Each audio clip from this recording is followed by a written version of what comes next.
Ladies and gentlemen, I believe we are live. Welcome to the show. My name is Matt Morris. You are tuning into Matt Morris TV. We are live right now on Rumble at Matt Morris TV and on YouTube at Matt Morris TV.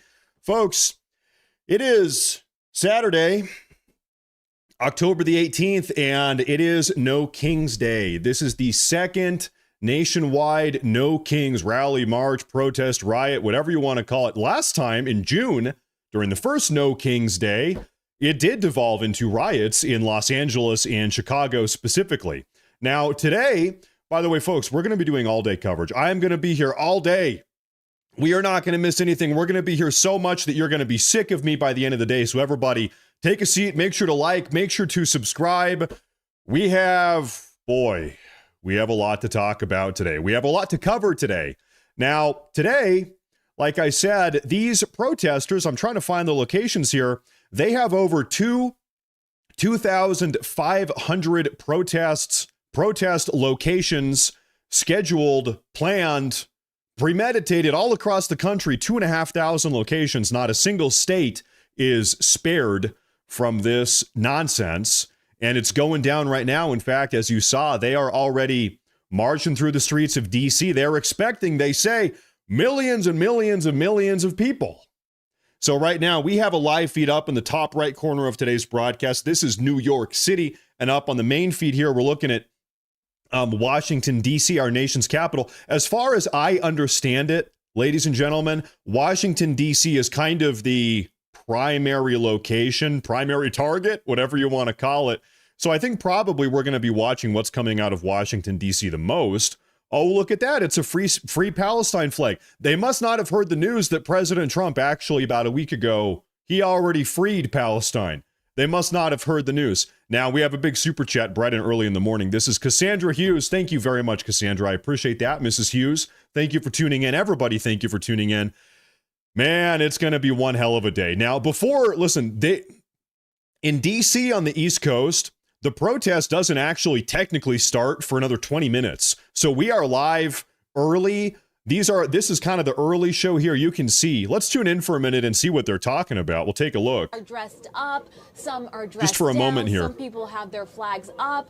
Some people are standing while others are sitting. They're kind of gathering right now. They're gathering up. ICE equals Gestapo. The Nazi Germany secret police. Unbelievable. Folks, can we do a little bit of a precursor information bombshell here? And then we're going to actually start tuning into all of this. And like I said, we're going to be here all day. This is No Kings Day. The rallies, they say, are expected to draw millions of people across the U.S. in protest to protest against President Trump because he is allegedly a king. And by the way, I have to say, folks, this is the official Democrat page on Twitter. The Democrats. This is their flyer. No Kings, 10/18/25. Does this seem a little bit ominous? Maybe I'm being a little bit paranoid here. Does this seem a little bit weird? They've got it's a bullseye. They've got a big cross. And of course, it's technically above President Trump's head. They superimposed this crown over his head. Listen, President Trump, as a little reminder, President Trump quite literally got shot in the head about a year and a half ago on the campaign trail. This seems a little bit ominous. I take this as a threat. This is the sitting president. He's not the king. He is the democratically elected president. This seems a little bit weird, a little bit threatening. I would personally probably look into whoever made this poster. We're talking about whether or not today could get violent. Independent journalist Nick Sortor this morning, he gave his opinion. Of course, he's been on the ground. In fact, he actually is on the ground outside of the Portland ICE facility today. Take a look. Resignations when the government out here allowed the entire city to burn down. So it's really possible that we could see pretty violent stuff happen here today. I hate to say that, but Kaylee, there was nothing planned here last night. It was just a normal Friday night out here, and it got this close to being a total out of control riot. That's at the Portland ICE facility last night. And there weren't nearly... I mean, like I said, people drive by and honk. It's 8 o'clock in the morning on a Saturday, waking all these people up. That's the most frustrating part to me. Yeah, the point. And I'll tell you what, listen, before anybody says my thumbnail of today's broadcast is clickbait, the image from today's thumbnail, which has the tear gas and the riot police, That is a photo from the last No Kings peaceful protest, which ended up devolving into a riot. The police in Los Angeles and Chicago were firing off tear gas. So before anybody says, hey, it's a peaceful protest, it's not going to be anything more. There's no way it's going to be violent. Well, a couple months ago over the summer during No Kings protest day number 1, it did devolve into it did become a riot. We did have police officers and federal officers getting assaulted by these violent No Kings rioters. Okay, so we have seen this before. We have seen how this stuff kind of devolves. We've seen how it's gone. And I want to show you some information before things really get kicked off today. Folks, take a look at this. This is courtesy of Andy No. He said, Antifa have been posting flyers around the ICE facility in downtown Portland, calling for their violent militants to embed themselves within the No Kings protest and agitate for violence. They call for that direct action. The call for that direct action originates on the Antifa online collective, Crime Think. It's a website they have. And so they've been posting flyers. This is from Antifa. The No Kings March is meant to pacify people. It is organized by feds with an interest in quelling meaningful, effective social uprising. F their lib march. Let's show them what real anti-fascism actually looks like. So this is coming out of this. These are Antifa flyers getting posted all over the place in downtown Portland. Another one here. No names, no phones, black clothes that you have never worn before, masks, gloves, use the military guys in your ranks. Antifa, Trantifa, the far left extremists on Blue Sky are discussing some of their plans on how they hope to use the No Kings anti-Trump protest to instigate violence. So Antifa, and we've seen them do this before, where Antifa, listen, there are legitimate peaceful protesters on the left and on the right. People are out peacefully protesting. Antifa, what they will do is they will embed themselves in the peaceful protests and agitate, and they will use the legitimate peaceful protesters as coverage to kind of safeguard their actual violent behavior, and then they'll try to escalate situations from within the crowd. This is classic Antifa strategy. Take a look at this. Is another Antifa flyer. We saw this one here. They said, our lives depend on everyone becoming the enemy within. Portland, Minneapolis, Coeur d'Alene, Asheville. Antifa groups across the U.S. are urging their militants to join up and embed themselves in the No Kings protests. They view it as an opportunity to build connections with the anti-Trump liberals, the more like normal liberals, I guess, in order to radicalize them and recruit them into the Antifa violent militant cause. And we have seen Antifa continue to be violent time and time again over the last couple of weeks, specifically in Chicago and Portland, Oregon. Antifa are very concerned about the Trump administration's efforts to target their organized crime, so they're seeking to blend back into larger left-wing protest movements like they did for Black Lives Matter in 2020. Now, I want to read through some super chats. I'm going to put the Washington, D.C. By the way, so in they actually have an official schedule for all of this. The Washington, D.C. No Kings protest isn't actually, the march, whatever you want to call it, isn't scheduled to begin for another 14 minutes. You guys know I like to go live a little bit early and kind of put context behind the entire situation. So that's what we're doing now. I want to take a look at some super chats here, though, because you guys are already very generous right out of the gate. I see Bent Trent. He says he gifted 5 memberships on YouTube. I say thank you very much. I appreciate that a lot. Bent, ladies and gentlemen, before we really get into today's show, I have some very sad news I would like to share with all of you. In fact, I'm going to put up the full screen here. I really do have some terrible news I need to share with you before we really get into the whole event today. I think everybody here is going to be absolutely heartbroken with what I'm about to share with you. Ladies and gentlemen, last night, little Argos, my 6-month-old German Shepherd puppy, he got a hold of my favorite hat, and he ripped this thing to shreds. It's smithereens. You look at this thing, look at the back. You can't even wear it anymore. It's over. It's over. So the era has come to an end. Listen, hey, you don't mess with the man's favorite hat. And Argos, listen, he did it anyway. He chewed it up. That's fine. It is what it is. So now I'm wearing a different hat. I can't even wear that one anymore. Really, it's a very somber day. We are in mourning. We are mourning today. This morning, we are in mourning. We are depressive today. But we're going to put on a good show anyway. Let me take a look at some of these super chats. I see Arc Dragon here. He says, I posted an article on X about how possible constitutional amendment and at nearly all politicians across the nation, many news outlets, including Pool and you, Matt, it nearly eliminates non-American aligned politicians from office. That would be great. I'm sure there's a lot of good amendments, maybe that included. I think the odds of passing an amendment these days are probably about zero. Does everybody here agree? I mean, you need, let me think back to high school civics. You need a super majority, like a 66% majority of the Senate, or you could do a constitutional convention where you supersede the Senate and you bring in the states. You need 66% of the states if you don't have the votes in the Senate. And anyway, you need a super majority. I think it's not going to happen. Maybe I wish it would. We could all come up with some pretty good amendments, I'm sure. Maybe that's one of them included, but I think it's probably not going to happen. Thank you very much, though. I appreciate that. Maybe it will. Fingers crossed. I appreciate that a lot. This is BP4 America. He says Antifa doesn't support left or right. Right doesn't support Antifa. Left supports Antifa. Antifa, I think it's fair to say Antifa is on the far radical left, right? And the problem is you do have a lot of more, I hate to say it, a lot of more like normal centrist leftists that have historically played coverage for Antifa. They're downplaying the violence Antifa has been carrying out. Ooh, good Lord. And they're kind of playing defense for him. Thank you very much. I appreciate that. I will, listen, we're going to have a lot of new viewers here today. I'm going to make a request. Do not spam the chat. Don't do that. Thank you. Thank you very much, though. Cypher Logic, he says, we already celebrated No King's Day on July 4th. I'm really confused by this.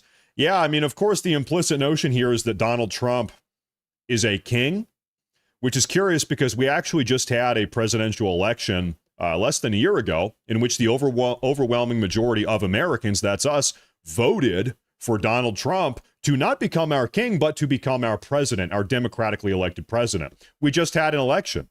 We should remind these people that they just lost that election. Curiously, actually, every 4 years, we have a referendum on who we want to lead the country, what type of policy do we want. We have an election. And they lost and we won, overwhelmingly so. And so now they're out here having a petulant toddler meltdown. Seems to be the case. Listen, hey, if they're upset with President Trump, then they should vote against. Well, I mean, he's gone in 3.5 years, so they're not going to have to deal with him in 3.5 years. They should come out and vote against J.D. Vance or whoever else it's going to be. They're saying Trump is fat. Dude, you are fat. You're not exactly, listen, you're a little bit portly, brother. Whatever. So anyway, so this is the extent of the No King's rhetoric. Really, they've brought out the intellectuals are on the streets today. They're really pushing some powerful agendas here. Where's my cursor? There it is. Thank you, everybody, for tuning in today. Thank you very much. I see Vasya. Little correction. She says 2/3 to call a convention, 3/4 of the states to approve an amendment. Thank you. Thank you very much. Yeah, I do something like that. But it's probably not going to happen. There are a lot of things that would be good for the country that I wish would happen. Maybe some new amendments. You guys have heard about the Greater Idaho Project, where maybe Idaho would take Eastern Washington, Eastern Oregon, maybe Northern California. Something like that would be good, frankly, but it's just like in the realm of reality, it's probably just not going to happen. So, folks, we are bright and early. In fact, on the East Coast in Washington, D.C., this is the big No Kings location of the day. It's happening all across the country, but this is the big one, D.C. They haven't even begun yet. The march officially starts in 8 minutes. So if you're here, you are early. So thank you guys for tuning in. It's a lovely Saturday morning. I was checking the weather. Remember Kent State, no kings. They're saying no kings. Uh-huh. You know what's funny? I saw up in Canada, they're having some no kings protests today as well. And I'm like, wait a minute. You guys literally have a king. In the U.S., we do not have a king. Canada literally does have a king. And the king of Canada, technically speaking, is they're part of the British royalty. So Australia has a king. The United Kingdom has a king. Canada technically has a king. It's like, what are you guys protesting? You actually have a king. Here in the U.S., listen, we had this whole, it's some little something called the Revolutionary War, We actually don't have a king. We have these elections every so often. We don't even have one. No queens. They probably love queens. They love queens, but they love drag queens. Let's be honest about that. Hey, but I appreciate everybody tuning. I see Jake Souders. Thank you very much. I appreciate that super chat. Thank you very much. Now I want to show you guys here. You guys today are tuning into the right broadcast because I'll show you my little secret here for the day. I have 5 different live updating news feeds on Twitter, live trackers. Everything that's going on around the country today, it's going to pop up, boom, boom, boom, boom. Wherever it is, Chicago, Portland, DC, New York, whatever, we are going to see it immediately. We are on the ball today. So, hey, I promise you, we are going to have, we're going to be having the best coverage out of any of these broadcasts. So I appreciate everybody. You guys are in the right place. And Joanne George, I appreciate that. Thank you very much. I appreciate that super chat. Thank you very much. I appreciate that a lot. You know what? Let's go ahead. Let's actually tune in here to the report. Let's see what they're saying here. I want to hear what they're chanting. What are they saying down here on the streets? Let's try to get some audio here and see what they're talking about for a minute. I'll tell you what, late last night, my dog, not only did he destroy my hat, but he decided to have diarrhea all over the house. Shot of folks there behind the...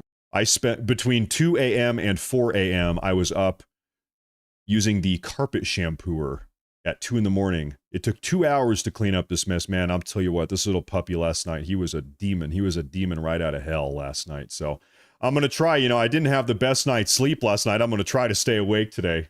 I think I'm feeling good, though. It's going to be good. Crowds of people that have gathered in the nation's capital to make their voices heard as you head out the door this morning. Make sure to plan ahead. Make their voices heard. There will be some delays in traffic and just beautiful weather outside as well. So make sure you download the Fox Local app to keep...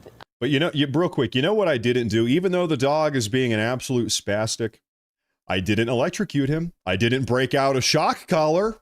I didn't abuse my dog. There are some other political broadcasters out there, namely Hassan Piker is his name, who is the radical Islam terror-supporting communist anchor baby.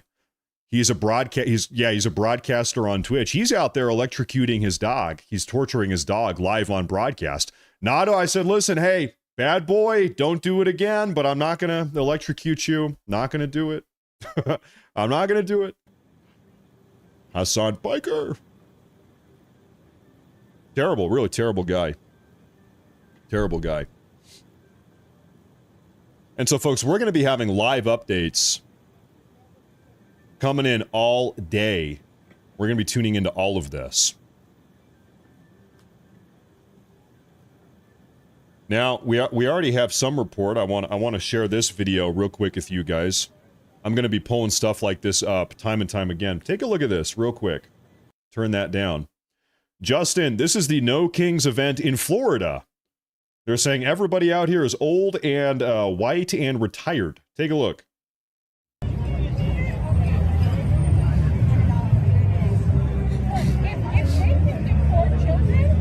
It is true. You don't really... Oh, there's a young guy. There's one youngin'. You don't see a lot of young people out here. It's true.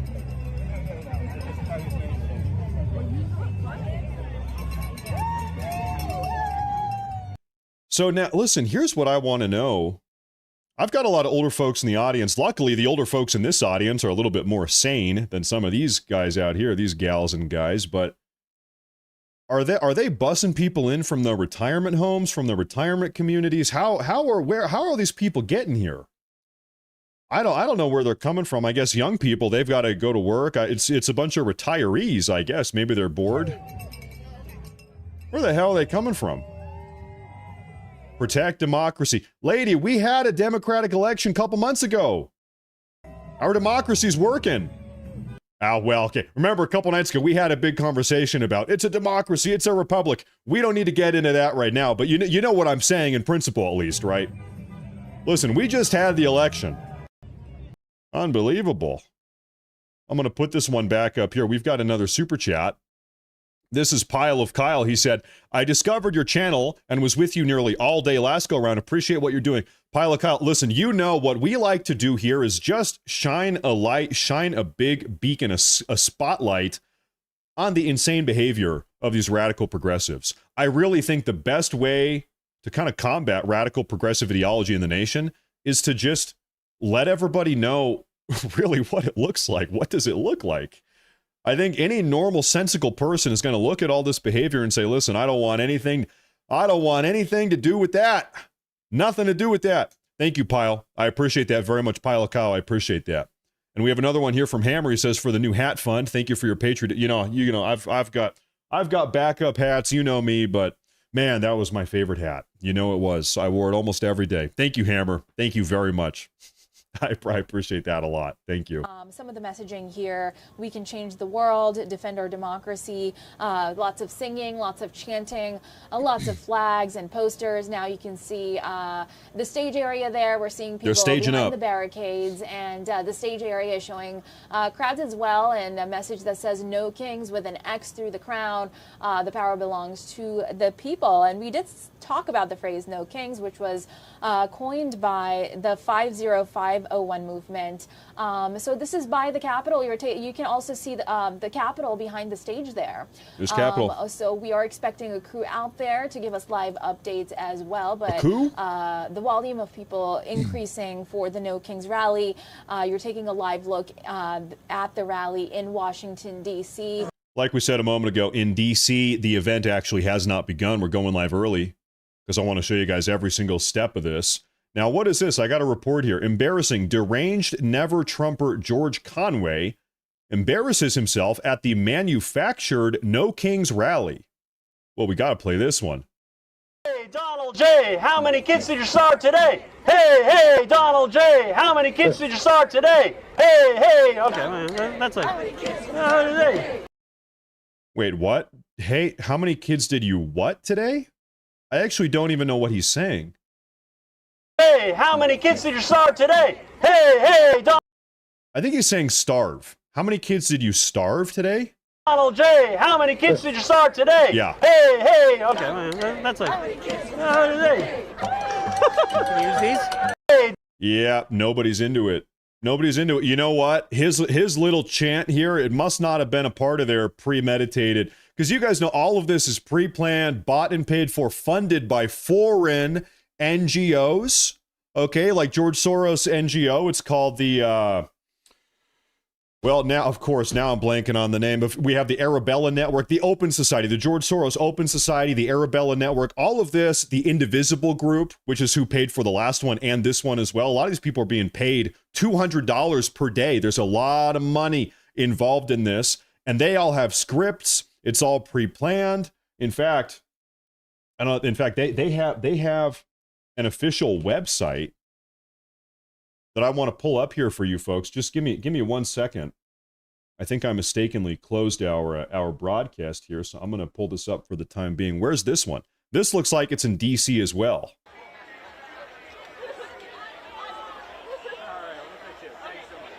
Well, this one's bugging out. But man, I'll tell you what I'm talking about. Listen, there's a lot of money. This is the official No Kings website. And this is a professionally done, highly, really, they did a good job making the websites. Great web design. You can't deny that. And so what we saw after June's No Kings protest, it ended up devolving into a riot in multiple locations, which is what we're on the watch for today. We saw a lot of their financial details get leaked, and we saw that a lot of these people out here, they are being paid $200 per day. You can call and you can get a toolkit. Get the Google Doc. Well, can I get the Google Doc? Oh my goodness. Listen, if you want to talk about how fabricated this entire event is, this is the No Kings hotline. Quick links and key resources toolkit in Spanish, speaker guidance, attendee best practices, printable know your rights cards, No King host promotional toolkit. Listen, this is not a grassroots protest. This is a highly funded, there's 22 pages of this. I'm just going to loosely skim this. This is not a grassroots movement from the people by the people. This is paid for by foreign NGOs. There's a lot of money pouring into this. Getting media attention. Build a media list. Introduce yourself to the reporters. Send an advisory. Prepare your speakers. These are your talking points. This is what you should say. This is what you should not say. This is just nuts. And so thank God that President Trump, the Trump administration, they are cracking down on foreign money coming into our country, influencing our politics. TikTok mother effer. What do you think that means? Is that a little bit ominous? Hey, TikTok, Trump, TikTok, President Trump. That seems a little bit ominous. That seems a little bit threatening. This is patriotism, country over cult. Just real quick, once again, we actually all, believe it or not, we actually all voted for this guy. Less than 12 months ago. Yeah, 11 months ago. We all the American people, we got off our butts. We went down to the polling stations and we voted for President Trump, and he won in an overwhelming, massive landslide, a national mandate. And I guess they have not gotten that through their thick heads. USA hates dictators. Well, once again, normally, all humans have rights. Proud American. Wow. Do we have audio for this broadcast here? I'll take a look. This is right outside the Capitol here, folks. We're tuning in live. Thank you for being here, everybody. I'm just going to let this play here for a minute. Here's the big difficulty on my end for today's broadcast is, like you said, I saw somebody say, do we have any updates from Boston? There are No Kings events scheduled in every city, everywhere. Portland, Oregon, Chicago, Boston, Atlanta, Georgia, Minneapolis, whatever, DC, New York City we have up there in the top right. I'm going to actually change that one. That one's a little bit boring. We've got the Black Panthers up there, something yapping away. Real quick, I just want to see what they're saying. What are these geniuses saying up here? On this stage today, showing you, come on and give him some love. Give him some love. Yeah. Standing with me today is Pastor Mark Thomas. Standing with me today. Well, I actually don't really care about that. Sorry, brother. Sorry, my brother. I just don't really care a whole lot about that one. So I'm gonna find another broadcast up there for the top right, because that one is maybe not the most compelling here. So stand by here. Folks, I'll tell you what, listen, New York is in a rough spot. It seems like Mamdani, the anti-white, America-hating communist, who refused to disavow Hamas the other day. Do you see that? He said, I don't really have any opinions on Hamas. Mamdani, how do you feel about Hamas, the terrorist organization? I don't really feel this way or that way. No opinion. I don't have an opinion. Okay. So anyway, it seems like he is going to become the new mayor of New York, the financial capital of the world. One moment here.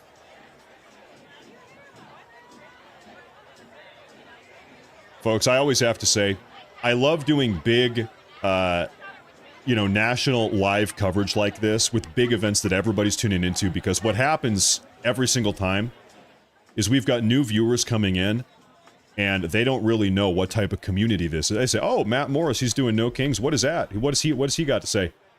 They don't know. This is an America First community. Shout out to all the new viewers. Listen, you are going to fit right in. We love you very much. If you are America First, if you are not, you're probably not going to make it very long. I'm going to be honest. Okay, so hey, just full disclosure, this community here, we are America First. That's how we do it here. Thank you. Welcome to the show. Now, is this one in New York? Where's this one?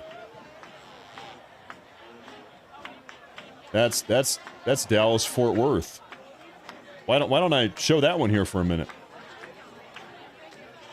This is DFW. Gotta change my title up there. That's right. That's in Dallas, Texas. Okay. And we've got the cowbell. So, folks, all day I imagine we're going to be popping around. We're going to be looking at all different types of cities out here. I do think we should keep our main focus on D.C., though. That's the big one.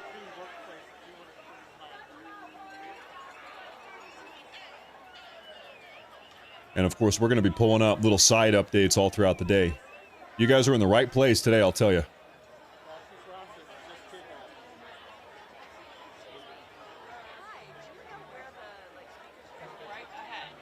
They're right outside the Capitol building.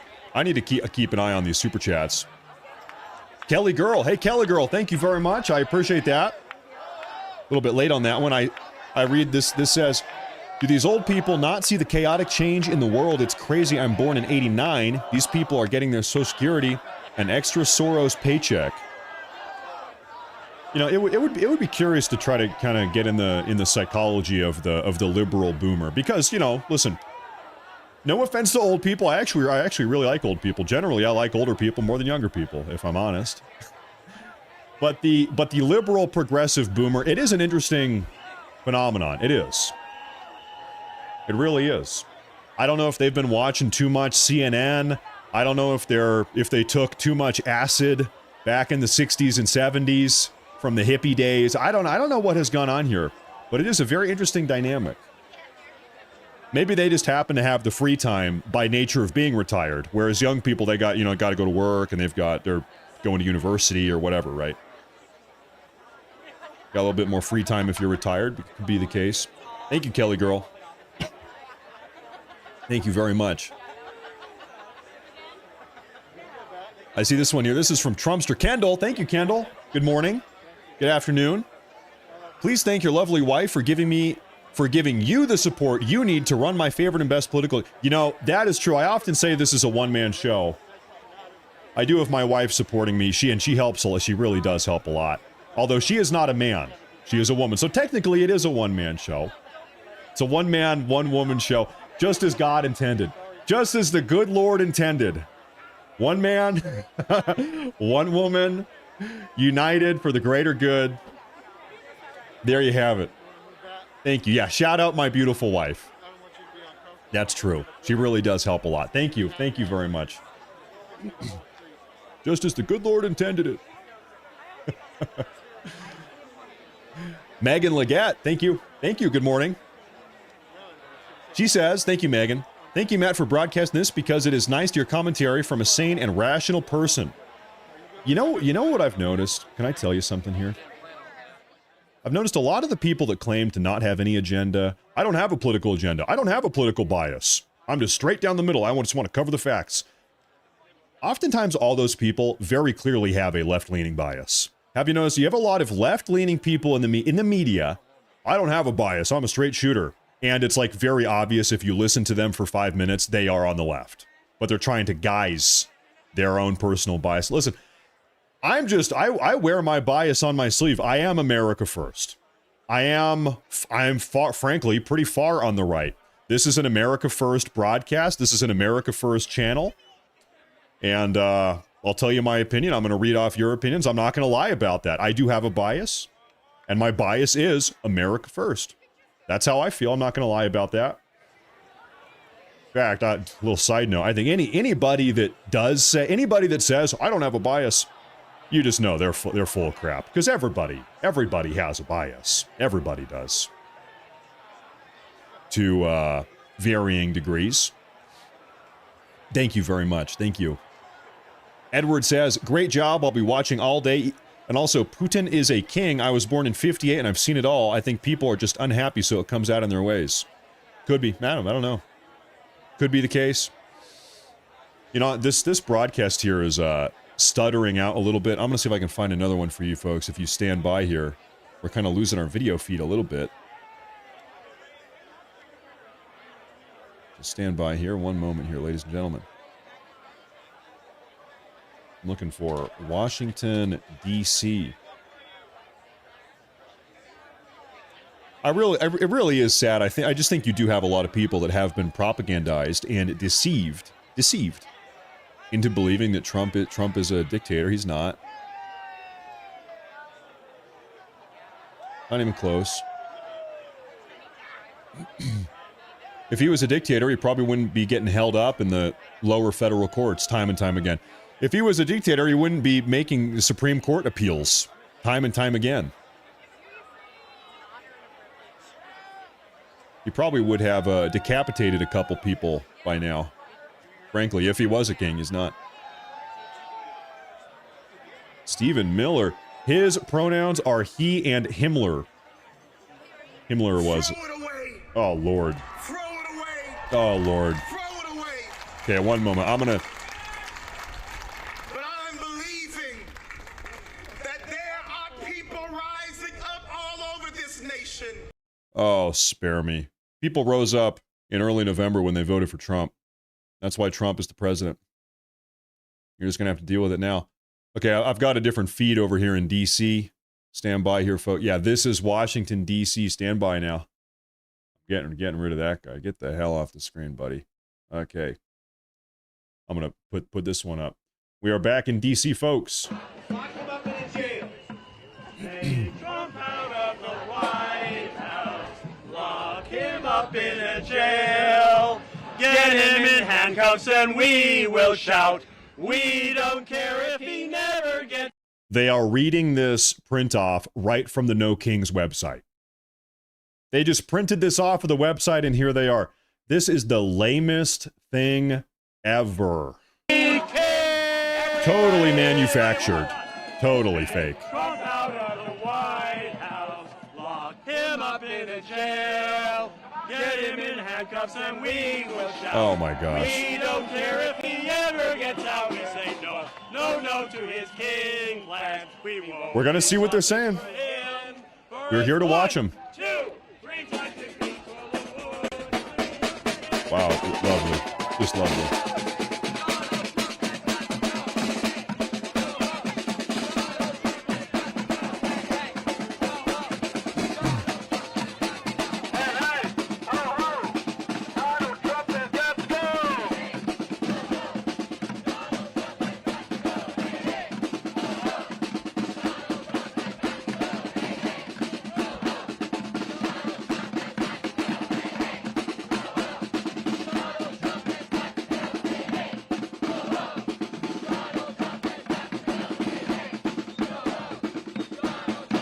Folks, I just got a message from Honey Badger Mom. We love Honey Badger Mom. She said, I'm going to be streaming down outside the Portland Ice facility later today. So I think we're going to have some Honey Badger Mom content later this afternoon in midday, maybe. Take a look at that. They've got this big old, what do you call this, a marionette? What is that? A puppet? Something.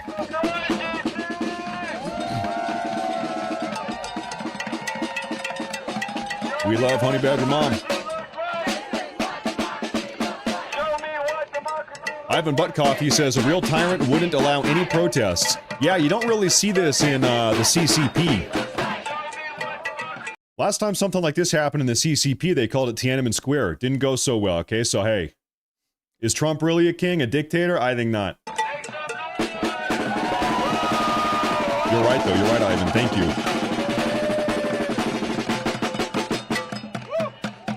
PDX67R, thank you for tuning in. Thank you, sir. Thank you for being here. I appreciate that a lot. Thank you very much. Thank you very much. Thank you. Trump derangement syndrome on full display. Out today. Breaking news. Trump derangement syndrome. Buy your wife a coffee. She shares you with us every day. God bless you both. You know what? Yesterday, really, it was a nice day. I took the day off. My mom is in town. Yesterday, my wife went and got her hair done for the first time in a year, so maybe she can come in and show you her hair. She dyed it a little bit. Maybe she can come say hi to you guys today. She had a good day. We made sure she had a good day yesterday. Thank you very much. I appreciate that. Thank you very much. You know what's curious? They're out here calling Donald Trump a king. He gets elected. He's got term limits. Wouldn't it make a little bit more sense if they are concerned about overreaching government power, they would be out here protesting against like congressional term limits. Maybe we could all get on the same page here. Maybe it would be good for this country to have a protest, a march, solidarity, left and right wing together saying, let's try to get term limits in Congress. Hey, Chuck Schumer, he's been in Congress since the 1980s. Nancy Pelosi, she's been in Congress since 1852. Listen, maybe we could talk about term limits. Nope. We're just going to complain about Trump again for the 10 billionth time. He's a king. He's a dictator. Yeah, okay. Okay. We're not going to talk about anything useful or productive. Lord forbid. Nope. Thank you, Ruth Cook. Thank you very much again.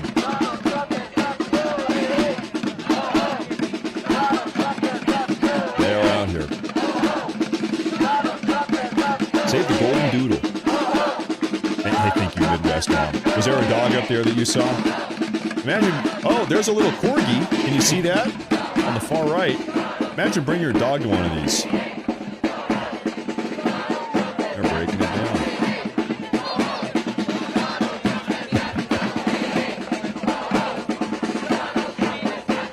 Lisa says, check out the Baptist Church. We do need to kind of, can I say shop around? Is that offensive? We do need to try a couple different churches. We do. I said yesterday or 2 days ago, I was trying to find a good one. I appreciate that recommendation, Lisa. Thank you. Thank you very much. Thank you. No justice, no peace, no ISIS off our streets. Get ICE off the streets.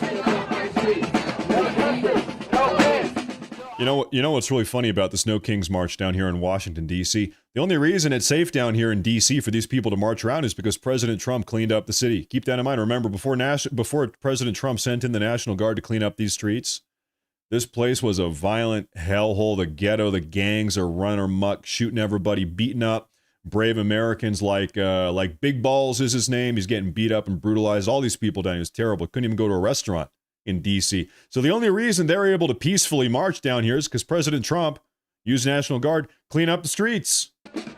Now they're safe to do it. Think about that. We need to get justice for Big Balls.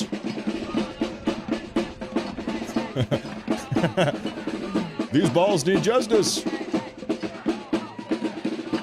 Oh, thank you, BP. I see that. Thank you, BP. Thank you very much. Thank you very much.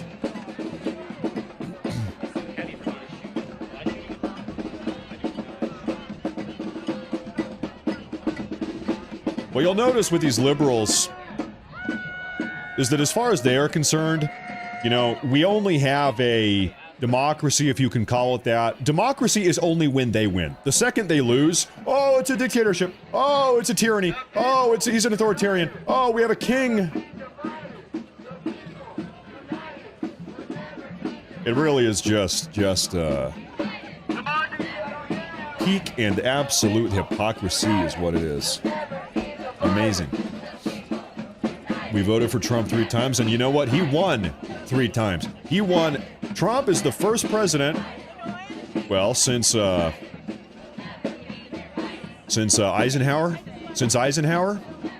to win the presidency 3 times. He won it 4 times. Trump won it 3 times. That's pretty impressive.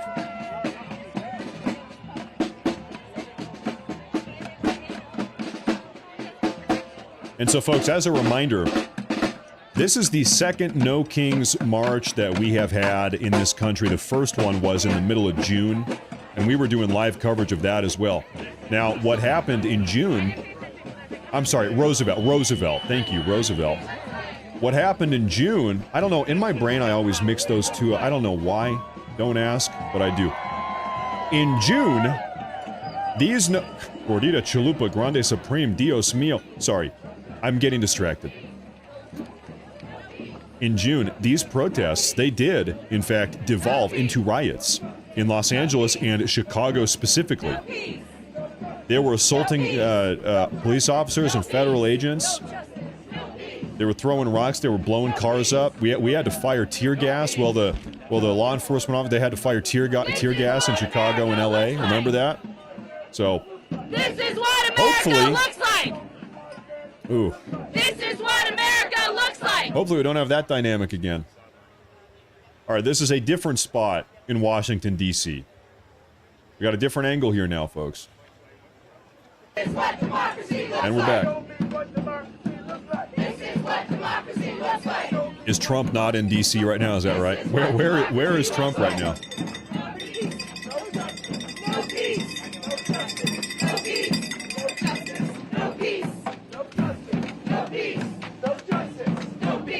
He's down in Mar-a-Lago.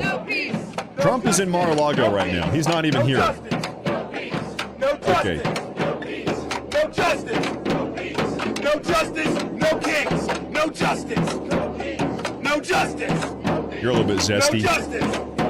You're a little No bit justice. No moody. kings. Uh-huh. This is what America look like. Uh-huh. Show me what America look like. Show me what America look like. He looks a little bit like... No, never mind. Never mind. Show me what democracy look like. Take a look at some of these ones. Super chats. Show me what democracy look like. Johnny says, when are we getting the no boomers protest? You know, I don't. Can I speak about boomers here? I'm going to give a little bit of a boomer rant. Okay, I'll be honest. There is some generational animosity between younger people my age, millennials, and boomers. And prior to really broadcasting in front of you guys every single day here on YouTube and Rumble, I kind of bought it. I start broadcasting every day live in front of you guys. I'm talking with you guys, and I have a lot of boomer viewers here. I said, man, I had no idea there's this many based boomers. I had no idea that there were so many great, awesome, genuinely good boomers that have seen beyond the programming and the conditioning, and they're sure as hell not like this. There are a lot of good boomers out there. There really are. I don't think we can write off the entire boomer generation, the entire boomer demographic. There are good boomers. I'm going to stick up for the boomers a little bit. Hell, I'll tell you what, though. Some of these guys out here, these folks out here, a little bit nutty. You can't deny that. I'm going to read some of these other super chats. We have Sherry Zilak. She says, 63-year-old boomer here who flipped for Trump. And real, I had been a Democrat since 1980, 3-time voter for Trump. Well, okay, you know, those of you that are a little bit older, you know that the Democrat Party of 1980, 1990, hell, even 2012, let's use 2012, Barack Obama campaigned in 2012 against gay marriage. Barack Obama on the campaign trail in the presidential debates of 2012, Barack Obama, he said, I believe marriage is between a man and a woman. Compare 2012 Democrats, even Barack Obama, to where we are now with the Democrats in 2025. These people are out of their damn mind. This party has changed so much, and I know those of you that are older, you can back me up on this. The party's totally different. They're psychotic these days. They are. And you could pick out example after example after example of to kind of prove my point here. It's crazy. The Red Queen says, oh my God, when did the circus come to town? That's what it looks like. Freak show. Thank you. Hey, thank you very much. I appreciate that. Thank you.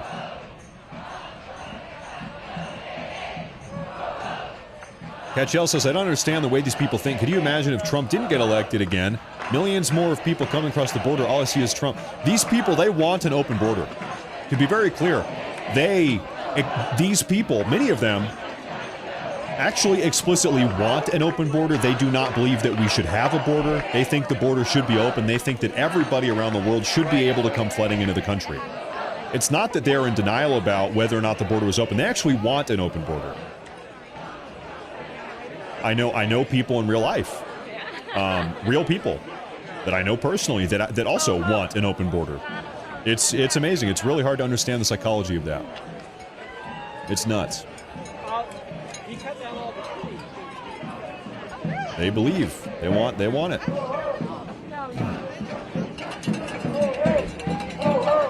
Thank you, Breecorn. Also, thank you, Woman of Steel. Thank you very much. We have a different point of view here. Climate first. You notice that nobody really cares about climate change anymore? Like, that's not really one of the big talking points these days. You know why? I think the climate agenda, all of the predictions, prediction after prediction after prediction, for 50 or 60 years now, quite literally every single one of them has been wrong. It's like, how many times can you be wrong about something? Can you be incorrect about your predictions, your scientific incorrect predictions, before people say, okay, listen, this is a boy who cried wolf situation. You can only cry wolf so many times before people say, all right, this is a little bullcrap. You know. Cheryl, I see the super chat here. I want to say thank you very much. Right at the end of the boomer generation, I'm a huge America First patriot. I don't know why these boomers are so deceived. It breaks my heart. It's hard to say. You know, you've got people that are conditioned this way and sort of mind controlled this way from every generation. You've got people my age. I mean, hell, I know a lot of them. It broke my heart. I'll tell you something here. I talked about this a lot earlier, but you know, the week or two after Charlie Kirk got assassinated, I logged into my own personal Facebook account, and keep in mind, I am from the Portland, Oregon area, so I've got all these friends and former coworkers and people I went to university with, whatever, teachers of mine from way back in the day that are all from Portland, Oregon, or the Portland, Oregon area. After Kurt got assassinated, I logged into my Facebook account. I said, I wonder what these people are saying. I wonder what all these old people I used to know, wonder what they're saying. They were celebrating it. People that I used to know, people that I used to work with, people that I used to respect. Real people, not Russian bots, not Chinese bots on social media, people that I know. I used to work with them. They were celebrating.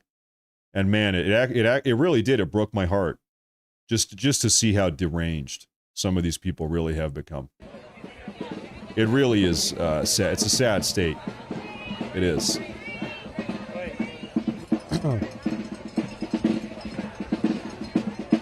They're marching by the monument, the Washington Monument here.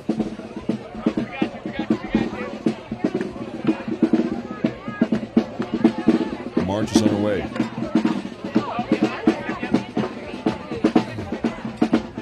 My parents fought for my future, now I'll fight for theirs. F ICE. Are you here illegally, by the way? Maybe you need to be deported. ICE, can you take a look at this woman here? I've got a suspicious feeling about her. Specifically her. Take a look. Dropout says, first it was global cooling, then global warming, and now they've just changed it to climate change. Yeah. They keep moving the goalpost here. If you want to have a good laugh, go back and watch Al Gore's his documentary called An Inconvenient Truth from 2004 or around that time frame. Go back and watch that documentary, Al Gore. Literally everything he said in that documentary has now, 20 years later, been proven incorrect. All of the top scientific predictions they had, he made a whole documentary. It was moving. It was nationally stirring. Everybody was talking about it. All of it was wrong. Every single ounce of it. Crazy. This is what democracy looks like. I feel like I'm on the coast. Looks like. Oh, I feel like I'm back in Galveston. So thank you. I appreciate that. We've been to Galveston. That's one hell of a monument, man. The Egyptians, the ancient Egyptians got nothing on that obelisk. They've got nothing on that one. That's one hell of an obelisk.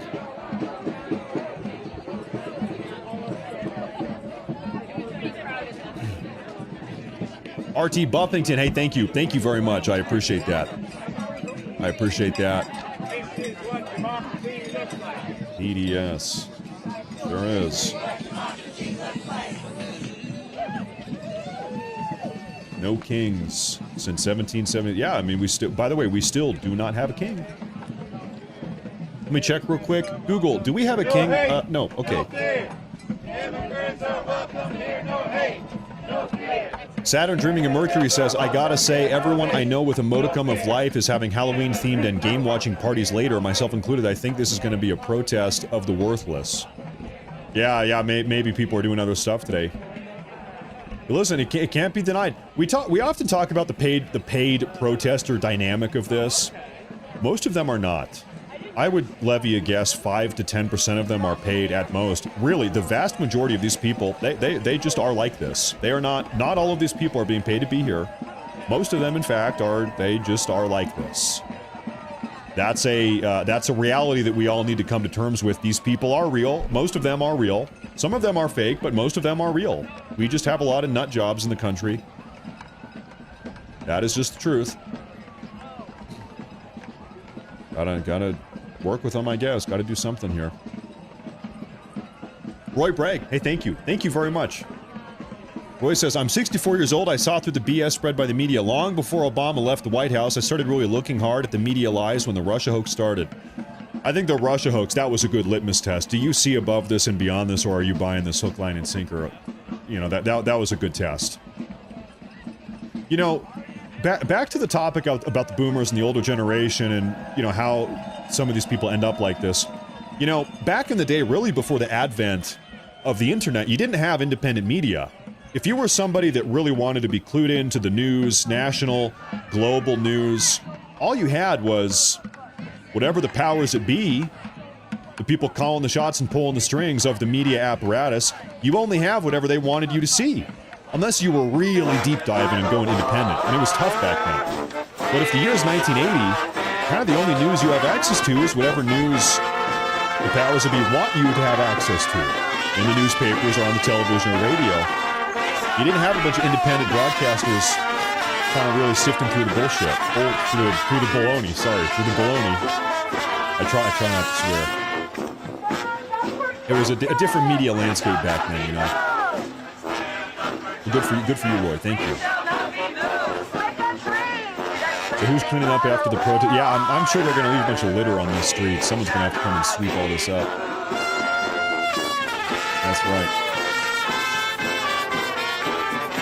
Tim Salters, it's like rewatching The Walking Dead, but instead it's The Walking Stupid. Yeah, thank you. That's true. It looks to me like there may be counter-protesters or observers in the crowd. Not everyone is chanting along. Could be. I haven't seen any scheduled counter-protests, but that doesn't mean that there are not counter-protests. Unpaid protester, I love the USA. Well, if you love the USA, then you should love that every 4 years we have a presidential election and the people get to really raise their voice and choose a new president, which is what we did 11 months ago. We did that. You should love that. I, for one, am thankful that every 4 years we, the people, get to choose a new president. I love that.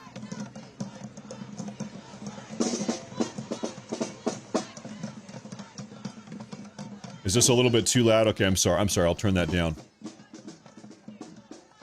I think the audio for me was different than for you. I apologize about that. Sorry.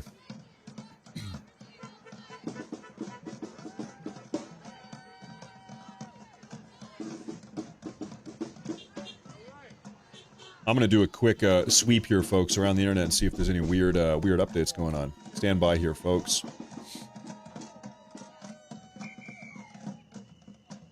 Stand by here, folks.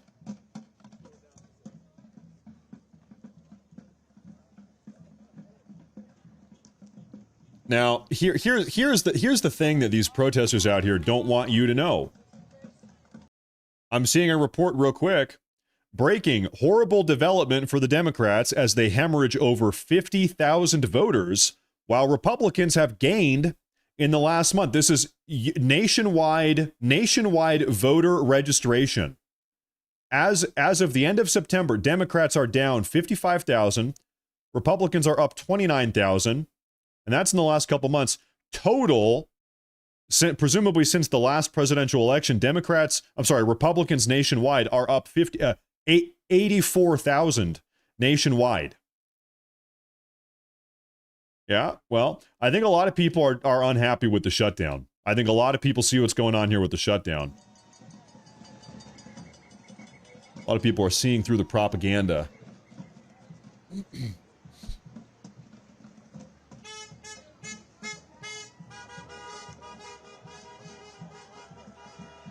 Unbelievable.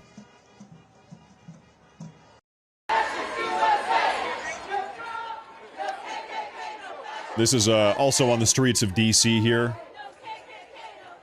He's got his puppy dyed like a gay pride flag. Oh, good lord.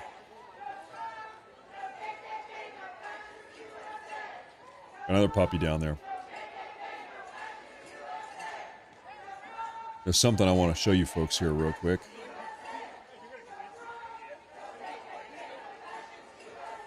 Now, what the hell is this one?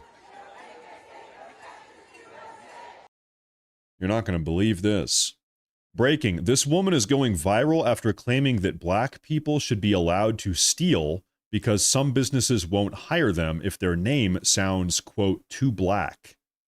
Like Shaniqua or like Tyrone or something. What are we talking about? Actually, I don't look at a crime. If you're going into Target, a multi-billion-dollar company, and stealing clothes, it's not a crime. You're resourceful. Not a crime? Hell no. You're resourceful as f***.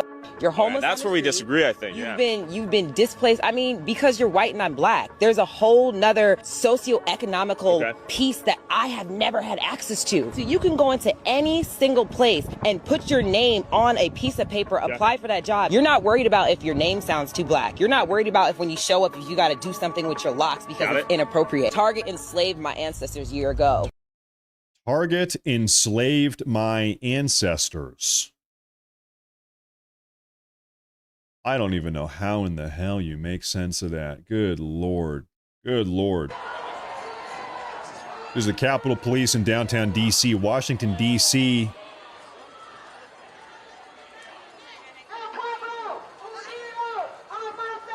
Amazing.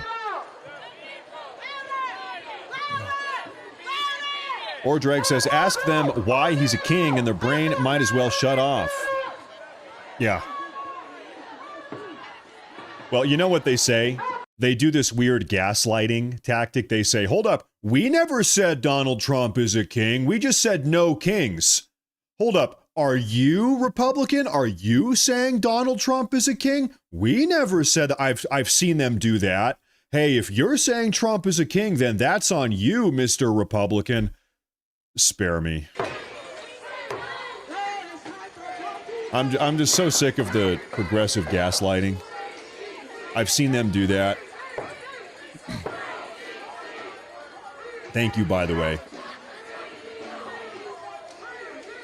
James here says, Matt, I'm 62, and I've seen many presidents. Do these people actually know what Trump has actually accomplished in 9 months? I guarantee you they don't. They don't. Oh, they love it. You know, Kamala Harris campaigned on, she was saying that Trump was going to get rid of IVF. Well, 2 days ago, Trump had this big IVF summit where he actually slashed IVF prices by 85%. He made it more accessible. That was a classic Kamala Harris campaign lie. We've seen a lot of those. So no, they have no idea what he's doing. They don't know. They're too busy watching MSNBC.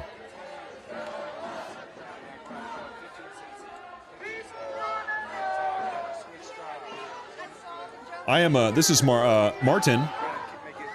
He says, I'm a MAGA Hispanic. I strongly support a closed borders and get all illegals out. You know what? Something that surprised me, Martin. 54% of Hispanic men. Where's my cursor? 54% of Hispanic men in this country, 2024 election, voted for Trump. The Democrats never expected that. Their plan backfired there. Thank you, Martin. Thank you. And he's one of them. Anyone here have a good Korean meatball recipe? I think that guy's just being silly down here. Stop Trump. If you wanted to stop Trump, then you should have had more people vote for Kamala Harris. We had an election. You lost. You're a loser. Hey, Craig R. Over on YouTube with the super chat. Thank you. I appreciate that. That's a big super chat, Craig. Thank you very much. Thank you for being here Saturday morning. Bright and early. Folks, right now we are live on Rumble, Matt Morris TV on Rumble. We are live on YouTube, Matt Morris TV. All of you guys following and liking and subscribing, it really helps a lot. So if you have not already, if you could do me a favor, if you're not subscribed, make sure to subscribe. The whole algorithm on YouTube specifically, it's all based on likes and new subscribers, so if you hit the like button to subscribe, it really does help. I really appreciate that. Thank you. Thank you very much. I'm trying to keep on top of what everybody here is saying today. There's a lot of people here today. Relative, he says, you're a true patriot. I'm glad we got our voices heard in November. I want to know how you feel about the Epstein files. Seems like somebody's trying to hide child abusers. I think I agree with a lot of you. I personally want to see more information about the Epstein files. I think we need to have closure. Also, though, I think people are so set in their ways with that entire narrative, regardless of what President Trump releases with the Epstein files, people are not going to believe it. I think Trump could release everything and people would say, oh, it's fabricated. Oh, it's actually not everything. Oh, Trump is lying. Oh, Trump edited them, whatever. I think we're at that point. I will say, you guys know I've been following this Epstein stuff very closely. There is nothing, absolutely nothing, and I mean that criminally implicates President Trump in those files at all. We have talked about that a lot. And I could give you 10 reasons why. I am 100% confident Trump is not criminally implicated. Now, other people are. Oh yeah. And I hope someday that we get that list. Thank you. Thank you very much. Got a stuffy nose. I'm sorry, everybody. Lady Daisy says, Trump is the worst king ever. A true king would never allow these protests. Yeah. Yep. Does a brutal dictatorial king let people march around like this? I'm not so certain. I'm not so certain. Elvis is the king of rock and roll. Yep, and Michael Jackson is the king of pop. You know, hey, you know what? Maybe some kings are okay. I like Michael Jackson. He makes some good songs. Elvis. Okay. I'll play some Michael Jackson sometimes. Rogue Civilian, kind of like the U.S. Southwest, there was a war and Mexico lost. That's true, and you know what? Mexico, they lost big time. They lost big time. President Polk, he marched the U.S. military down to Mexico City. The American flag was waving over the Mexico City state capital, nation capital, for weeks before Polk, he said, you know what? Okay, we're gonna let you guys have your country back. And then he marched on back up. President Polk, he considered taking all of it. Taking the entirety of Mexico. And Polk said, you know what, we're gonna be nice. You can have Mexico City back. We'll give it back. We're gonna be nice. I think those Mexicans, they forgot about that. A little historical fact. That's true. Not only did we win the war, we conquered them. We dominated them. Thank you. Thank you. President Polk is one of my favorite presidents. Good guy. Hey, Maddie says, hey, ho, ho, virtue signaling is all we know. Fake kings. Let me read this. Thoughts on potential false flags. Many Dems preemptively calling this a peaceful protest and DJT wants violence. It feels like J7 setting the stage. Oh, I don't know about that. Listen, here's what I do know. This is the second No Kings protest, rally, march, riot, whatever you want to call this. This is the second one. The first one we saw was in June, earlier this year, June 2025, a couple months ago. And we saw in multiple cities across this country, these peaceful protests, as they're being sold to us, they did, in fact, devolve into violent riots. We saw in Los Angeles and Chicago, specifically, we saw tear gas being fired out. We saw crowds getting unruly and violent, attacking police officers, attacking just like bystander American citizens. We saw people blowing up cars in Los Angeles. So to say that, oh, these will remain civil and peaceful, well, that's not what happened last time. The one time they already tried this, they actually did blow up into riots. There were riots.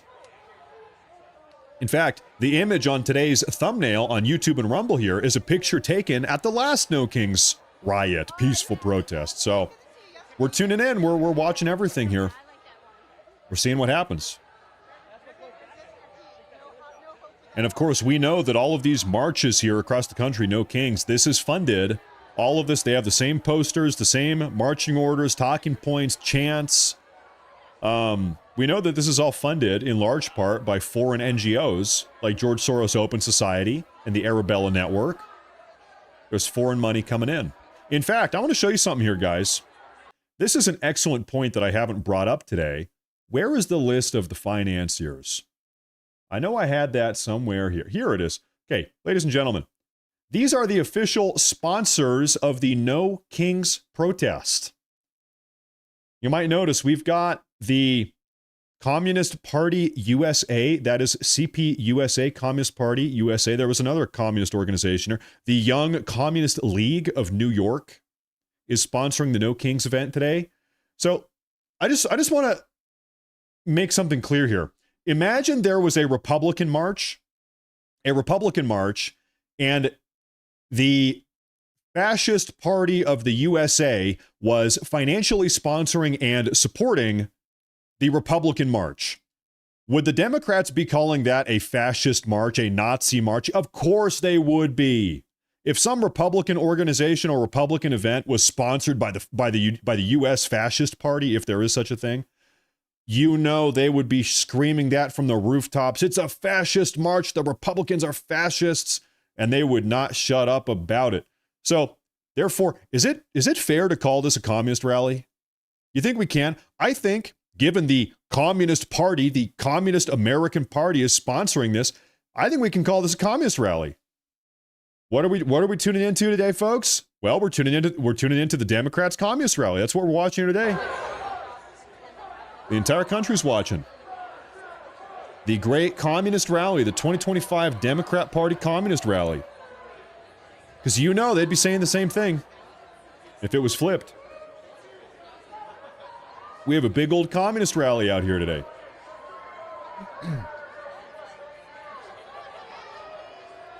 Boom.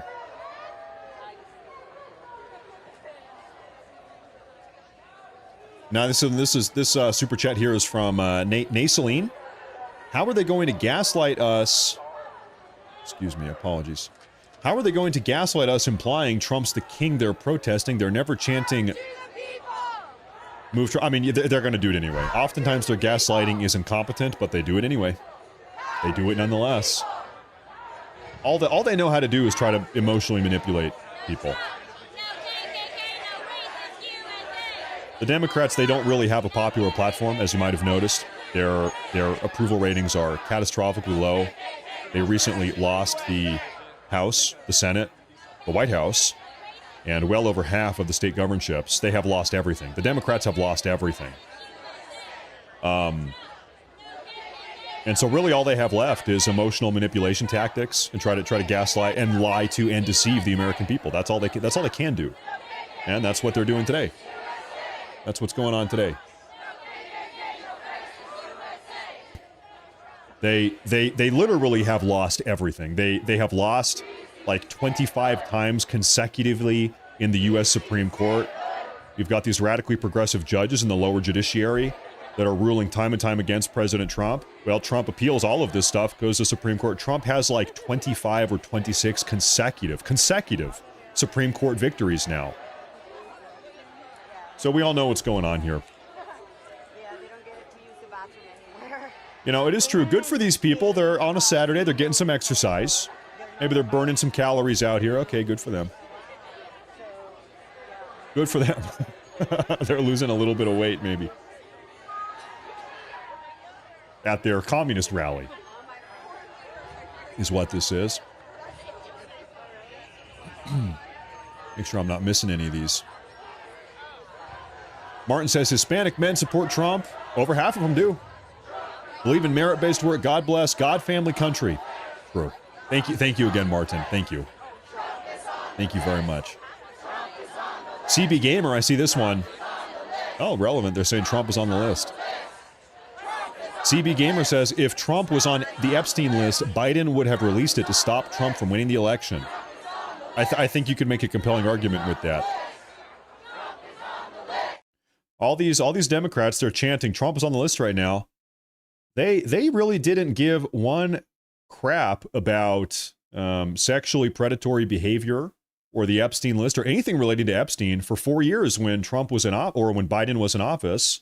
I wonder why. Also, I just have to say, I'm not really going to get lectured about sexually predacious behavior, about children, whatever. When these people have just spent the last couple years trying to put men in women's bathrooms, trying to put adult, autogynephilic, sexual predator men in girls' locker rooms, I'm not exactly going to get lectured on sexually predacious behavior by any of these freaks. And by the way, of course, we over here on the right, we want answers. We disavow that type of stuff. Of course we do. But listen, we need to call out the double standards here. These people are sick, and I'm done getting lectured by any of these people. The gaslighting is unbelievable. Unbelievable. I'm not hearing it. I'm not hearing it. Ann 1539 says, you are a mess, unbearable to watch. You have no facts. Hey, Ann, here's the great thing is that you don't actually need to be here. You can just leave. There are 10,000 other YouTube videos, Netflix. You could go do anything else. You don't have to be here. But instead, on a beautiful Saturday afternoon, you're choosing to spend your very limited time complaining in my live chat. Maybe not the best use of time, Ann. You don't have to be here. Everybody else, though, I'm very happy everybody's here. Thank you all for tuning in. And they're not sending their best. They're not sending their best. Ann, you don't need to be here, Ann. Annie, are you okay? All right, sorry. I'm sorry. I like Michael Jackson. Sorry. Okay. Thank you, CB Gamer. Good point. Hey, Ted Witt. Ted Witt, hold on. I want to show you something here. Who the hell? Oh, that's Stephen Miller. They got Stephen Miller wearing an SS hat. Like he's some type of SS officer. They really don't like Stephen Miller.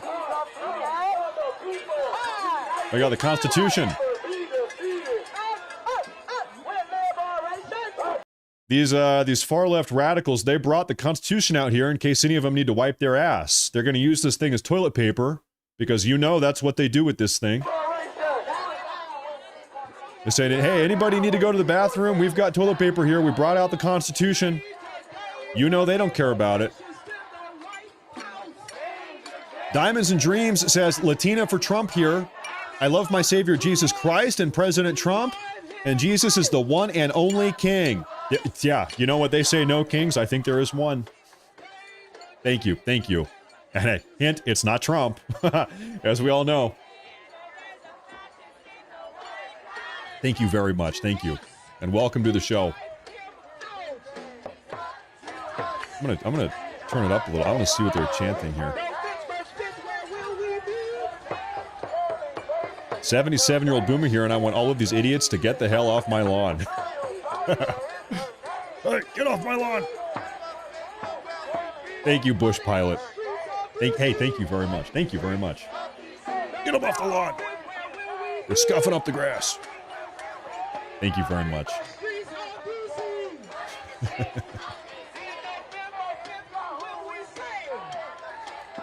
Want to shout out the Rumble guys. Everybody shout out on Rumble. We are live Matt Morse TV on Rumble and also Matt Morse TV on YouTube. Everybody, thank you for tuning in today. I think we're going to be here a while.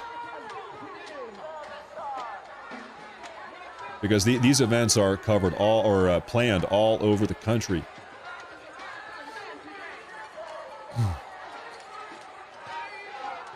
Why are we not protesting the Democratic government shutdown? You know, I would imagine a lot of them are just in favor of the shutdown. Anything they can do to undermine the Trump admin. I bet a lot of them are just happy about it. Honestly. Because, you know, everybody knows the Democrats are the ones that have shut down this government. Everybody knows. There's no denying that. We all know what the numbers are at this point. At this point.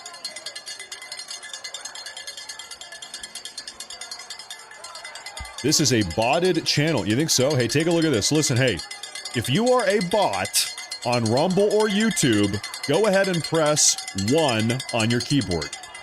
If you're a bot tuning in today, we're going to do a bot test. Everybody, if you're a bot, press 1. And we're gonna really get to the bottom of this. We'll see. Give it a minute here. And I guarantee you there's not going to be any ones because there's no bots. Okay, well, actually, there are thousands of ones. Now, okay, well, this is awkward. Okay. Okay, this is awkward.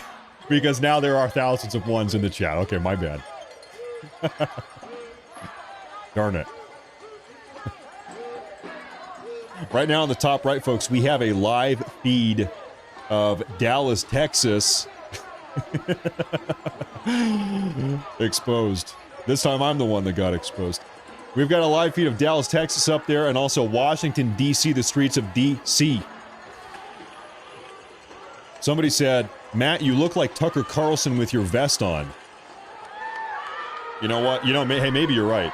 Oh, what's this? I think she just stole the flag from a counter-protester patriot across the road. She went over and stole that guy's flag. Unbelievable. I think that's what happened there.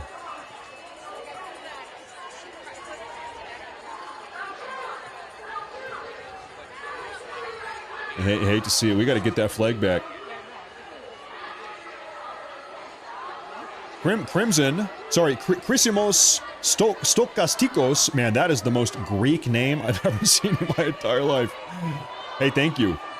Opa! He says, God bless Nick. Jesus is king. There's a lot of Nicks in the political eco. Are we talking Nick Fuentes, Nick Shirley, Nick Sortor? There's a lot of Nicks these days. A lot of Matts these days. Everybody's name is Matt, it seems like. Chrysimos. I love that name. Thank you. Thank you very much. I appreciate that a lot. Thank you very much. Thank you very much for that. That's a big one, too. Thank you. Any news on Chicago? Let me try to pull up a Chicago live feed. Good reminder. Take a look at this. Stand by here, folks. Where's our Chicago live feed? Oh my god. Oh, folks, I'm sorry. I have to pull something up here. Do I have this here? He just left. Guys, Bill Nye, the science guy, was just up here. With all parts of the world. Did these actions sound familiar? 249 years later, no crowns, no thrones, no king. Dude. In short, the founders believed their king was, in their words... Dude, just go back to talking about hydrogen atoms or whatever. Can you please just shut up? Please. Give it a rest, man. Give it a rest.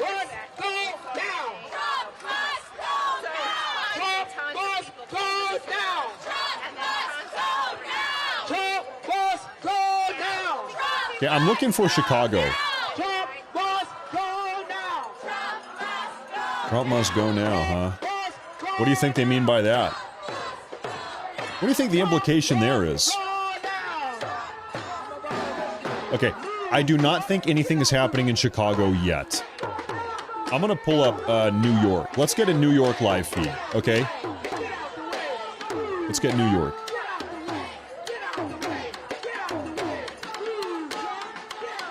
This is New York, folks. I'm gonna change my header up there.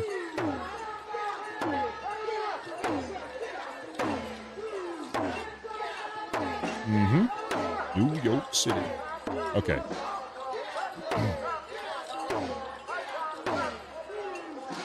And there we are.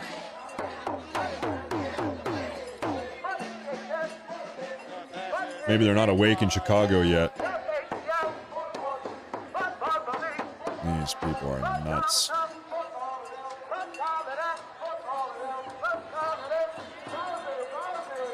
Chicago Faucet. Thank you for the super chat. He says, Matt, I've learned a lot about liberals through their antics. One thing that makes them so angry is when you tell them Trump won the popular vote. Just repeat that. You know one of their talking points? I have actually met liberals in real life that will say this. I've heard them say this on CNN. They say, Well, Trump actually technically didn't have a national mandate with his victory, because a mandate means you need to win more than 50% of the electorate, and Trump only won 49.8. Go pull that up on Wikipedia. Trump won 49.8% of the total vote of the total voting Americans. He did win the popular vote. He won the popular. He got more votes than Kamala Harris, but he didn't win 50% in total. It was 49.8%, and therefore it was not a mandate. Ignoring he won the popular vote, ignoring he won the electoral vote in a landslide, ignoring he won every single swing state, ignoring that every single state in the nation, all 50 of them, voted red at a higher rate in 2024 than they did in 2020. Every rate had a Trump swing, all 50 of them. Seriously. But no, technically it wasn't a mandate, because a mandate is 50% and it was only 49.8. Okay. As you have defined it, as you have decided, Mr. Progressive, this is life. I want to take a look at some super chats down here on Rumble. Nancy K, thank you for being here. I wonder how... Look at that. Look at this. You got Stephen Miller, you've got Kristi Noem, Trump, and Vance. And they're all in jail. This is just so sad. Just deranged. Nancy said, I wonder how many of these people just got fired from the government. You know what? Yeah, they seem to have a lot of free time. I wouldn't be surprised. Good idea. Thank you. These people are just out of their gourds. People that we on Rumble, thank you, said Jesus is king and only he saves souls. Trump is the best president the world has ever seen. God bless you, Matt. You know, first off, true. First part, true. Second off, I'm thinking about. Trump is a great president. Is Trump the best president? I love Trump. I feel like you gotta give credit to Washington. I don't think anybody can be better than Washington. Trump is great though. Maybe Trump is top 2, top 3. You guys know I love Jackson. I love Andrew Jackson. He's one of my favorites. Trump is a top 3 of all time, maybe top 2 GOAT. Okay? Is that fair? I'll meet you halfway. Hey, thank you. Thank you very much. Thank you very much. You got, at a minimum, you gotta respect Washington. He built the damn place. He built the house. We're just living in it. It was a lot of guys built this house. A lot of very smart guys built this house. Puke Bucket says, what are these shit libs up to today? Well, you have a front row seat, my friend. Look up at Chicago. They've got a picture of J.D. Vance wearing an SS or like a Nazi Wehrmacht, what is it called, a Stahlhelm? The old Nazi helmet? The Stahlhelm? You know the one. He looks like a stormtrooper. I just saw that up there in New York. We don't have a Chicago feed yet. We will a little bit later, though, I think.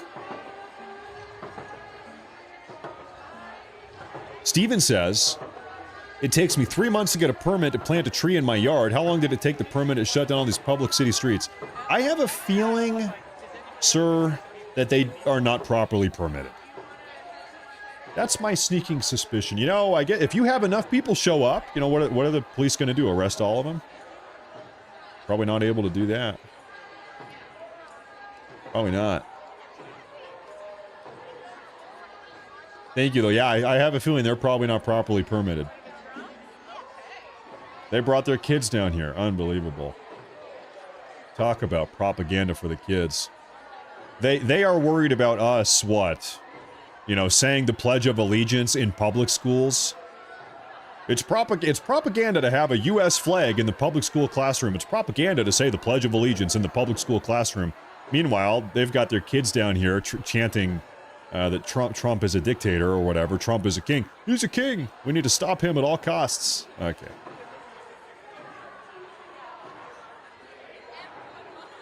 Uh-huh. And by the way, folks, hey, I will say, if you guys are new, if you're new to the show, it helps a lot if you subscribe and if you like today's video on Rumble and on YouTube. It really does help. Shadow Storm down in Rumble. I see that super chat. Thank you, Shadow Storm. I appreciate that. Thank you very much. Thank you. Thank you very much. Thank you very much. Too much fluoride. Too much fluoride. Too much Tylenol. I don't know what's going on. Who knows? I don't know. They are down here protesting all of Trump's actions that he has taken without congressional consent. Such as... I'd like to point out again, listen, okay? I know this is a fact.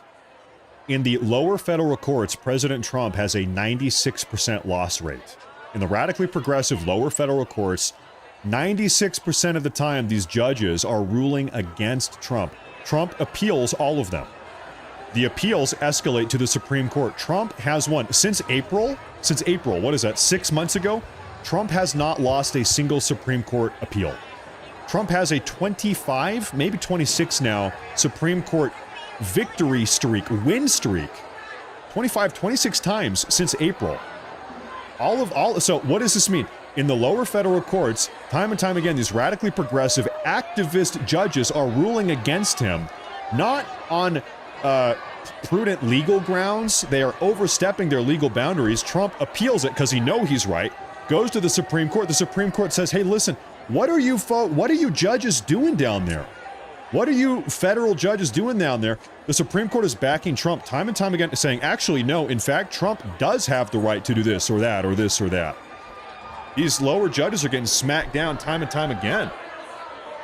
Trump, as it would turn, actually is within his bounds to do the stuff he's doing. What does it mean? It means we have lower federal judges here that are trying to usher in a judicial tyranny. They think they have the right to tell Trump, you know, whether or not he can place tariffs or carry out deportations or deploy ICE agents. What? Unbelievable. Unbelievable. Shattered spine. Whoa, that is a big super chat. I want to say that's a big one up on YouTube. He says, Matt, I've been watching you since your WoW days. I lost my ability to walk by a sniper in Iraq. I'm sorry to hear that. That's terrible. Thank you, and I'm sorry to hear that. And all this division in the country is not what I fought for. I pray for our country. Keep up the good work. It's amazing to watch your channel grow. Wow. Well, thank you very much. Hi, Allison. Hi, Kelly. Shattered Spine. That's Allison and Kelly. I'm going to mute these ladies here. Thank you very much. That's great. I'm happy you've been around for so long. That's years. That's a long time. Thank you very much. I'm happy you're sticking around. You're a part of the community here. Thank you very much. Thank you very much. Yeah, I mean, I agree. The divide these days is just so large. And you know what? It's not even really that people have moved to the right. It's that these people have moved so far to the left. I really don't think that all of us have moved drastically, radically to the far right. These people have just moved so far to the left. That is what has happened here. Donald Trump is allowing people to feel like they can be overly racist. I feel like ICE is such a horrible, the way things are being handled is just so horrible.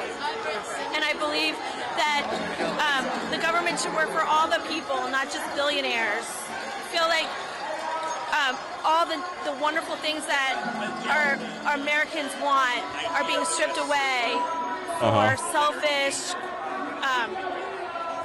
just for selfish rich people. I don't know. Really? That didn't really sound that great. But where are you from? Are you from the area? Yeah, we're from Severna Park. Yes. Oh, so you're just an native? No, we're from Maryland. Yeah. And I don't think it sounded that great. But against it, you know what I mean? One moment here, folks.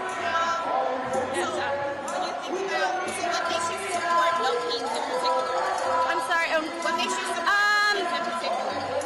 Well, I feel like, to me, I'm calling it no wannabe dictators because I feel like that sends a clearer message. I feel like. Yeah. Okay. I have another live feed here I want to pull up. This is also on the streets of DC.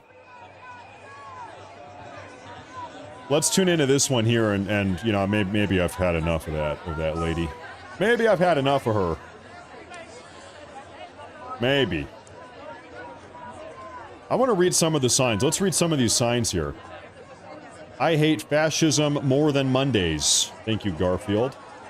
They shall not pass. Yeah, the illegal aliens shall not pass into our country. True.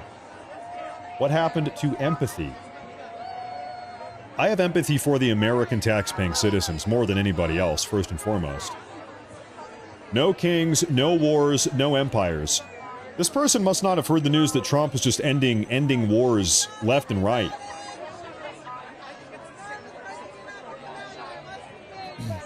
No oligarchs, no kings.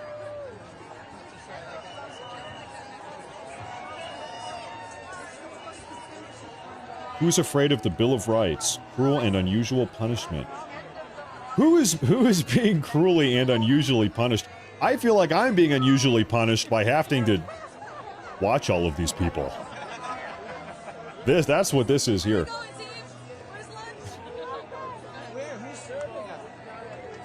This is like watching Saturday Night Live on Saturday morning. It almost doesn't even feel real. These people are just so deranged. We must resist. So folks, what we know here today is that Antifa is actually embedded in this crowd. In all of the crowds across the country, you have Antifa members that are embedded in the crowds, seeking to agitate and make situations violent. And we know that because we saw Antifa talking about that on some of their private blogs. We have a constitution, not a king. Like, this woman here, I would love to ask this woman with the handkerchief, hey, lady, in what way has President Trump violated the Constitution? Can you give me one example of President Trump violating the Constitution?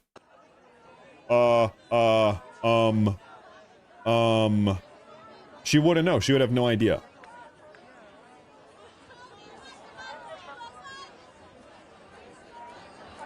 This lady has a pile of poop on her head. Nope, that's her hair. Never mind. Sorry. Sorry.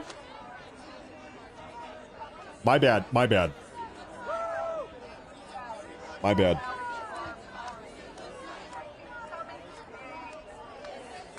False alarm.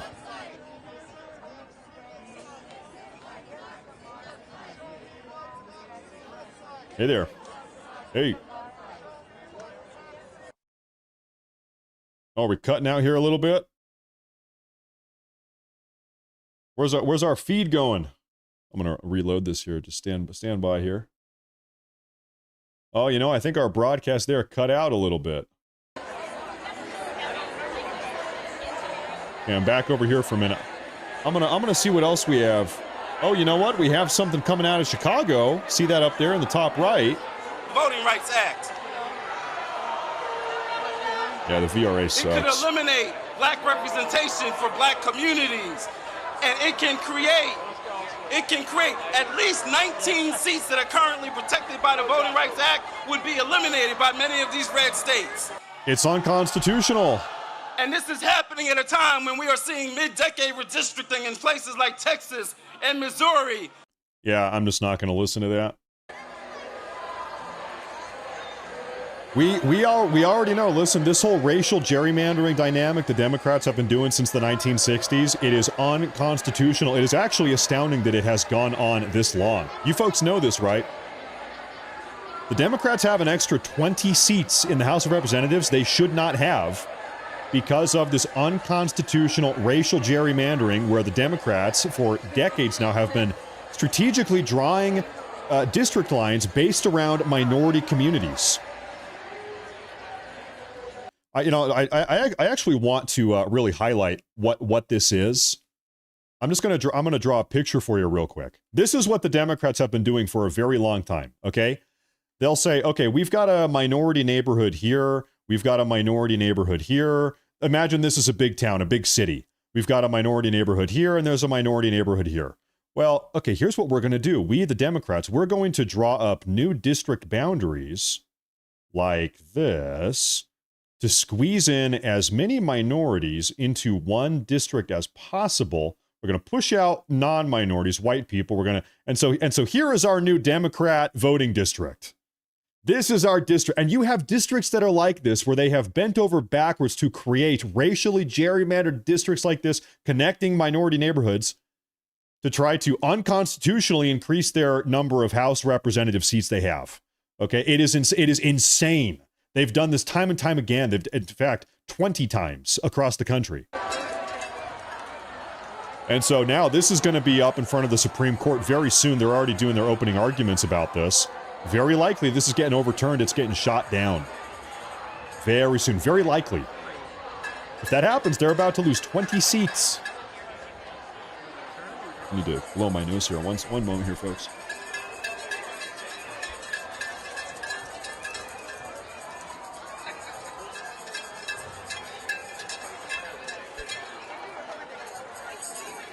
And thank God for that.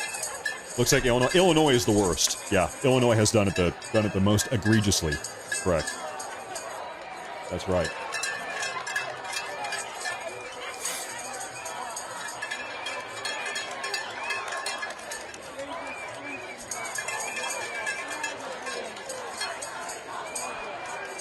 That is right.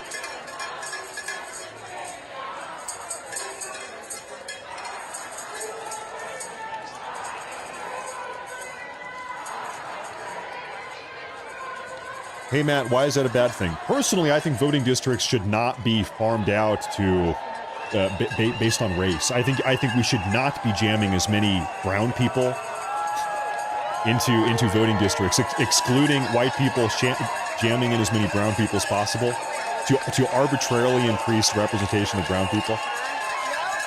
I don't think that makes a lot of sense. I think that is sort of antithetical to Americanism. And most certainly it's unconstitutional. As we're about to find out definitively here any moment, any day.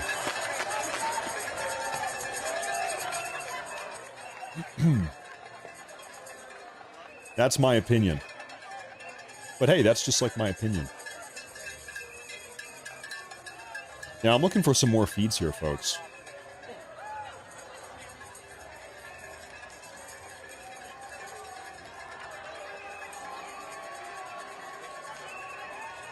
You were saying that if you are not white, you should not be able to have someone represent you in government. Listen. I think it's totally great and fine to have non-white people in government. They should be elected in the same meritocratic way and constitutional fashion that everybody else is elected. If a brown candidate really is the best candidate, then I believe he will be elected by voters, by the electorate, regardless of the skin color of the electorate. If a brown candidate really is the best, I think white people will vote for him in the same way that brown people might vote for them, or not.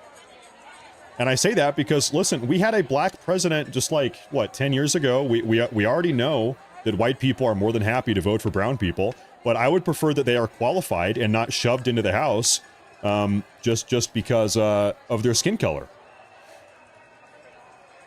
Now, I'm going to try to find another feed here. But hey, once again, that's just like my opinion. I really believe in the concept of American excellence and meritocracy. That's my opinion, though. I'm going to try to find some more Chicago feeds. Okay, I'm looking for Chicago, everybody. One moment here.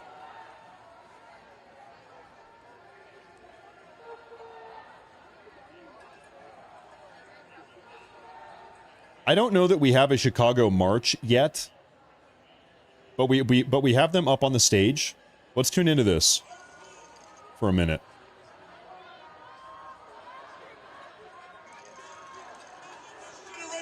Are you ready to take it to the courts and to the streets? Okay. Oh, this is Brandon Johnson. Although the video quality is pretty bad. Tyranny, and we would do it together. God bless you all. God bless. I'm going to try to find a better video. This is just intolerable. One moment here, folks.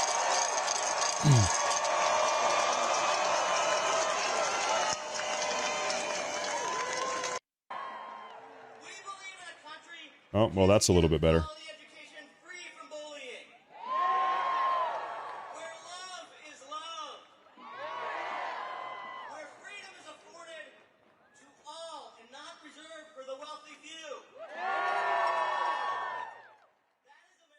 Also, you know, I have to say that this entire notion where you're trying to rig the outcome of a country based on racial quotas is just insane.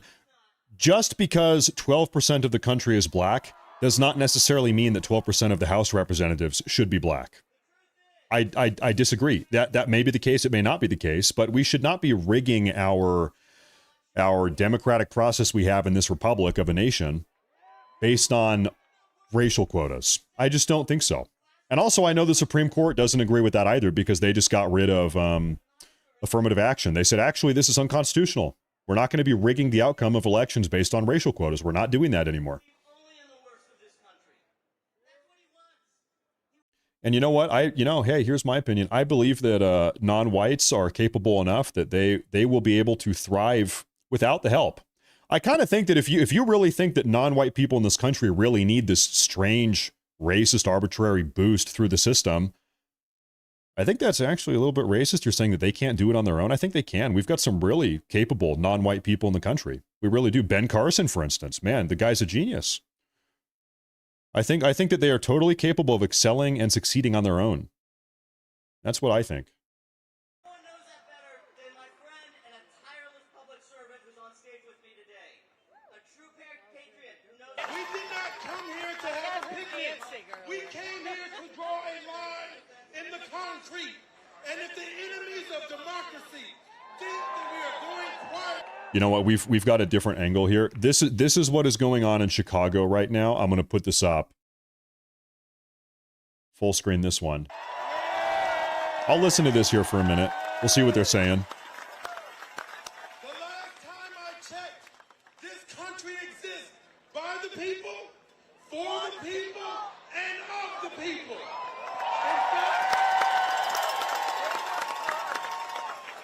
In fact, the last time I checked, the rights of individuals in America are not derived from the generosity of the state, but they comes rather from the hand of God.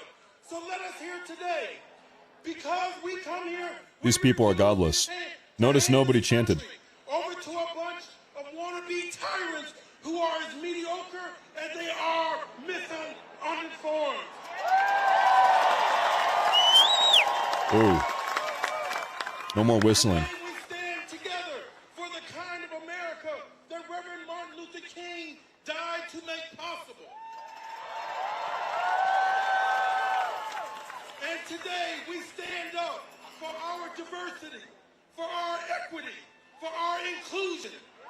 Because without it, We need our DEI. that would be a meandering republic that only represents the needs of those who gorge themselves with money and power. How many times do we have to tell America that DEI is not a pathway to privilege for the few, but it is rather how this nation should seek to correct the mistakes of the many? Nope. No thanks. So if anybody thinks that Donald J. Trump can take the words and the alphabet of DEI out of my mouth, they've got another thing coming. I will not shut up about it. This is a beautiful crowd. This is a composite nation. And I won't be quiet because diversity is the only treatment that has ever been successful in the fight against the cancer of racism. Has diversity been successful so far? Or sorry, has DEI been successful so far? It's like turning your back on chemotherapy before the tumor has gone away. Nobody with any sense tries to get up and leave the operating table while their chest is still open and the doctor is still doing the surgery. And just this week, we saw how much America still needs the Wendy says thumbs up for the poop on head comment. Yeah, my bad. I was at the Supreme Yeah, Court my on bad. Wednesday to listen to the Thank you, oral Wendy. arguments of the Section 2 voting rights in Louisiana versus Callis. They are trying to turn back the hands of time. The National Guard is already deployed in D.C. Whether or not they're going to do anything here, I don't know. Are poised to erase 160 But they're already out there. of progress. Thank you, Cody. It's almost as if these people are not tethered to reality. Didn't they see what happened in Texas just a few months ago and how the Texas legislature erroneously erased the legislative districts simply because they were majority black and brown districts. Uh-huh. There was no compelling interest to redraw those districts other than that folks that wanted to gerrymander so they could hold on to power.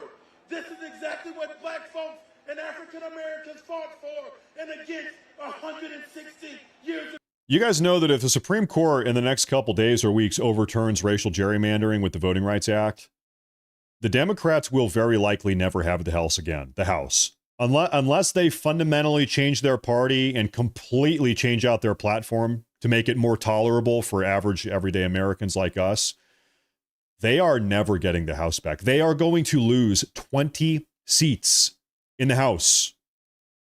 Almost overnight I mean, it's gonna take probably 2 midterms for that 20 seat to actually transfer out. But by the way, for every seat the Democrats will lose, the Republicans will gain 1.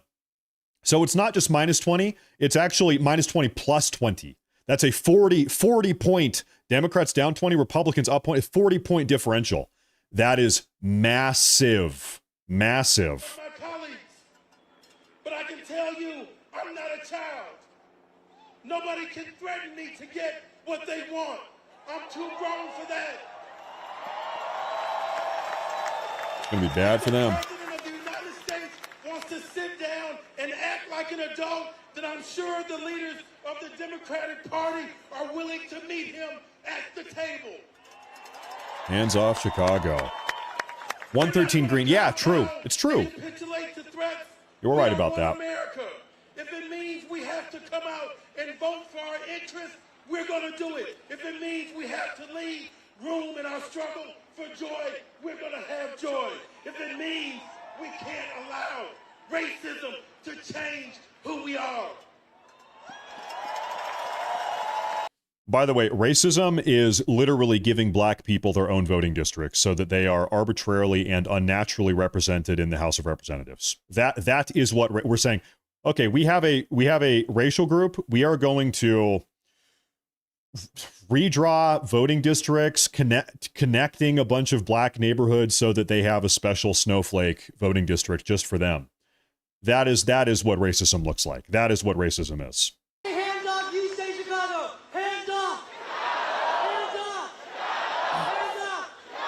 Keep this energy up! Next, you're going to hear from one of the lead organizers of this event, Indivisible Chicago. Kathy Folin is one of the lead organizers, and this organization, Indivisible Chicago, has been causing a lot of good trouble in this city. After that, you'll hear from Ed Yonka, who is the communications director at ACLU of Illinois. And they've been an organization who's been leading a lot of the fights in the courts. Please join me in welcoming Kathy Folin. Whoa. I'm going to mute here for a second. I'm going to take a look at some super chats.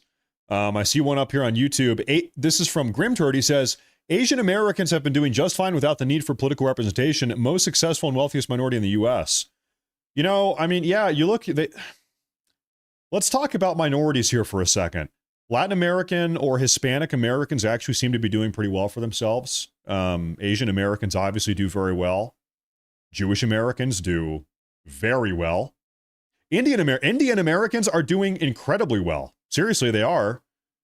It really is just one minority group. So when we say minorities and brown people, I guess just to be clear, specifically we're just talking about black people. I mean, because everybody else seems to be doing pretty well.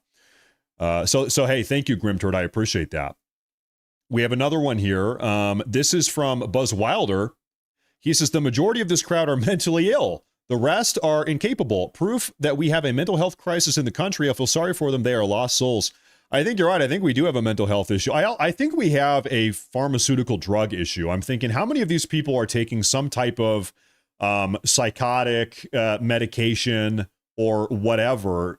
I don't know, mood-altering medication. Yeah, I would bet a lot of them probably. By the way, not that everybody that takes that stuff is like psychotic, but I think a lot of these people, the point is, have some type of mental issue. I think you're right.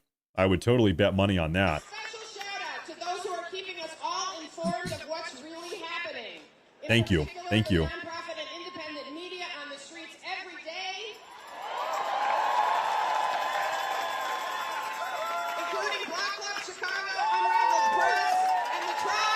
Trump is a dictator. Woo. We need all of you to support them. And we want to recognize all of you. It takes all of us, but together we will stop the wannabe king. The wannabe king, really. Please look for the Take Action QR codes along the march to tell you the important actions you can take tomorrow. Because when we organize, we win.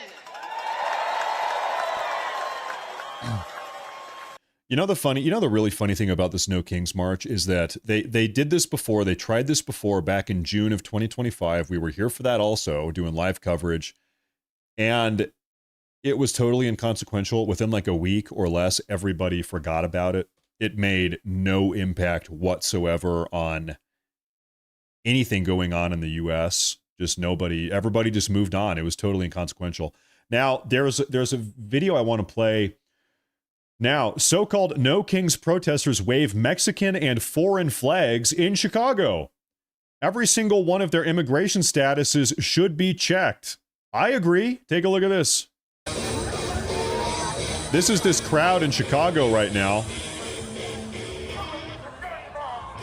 I do see a lot of Mexican and Palestinian flags. I'm seeing a couple of them out there. Yeah, I'm seeing some of them. They sure love this big diaper baby Trump balloon. They bring that out. They bring that out every single time, don't they? They sure do.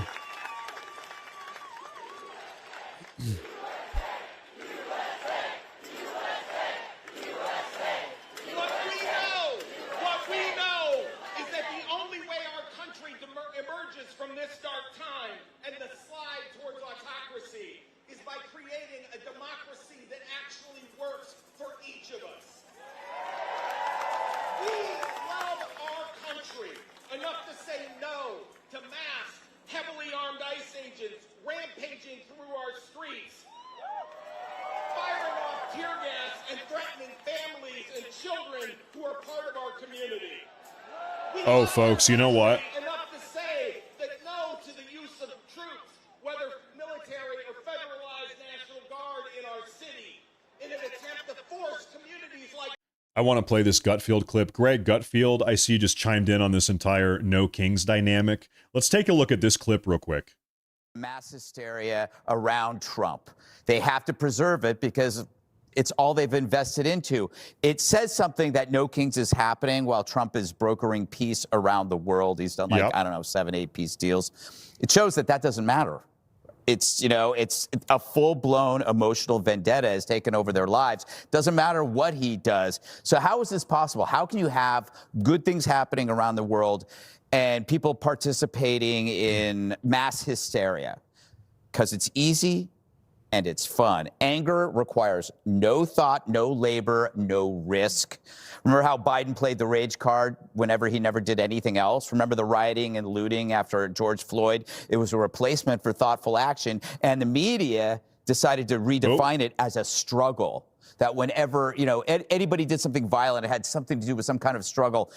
Having the No Kings event after Trump, figures out Middle East peace, it's like holding a wedding after the couple broke off the engagement the night before. We're still going to go through with the ceremony anyway. We paid for the food. We paid for the food. We already made the flyers. But the media indulges this idea that passion equals effort, and they reward people for their feelings and not what they're actually doing. So it's a perfect example again of an imaginary solution for an imaginary problem.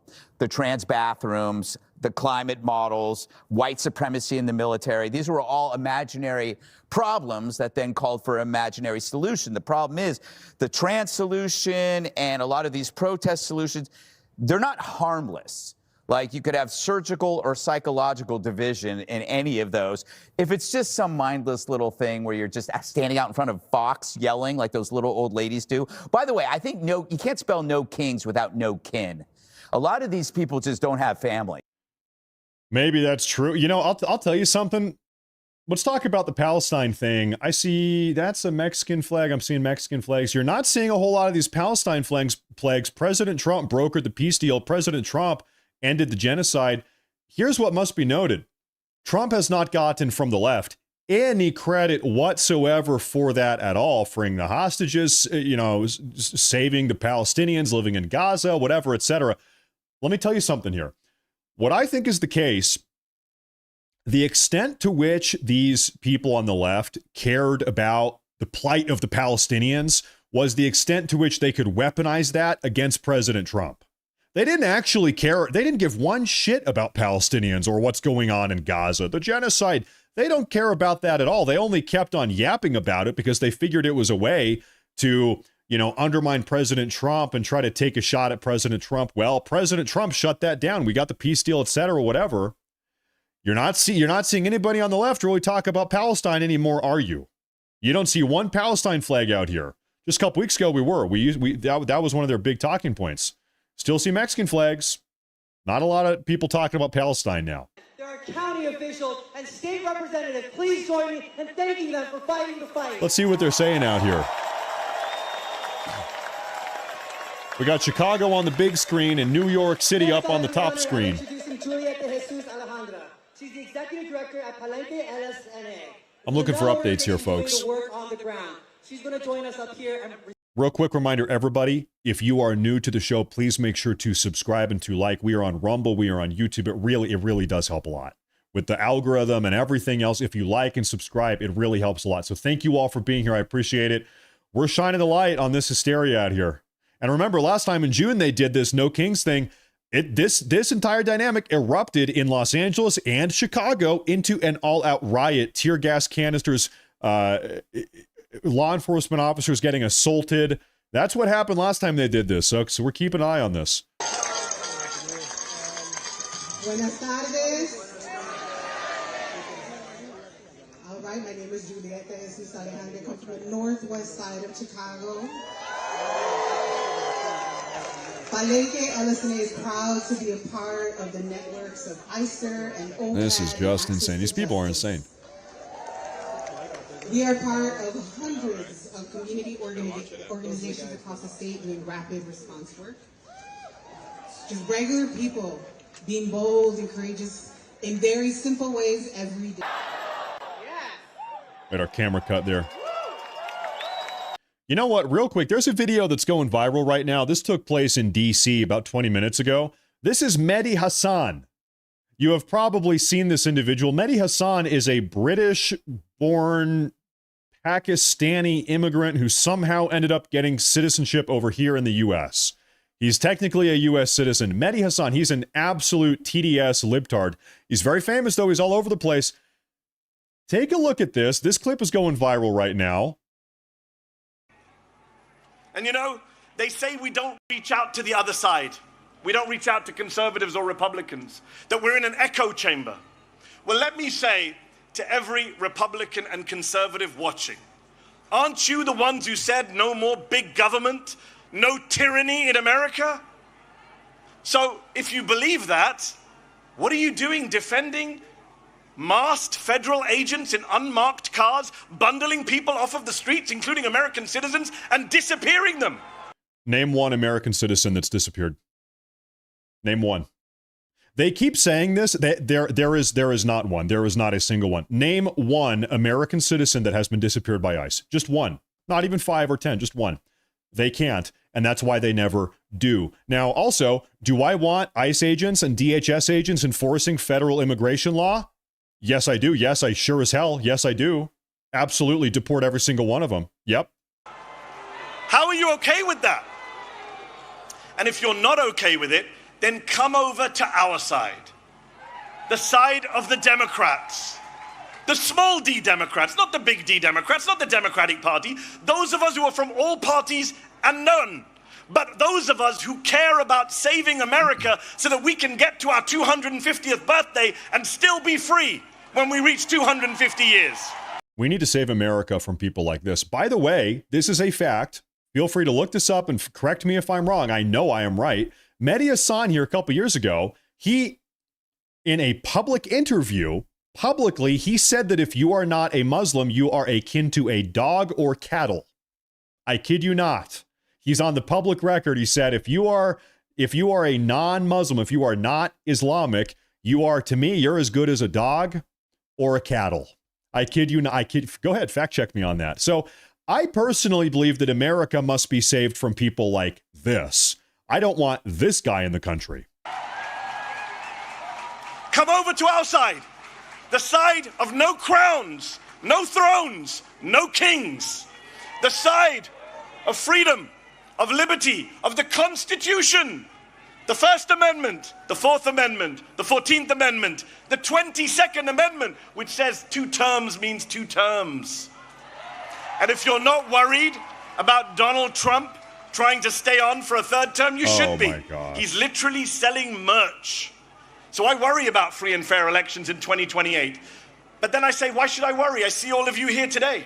He's worried about free and fair elections. He's worried about President Trump being a king. Real quick, did Kamala Harris win a Democrat primary? How many people voted for Kamala Harris in the Democratic primary in the 2024? Oh, yeah, that's right. They had no primary. The DNC just told their stupid Democrat electorate, Kamala Harris is the candidate. Shut up. Go along with it. You don't have a say. Remember that? Do you remember that? Kamala Harris, she was chosen by the establishment. She was anointed. There was no primary. They could have had an open convention where the Democratic electorate got to choose who they want to represent them. Nobody voted for Kamala Harris. There was no Democrat primary. She was anointed. She might as well have been a king. Well, a queen. There wasn't even, nobody picked her. What is there to worry about? We here today are not spectators. We are citizens. We are not bystanders. We are proud and patriotic Americans. And we Americans, we the people, will not allow our country to be taken over by demagogues and dictators. We will not stand for it. I'm just, call me whatever you want. When he says we the I'm like, hold up, slow down, Mehdi Hassan, who thinks everybody who's not a Muslim is a dog or akin to cattle. Hold up, wait a minute, Mehdi Hassan. I don't know if I'm comfortable with that little we that you slipped in there. I'll be honest, you call me whatever bad word you want. I don't think you are an American in the same way that I am an American. I don't think you are an American in the same way that many of us are Americans. I'm not exactly comfortable with that little we that you slipped in there, buddy. I don't know about that. All right, hey y'all. So y'all ready for me to sing America the Beautiful? We're pulling out more of these. Well, keep waiting because I'm not here singing today. So, just like you, I am here because I love America. Uh-huh. I love this country enough to raise Ladies and gentlemen, against injustice and tyranny. they just bust in their retirement home. No offense against retirees by any means, but We are at the point where they got the no walkers one out. is coming to save us. Our path forward will not be neat. Medic, someone needs a medic over there. Got it?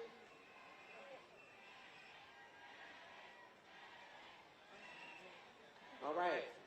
Looking for more highlights like that for you folks. We're going to be on top of it today. That's okay.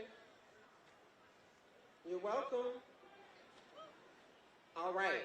So like I just was saying, as you see right now in real time, our path forward will not be neat or tidy. And it is no longer protected by the guardrails of the Constitution. Because Really? to this administration, that document has become an inconvenience, an obstacle to their growing hunger for absolute control. Once again, name one way in which Trump has violated the Constitution. But here's the thing.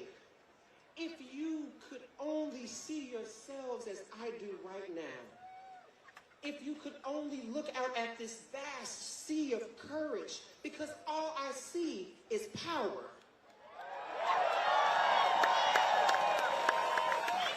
power of the people. Not exactly an electrifying speech, to say the least. Now, I want to show you folks what is going on in New York. I just got some new footage off the press. This is Times Square, New York. You do have a lot of people down there. And everybody's watching advertisements. You know, I've never been to New York City. I feel like I don't really need to go. I'm not going to be planning any New York City vacations anytime soon.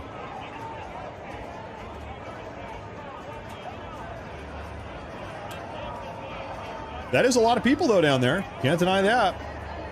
These protests down here happen all over the place. They're marching around. Less than I don't know how you could guess how many people. I would bet it's a couple thousand, probably.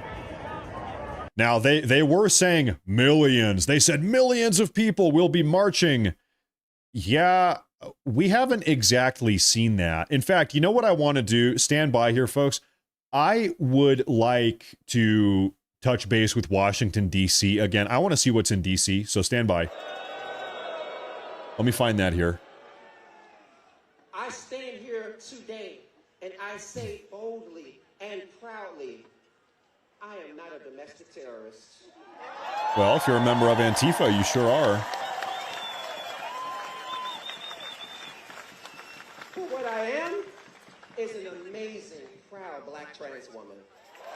A proud black trans woman.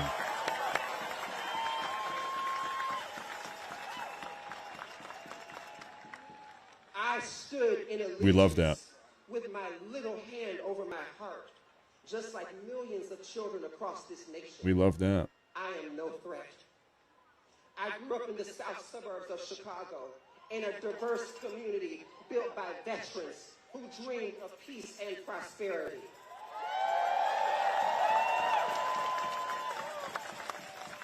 I am the progeny of a woman born only 88 years after slavery, that unforgivable crime that this nation still tries to bury. Raised in Philadelphia, Mississippi, the hotbed of civil rights movement, where 3 young men, James Chaney, Andrew Goodman, and Michael Schwerner, were murdered for trying to register black citizens to vote. The very vote. In Washington, D.C. right now, they're giving speeches. They still have people up on the stage. We are taking a side. It is a time to choose that side. Are you on the side of the MAGA forces, of the Nazis, of the billionaires? Of the Nazis. So I ask businesses, universities, churches, which side are you on? We're on the people's side. Which side? Look, nobody on this stage has told you there's no need to have fear. We see what this regime is doing. We see them rattling their sabers. We see them sending troops into communities. We see them zip-tying children and dragging them out of apartments. We see this. This movement, the 200,000 of us here, this movement is not a fearless movement. It's better than that. It's a brave movement. The other side wants to suppress dissent, chill free speech, and come after their opponents. We're not here because we're fearless. We're here because we're better than fear. We're braver than billionaires, and we're bigger than ever before. I'm going to say it again. Listen, these freaks, they want us all to be super upset about a bunch of, young Republican staffers making edgy, racist, Nazi jokes. Okay. Meanwhile, in a private chat. Meanwhile, the Democrats, they are fully in support of Jay Jones. None of them have disavowed what Jay Jones has said in his private text messages, where he was explicitly calling for the brutal murder of Republican children nationwide because they might grow up to become fascists. Because they might. So we got to kill all the Republican kids. And I'm sorry, I'm supposed to be upset about a bunch of young Republican staffers making edgy jokes a month after these people assassinated Charlie Kirk and then celebrated that assassination. Are you kidding me? I'm sorry. I am fresh out of fucks to give. Pardon my language. I'm fresh out. Don't care. Maybe they should start. If they want us to disavow speech, maybe they should disavow violence. There's an idea. Let's let them start this off. They're playing music. They're just all over. They're all over the place here. What's up in Chicago? By all means, keep making it hard for them to get away with this. Let them know we see you. We will not turn the blind eye. We will not capitulate. We will continue to speak, and we will continue to vote. And we will continue to rise.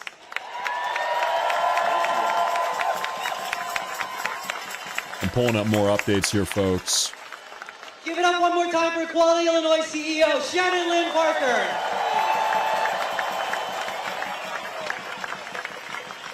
Next, we have one of our champions in the labor movement. Join a union today.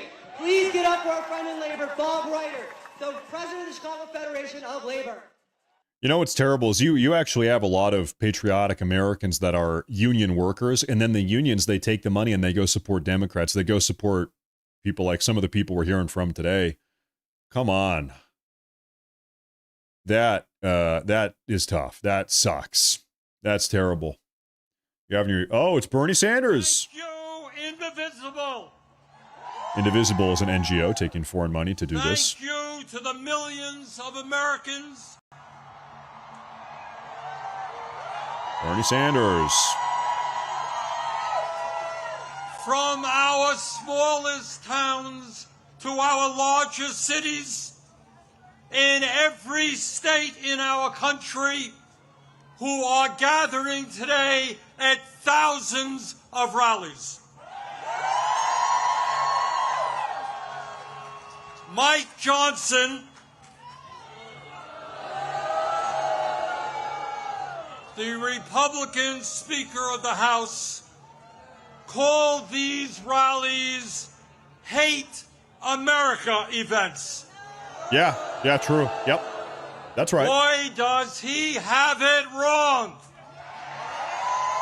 Sounds about right. Millions of Americans are coming out today not because they hate America. We're here because we love America.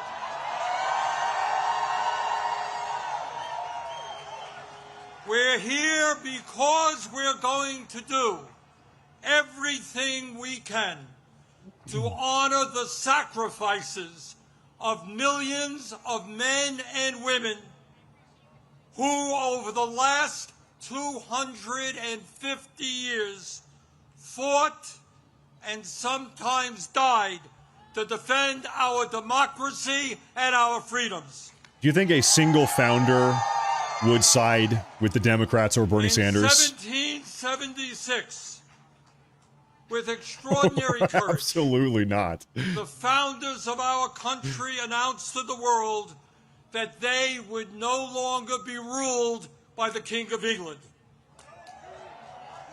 A king who had absolute power over their lives. They demanded freedom. And to bring that about, they fought a bloody war against the British Empire and the most powerful military in the world. Tens of thousands of Americans died in that 8-year war. Yep. But our forefathers fought on, and they won. Yes, they did. Yes, they did. And in 1789, after winning that war, they did something extraordinary. They established the first democratic form of government in modern history. They said loudly and boldly to the entire world, no more kings. They said some other things too. In America, they said, we the people will rule. And today,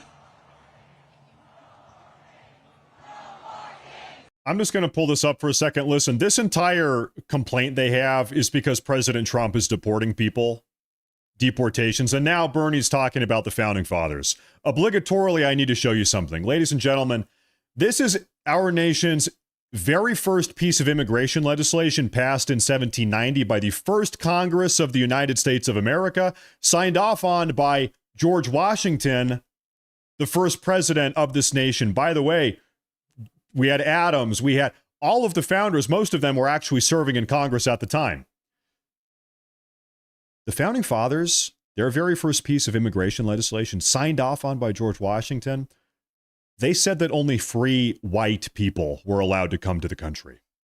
And I'm not saying that's how it should be these days, but if Bernie Sanders is going to invoke the authority of the Founding Fathers to this idea that they would be supporting him and his endeavor to have millions of illegal aliens come in our country, I just don't think they would. I don't think they would support that, actually. An experiment entrusted to the hands of the American people, end quote. My fellow Americans, in an unprecedented way, that experiment is now in danger. It is in danger when we have a president who wants more and more power in his own hands and in the hands of his fellow oligarchs. Boo, oligarchs. It is in danger when we have a president who claims that peaceful protests in Portland, Oregon, or Chicago, Illinois, are not peaceful. Is an insurrection, and calls in the U.S. military. These are not peaceful protests. And then threatens to arrest the mayors and governors who resist them. Thank you, Doughboy. Thank you very much, by the way. It is in danger when we have masked agents working for ICE, breaking down doors, throwing people into vans without due process, and taking them to God knows where. It is in danger when we have a president who sues and intimidates the media, who wants no criticism of him and his policies, and who undermines the First Amendment of our Constitution, the very foundation of American democracy. Our country is in danger when we have a president who threatens to arrest or imprison political opponents who stand against him. Oh, my Lord. That is the most hypocritical thing I've ever heard. The Attorney General of New York State, a sitting U.S. Senator, and the Governor of California. What about what they did to him and his supporters? It is in danger when we have a president who undermines freedom of thought and dissent at our colleges and universities, and who attacks law firms that oppose him in court. It is in danger when we have a president who threatens to impeach judges who rule against him. A lot of them should be impeached, honestly. It is in danger when we have a president who ignores Congress, refuses to spend money that Congress appropriates, and takes away money from states who voted against him. No, these are sanctuary states in open defiance of the federal government. Refuses to spend money that Congress appropriates and takes away money from states who voted against him. Our camera pivoted here. There's the crowd. It is in danger when we have a president who illegally fires tens of thousands of federal employees right here in Washington, D.C. Illegally fires. Throughout our country, and rips up union contracts that workers have fought for and won. He is the chief executive of the nation. It is in danger when we have a president who grossly violates the Constitution by accepting gifts from foreign leaders including a $400 million plane from the royal family of Qatar. He didn't personally accept it. He accepted it on behalf of the Then U.S. allows that family to build an Air Force facility in Idaho. They are not building their own facility. Well, let us be clear. Dude, literally everything he has said is a blatant lie. This is nuts. It's just lie after lie. Man's corruption or one man's contempt for the Constitution. This is crazy. This is about a handful of the wealthiest people on earth who, in their insatiable greed, have hijacked our economy and our political system in order to enrich themselves at the expense of working families throughout this country. Yes, I am talking about Elon Musk, Jeff Bezos, Mark Zuckerberg, and the other multi-billionaires. Mark Zuckerberg is funding this event, you dumbass, alongside all these other billionaires. They're the ones paying for this, you idiot. Very same billionaires who funded his campaign, who have bestowed gifts upon him, and who have seen huge increases in their wealth and power since Trump took office. I must recuse myself. Yeah. I can't. Yes, I am talking about the insanity of one person, Mr. Musk, owning more wealth than the bottom 52% of American households. I'm talking about the incredible injustice of the top 1% in America now owning more wealth than the bottom 93%.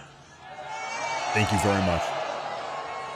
I'm talking about the richest people in America becoming much, much richer, while 60% of our people live paycheck to paycheck, struggling every day to pay their rent and mortgages, pay for child care and education, pay for their health care and prescription drugs, afford decent quality food for their kids, and maybe, just maybe, put aside a few bucks for their retirements. I am talking about our nation, the richest country in the history of the world, having the highest rate of childhood and senior poverty of almost any major country on earth. Here's the reality, man. We just do not get to have all of these nice social programs Bernie wants to have when we are allowing 50 million illegal aliens in the country. Let's get rid of the 50 million illegal aliens. Then we can talk about nice taxpayer-funded social programs like they have in Asia or Europe. Maybe we can have that conversation once we don't have 50 million leeches in the country that should not be here. Let's get rid of them. Then we can have that conversation. His way to becoming a trillionaire. I am talking about the incredible danger of the richest people in this country pouring hundreds of billions of dollars into artificial intelligence and robotics, which in the next decade will decimate tens of millions of jobs for the American working class. I'm talking about a billionaire class who believe that they have the divine right to rule, and who not only want massive tax breaks for themselves, but who reject any form of accountability or checks on their power. My fellow Americans, we rejected the divine right of kings in the 1770s.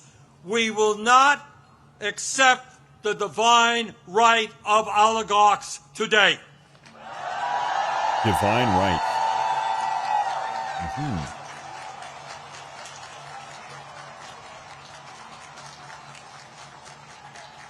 And now let's take a look, brief look, at where we are today. Where we are today on... Real quick, how many jobs has Elon Musk created versus how many jobs has Bernie Sanders created? That would be a curious number. Employees of the paychecks they desperately need and deserve. Let me cut to the chase and tell you exactly what this shutdown is all about. As a result of Trump's big, beautiful, disgraceful bill, which made massive cuts to Medicaid and the Affordable Care Act, 15 million low-income and working-class Americans are going to lose the health care they desperately need to stay alive. Illegal aliens are losing their health care. To be clear, illegal aliens are losing their health care.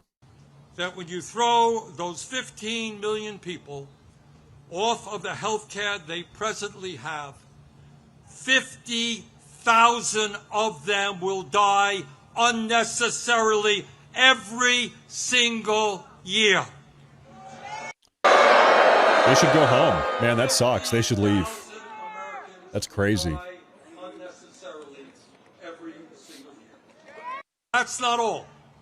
As a result of that same terrible piece of legislation, over 20 million Americans are going to see on average a doubling of their health insurance premiums through the Affordable Care Act.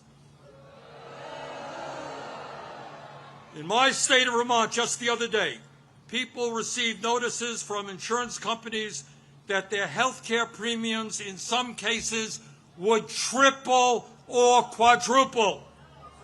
Illegal aliens. And that is going on all over the country. At a time when we already pay, by far, the highest prices in the world for health care, millions of Americans are going to see outrageous increases in their health care premiums, which they cannot afford. And why is that happening?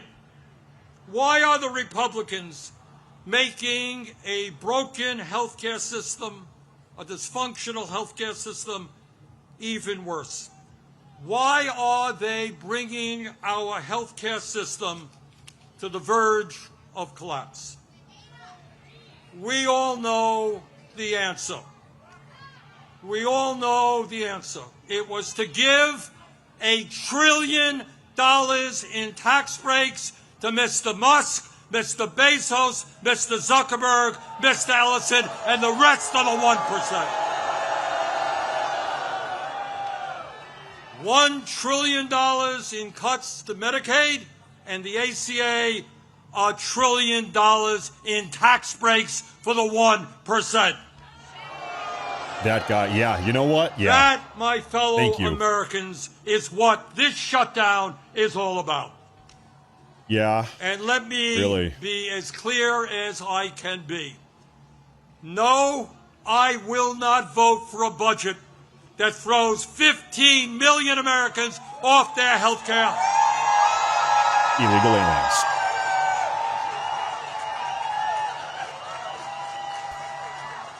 No, I will not vote for a budget that doubles premiums for 20 million Americans. By the way, this budget that's currently held up in the Senate, Bernie Sanders has already voted for personally numerous times. This is the budget that the Democrats and Joe Biden put together in March of 2024. This budget, literally, he has already voted for numerous times. The budget on the Senate floor has nothing to do with the big, beautiful bill. Huge tax breaks to the billionaire class. This is just like shameless lying. Right now, I say to my Republican colleagues, come back from your month-long vacation.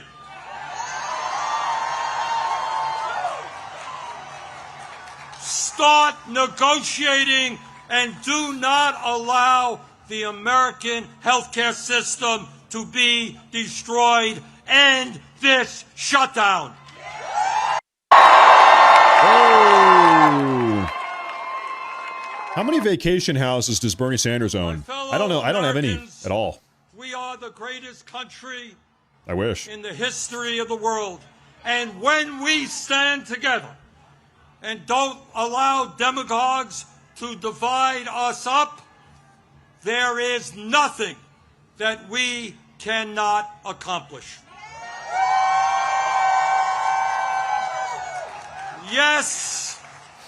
Yes, we can create a vibrant democracy by ending Citizens United and not allowing billionaires to buy elections.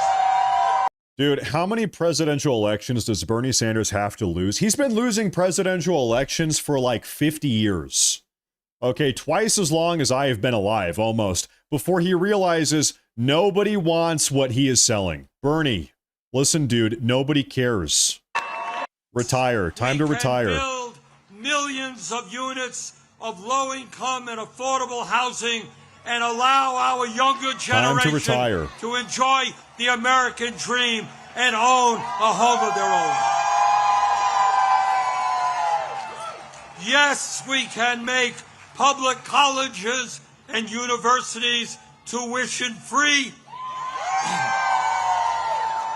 and have the best child care and public school system in the entire world.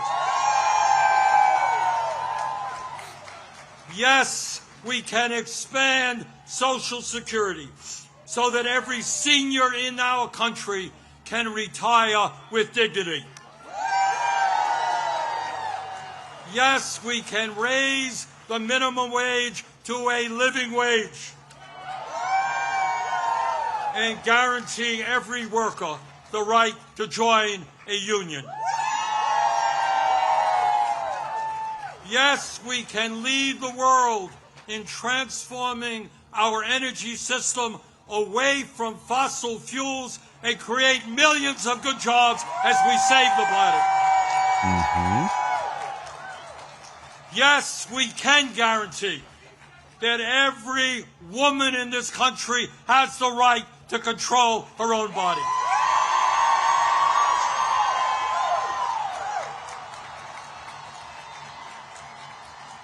This is my opinion here. I really think the history books are going to look back on the degree to which our nation has facilitated abortion.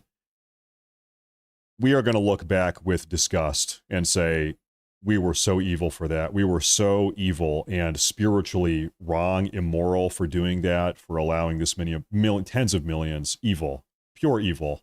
Raise a question that I have been At least I hope we do. I hope we do. You know, Bernie, great ideas, but how are you going to pay for them? Great question. Thanks for asking. And here is the answer. At a time when the wealthiest people in America have never, ever had it so good. At a time when billionaires are paying an effective tax rate lower than a truck driver or a nurse. Yes, the top 1% and large profitable corporations will pay their fair share in taxes. What is fair share? He uses this term but never actually explains what that means. Fair share. My fellow Americans, the establishment, including the corporate media and many of my colleagues in Congress, want you to believe that you are powerless. They want you to believe that you cannot change the status quo. But that is a lie. Throughout the history of our country, when Americans have stood up and fought for justice, they have prevailed.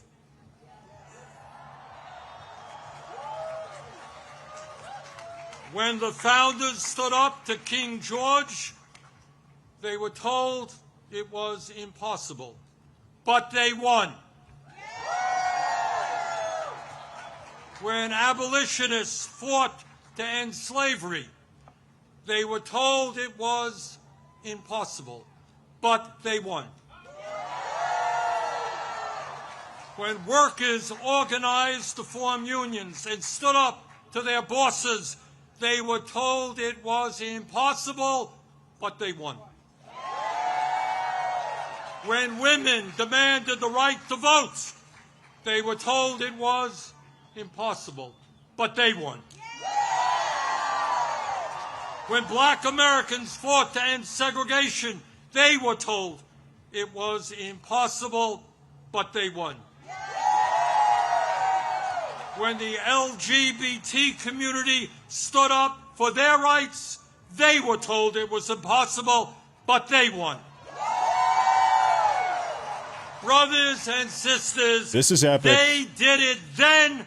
We can and will do it now. The funniest thing about Democrats making these Civil War analogies, or these Civil War analogies, is that they don't realize these sanctuary cities and sanctuary states these days are effectively the Confederate States. The Confederate States were, of course, operating in defiance of the federal government. They had a civil war because of it. They had some disagreements, to say the least. The sanctuary states, they are effectively, modern day, they are the ones operating in direct and open defiance of the federal government and federal immigration law in this case. Country than we have ever they seen are the in bad American guys. history.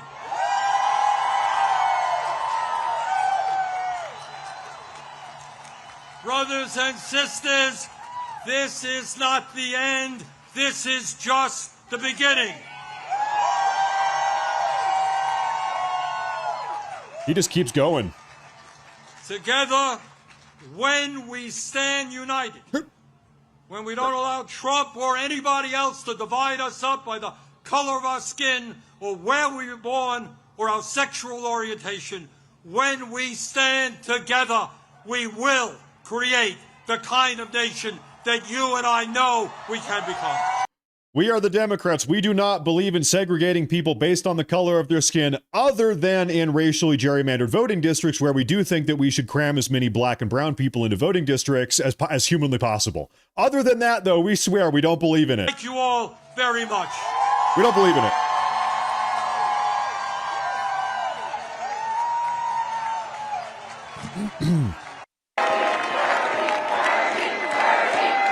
Bernie, you suck. Boo! You suck! Boo! You suck! Okay, can I share for you guys a little fun fact? It's kind of tangentially related. I think what I'm about to share with you folks is actually going to blow a lot of people's minds. And if you are a European tuning in, get ready to be a little bit upset, maybe. This is maybe upsetting for Europeans. But I think a lot of people don't know this. This is going to really shine a light on this. Folks, there's an organization, it's called the Program for International Student Assessment. The program, it's called PISA, P-I-S-A, Program for International Student Assessment. What this does is it compares American students versus all of the other students all around the world, European, Asian, whatever, African, compares all of them to see which country really does have the highest educational attainment via test scores. And so there's something I really want to show you guys.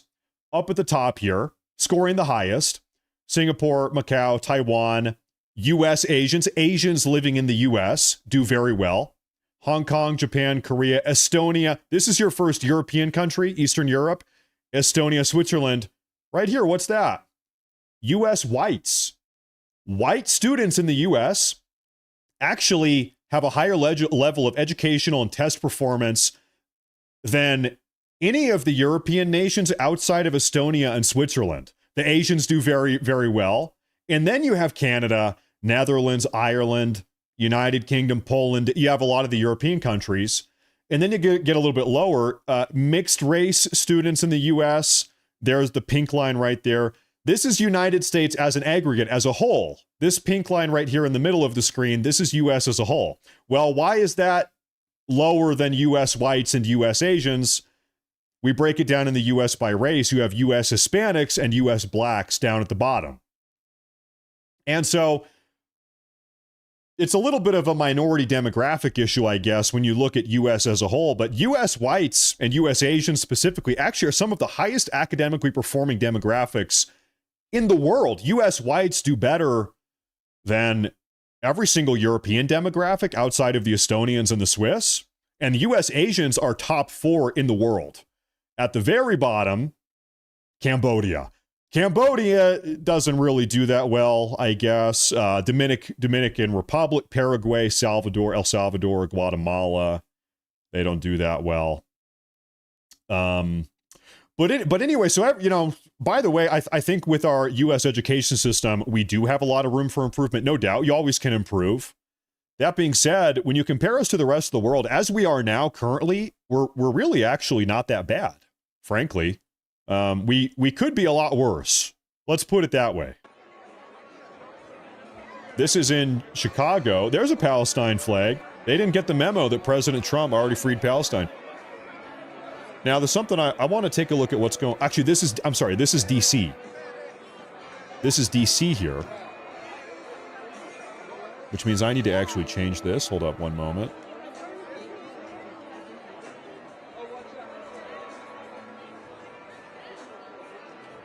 You know, I'm sorry. I've got a lot of European friends, and we always have our banter, our political jokes.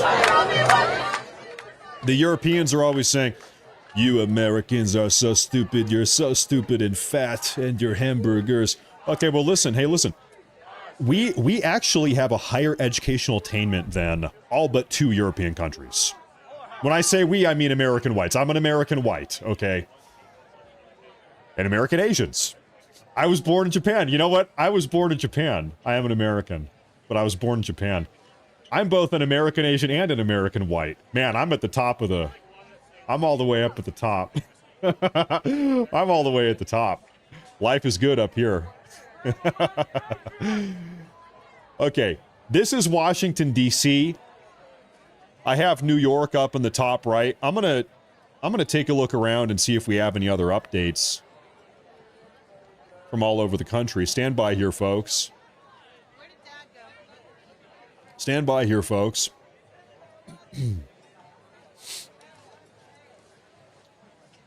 Seeing what's going on here. Oh, no way. Hold up. So I'm seeing a report, pause here, breaking news, ladies and gentlemen. The No Kings protests are allegedly flopping nationwide. Scenes of protesters deserting their post after their paid time was up. I'm going to play this. And just like a fart in the wind, a fart in a white suburban wind, they're gone. They're only paid for 3 hours. Gone. The No Kings protest is over just like that. They've all cleared out. And, you know, they're late. He's the, you know what? Shout to the brother there, but we're late. He's late. But yeah, just like that, they're gone. They're not doing overtime. Like that. An hour and a half, they were here. Conviction apparently has to be scheduled, you see, and allyship is on a deadline. You know, like, listen, it's really important to combat fascism. Donald Trump, he thinks he's a king. Oh, it pisses me off. But it's only really important to do that if I'm getting paid. If I'm not getting paid, then, who's got time for that? Especially when Kaylee has to get ready for her ballet recital a little later. It's absolutely hilarious. It's absolutely hilarious. Timed advocacy. Timed advocacy. You know, I got a lot to say about this, and I'll say it a little bit later, but suffice it to say I am not surprised by this. Nope. I am not surprised that these fucking weekend warriors were in and out so that they could go and do all of their own stuff. But, you know, that's how you know this is empty. That's how you can tell all of this is empty. The only ones who are calling Donald Trump a king are liberals. The only ones who are referring to him as some type of monarch or whatever are them. Okay? Pointless from the very beginning. It's empty, but apparently they're going to keep doing it. They came across a couple white ladies who said, we're going to be doing this all we're going to be doing this next week. We're going to keep coming. I guess they were trying to get us to validate them or something. I don't know. Anyways, that's it from downtown. That's it. Well, you know, these protesters, they have a busy schedule. They need to go, what? They need to go do fentanyl on the streets of Portland, probably. I don't know what they're doing. Who knows? Now, we have a clip here, folks. God, I have so many freaking internet tabs. Hold up. I need to clean house a little bit here. We've got too many tabs. We talked about Antifa trying to embed themselves. Chuck Schumer spoke about this morning. This weekend's No Kings rallies will be an affirmation about what America is all about. We're a democracy in America. We have no kings, despite the fact that Trump has even said he wants to become one. Dude, you lost. This whole game of democracy, you lost. You lost the House. You lost the Senate. You lost the White House. You lost the popular vote. You lost 35 or 34 state governorships. You have lost everything. Yes, we do have, you call it a democracy if you want. Some people call it a republic, whatever. In principle, you guys know what I mean.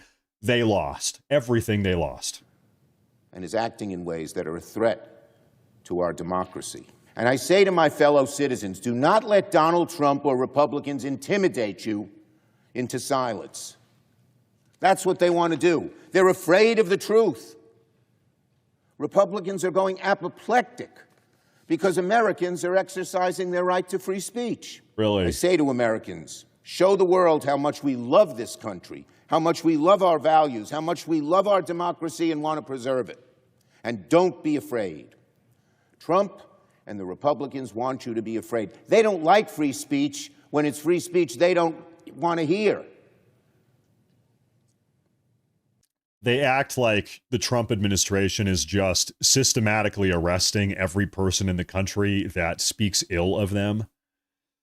Oh, you made a Donald Trump joke on the internet. All right, you're getting arrested. Yeah, that's actually not what's happening. This is not the United Kingdom. If this was the United Kingdom, maybe that would be happening, but not here. But we're not going to let them intimidate us.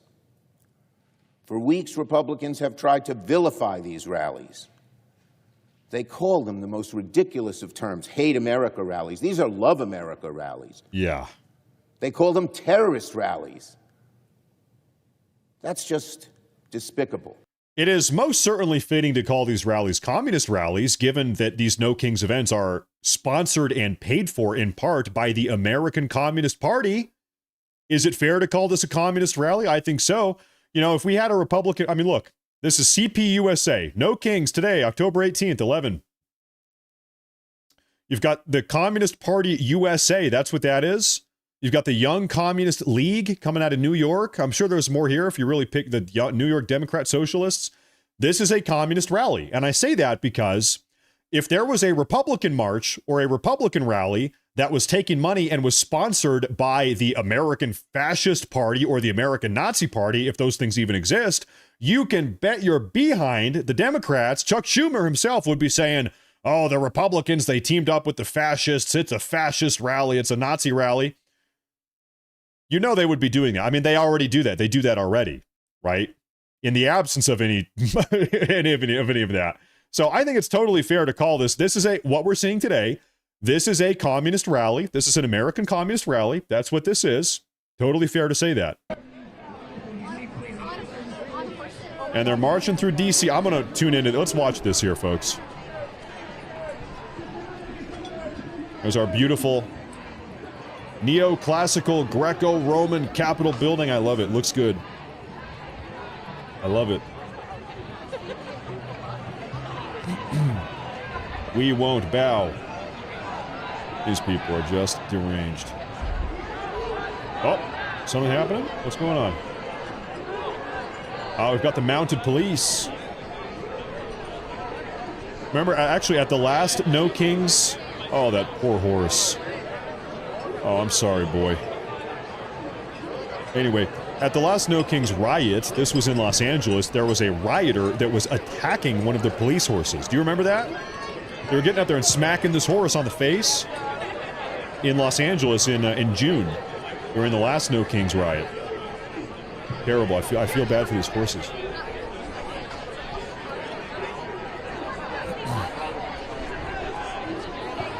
So we're praying for the horses. Let's pray for the horses here. Good Lord.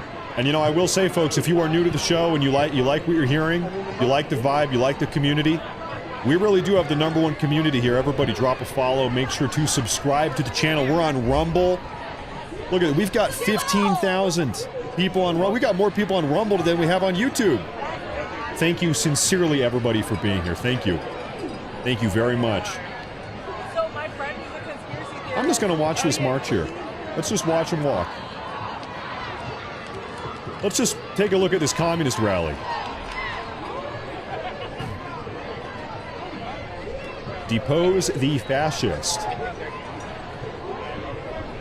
Folks, permission to say something incredibly controversial. Everybody, real quick, yes or no? I'm going to get in big trouble if I say this, but you know what? I might need to say it anyway. With your permission. We'll see.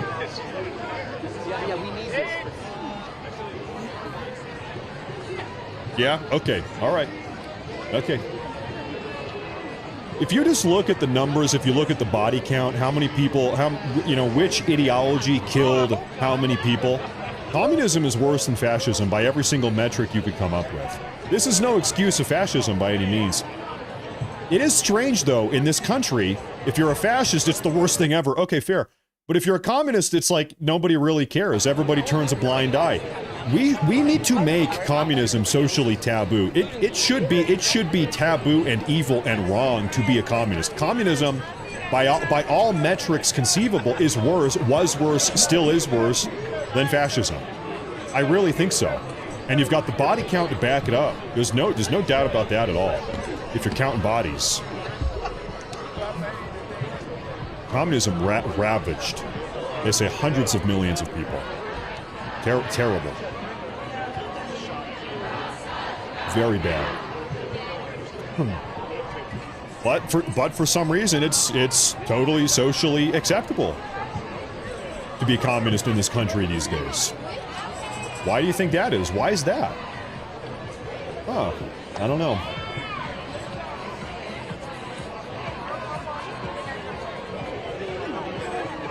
They're out here marching. The communists are out here marching. I don't like them. Me? I don't like them. You know who was right about everything? I say this all the time. McCarthy. Remember McCarthyism? The communist McCarthy scare? Everybody said, oh, McCarthy, you're crazy. Communists in our country?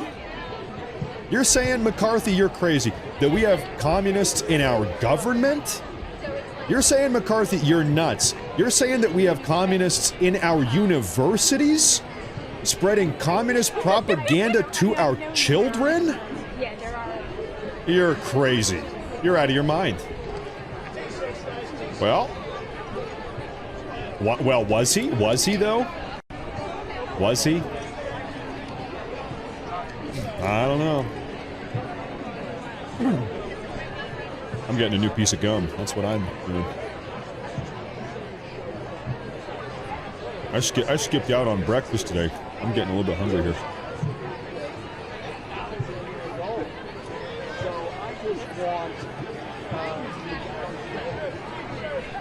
It's interesting here just to kind of people watch. We're watching these people walking on the road. But you got a lot of real characters out here today. No doubt about that.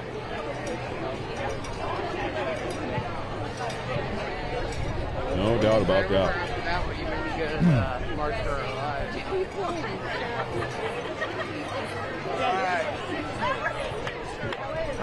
Trump is the mad king. Rage against the fascists. They're flipping off the police. F the police!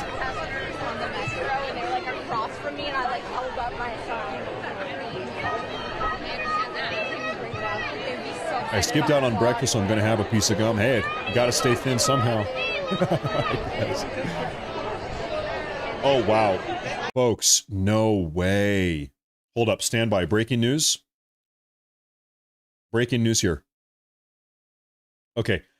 Breaking news. At exactly 1 p.m. in the afternoon, all of the No Kings protesters in Times Square immediately dispersed. Oh, I was hoping we were going to have a time-lapse video of this. Of them all just disappearing. You remember we played that video about a half hour ago where this place was just jam-packed. It had probably 5 times as many people, shoulder to shoulder. So, yeah, probably 80% of the people have left at 1 p.m. sharp on the East Coast. Huh. Curious. Looks like all these people are going home, too. It's a little bit weird. That's a little bit weird. Right?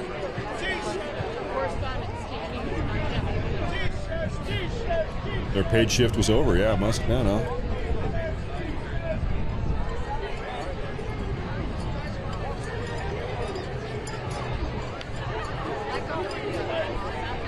What type of Trump was that? I'm seeing all different types of Trump today. I don't even know what type of Trump that was. No Kings. Uh-huh.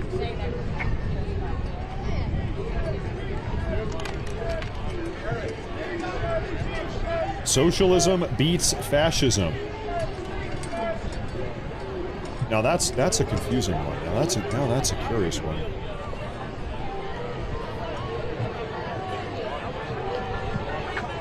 These people are just a little bit incoherent, I think, sometimes. Imagine that, right?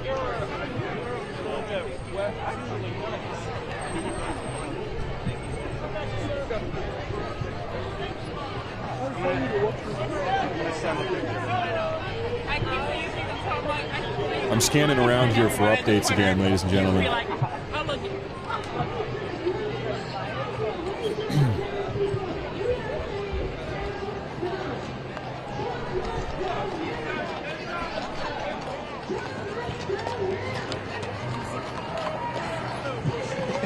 Oh, mounted police.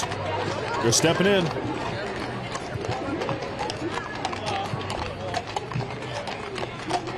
Oh, that poor horse. Good Lord. Get that lady off the horse. You know, I'll tell you something. I used to ride horses with my grandfather when I was a boy. I haven't done it in 20 years. I was thinking now as an adult man, I was thinking about getting into horses. What do you think about? That's probably a good hobby.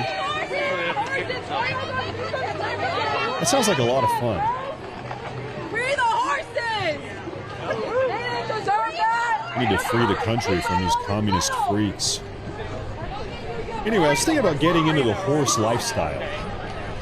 Expensive, yeah, I know. They are expensive. You're right about that.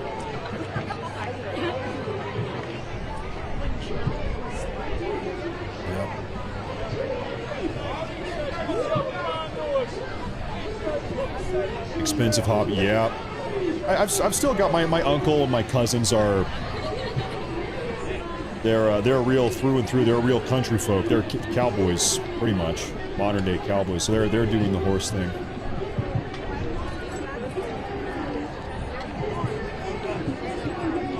That's the problem with life. All the fun things you got to spend money, right? If it's fun, you got to spend money. Isn't that the truth?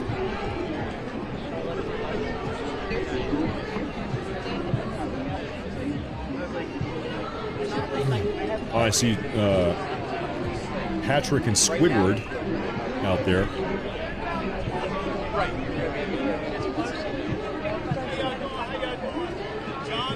You know, I think in a lot of ways, like culturally, when you think of American culture, cowboys are like maybe the most iconic, quintessential Americana thing. A real American cowboy. Right, it's pretty cool. It's cool.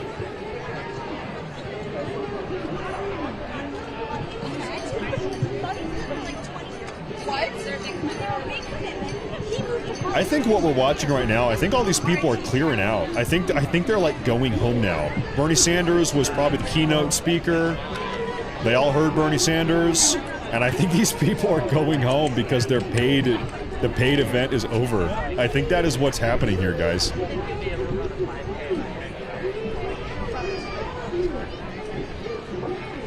Old man yells at Antifa. Listen, the craziest thing about these Democrats is they refuse to acknowledge that Antifa even exists. They'll say Antifa's not a real thing. Nobody's Antifa. Antifa doesn't even exist. Like, as if we have not all been watching the videos every single day for like 6 months or 9 months, closer to 9 months now, actually. Antifa doesn't exist. Okay.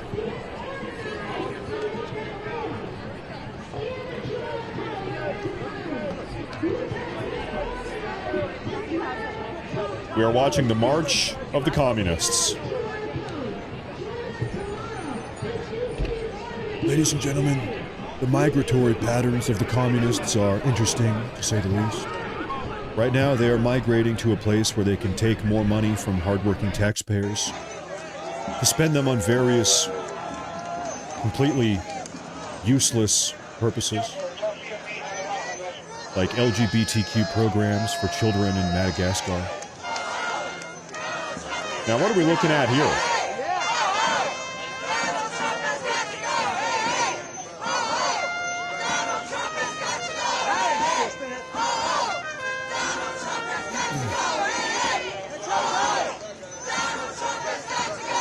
I think this might be Chicago.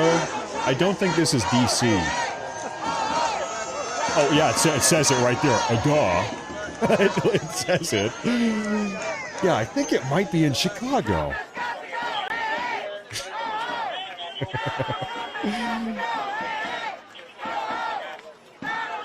There's a lot to look at, okay?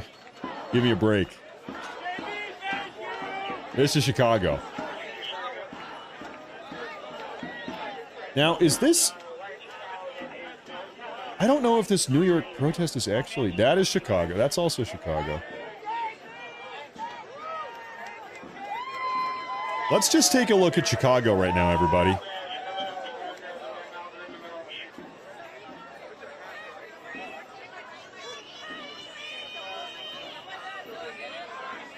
They're doing their Chicago march. Hey, Steve Champagne? I'm late on that super chat, sir. Thank you very much. Thank you very much. I appreciate that a lot. Steve, thank you. Thank you very much. I'm a little bit slow on this stuff sometimes, so I appreciate the patience. Thank you very much. Let me try to get on top of some super chats here. You know, I saw the question here a moment ago. It said, what do we need to do to get through to these people? You know, I think the strange reality is there are some people we just cannot get through to them. They don't live in reality. I think you're looking at some of them right now, in fact. Keep in mind, guys, we won. We are winning. We have won. We have the White House. We have the House. Have the Senate. We have over half the states. Well over half the states. We won the popular vote. I just think we need to keep on doing what we're doing. I don't think we need to change the strategy too much. Some people we can't get through to. That's okay. You're not going to have 100% ever in the realm of politics. We've already won. We are winning. I think we just keep on winning. You know, there just are some crazy people out there. The March of the Gay Frogs. Somebody's making the frogs gay. Somebody's putting chemicals in the water, and somebody's making the frogs gay.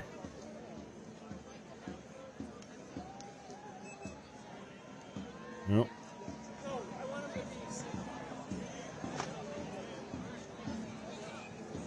Yeah, we would probably benefit from reopening some of the mental asylums. You're right about that. And you know what? Here, I'm going to do a quick switcheroo, folks. Stand by here just for one moment, ladies and gentlemen. Oh, of course, as I do this, then it starts getting weird. Okay. Yeah, and we're back. Okay. I'm just changing the angle a little bit. I thought we had a better angle. No, I think we do. I think this is good. Well, never mind. I just can't do anything right today. Okay. I'm going to swap it back. Now we're back in Washington, D.C. Really, I wanted to look at Chicago.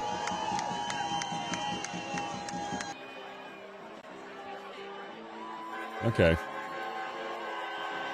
Sorry, folks. One-man show. It's a one-man operation. Hi there. Oh, sure. Thank you, sweetheart. Thank you, dear.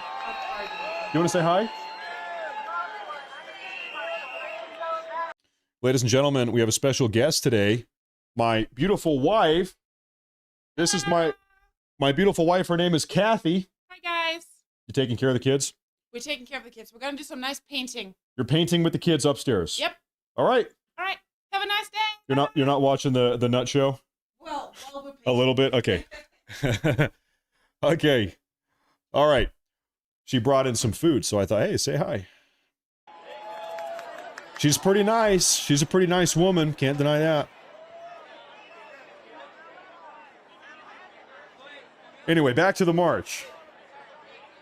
Normally, she's upstairs. She's taking care of the kids around the house upstairs, and she's also watching the show while she has got it on in the background. So she's tuning in all the time. Katarina. I call her Kathy. Her American name is Kathy. Her German name, Katarina. Katarina is her name. In Deutschland. Yeah.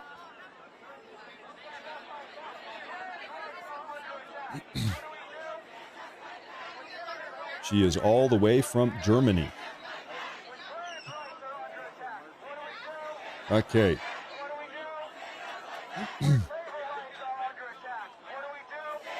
I think, oh, you know what? I need to change that ticker up here on the top. It says Washington, D.C. is actually where we are. There we go. Perfect. There we go. Oh.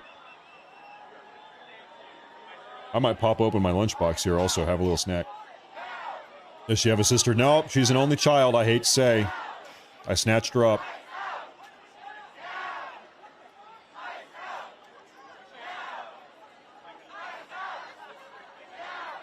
Hate to say. She's from I got lucky. She's from a real small, middle of nowhere country German village. A little old school traditional German village. It only has like 1,500 people. Literally middle of nowhere in the German countryside. And we met each other 5.5 years ago playing World of Warcraft. We met each other on the internet playing World of Warcraft. That is our origin. I almost said Oregon. That's our Oregon story. Switch to, you said Denver? Okay, I'm gonna, also, I think Honey Badger Mom is live. We've got all types of signs out here now.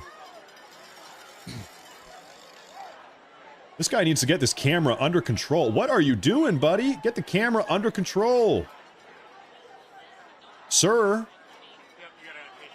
They're gonna make me motion sick here. Okay, he hopped over to DC. Okay, I'm gonna find some new, no, we're back in Chicago, looks like. Yeah, no, this is Chicago. Okay. So stand by here for a moment. One moment here.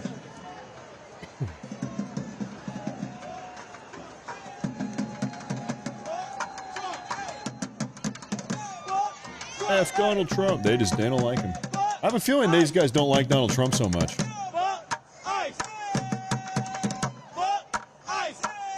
Yeah, I don't think they like Trump.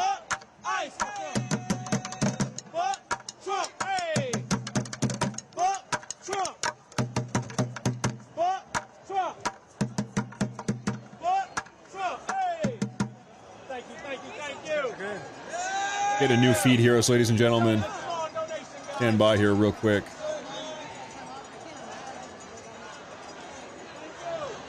You know what? Why don't we do this? I like I said, guys. Where's this audio coming from?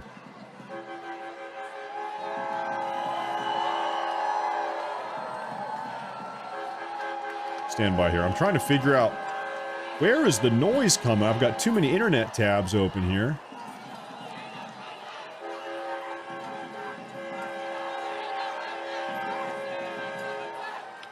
Well, I don't know, honestly.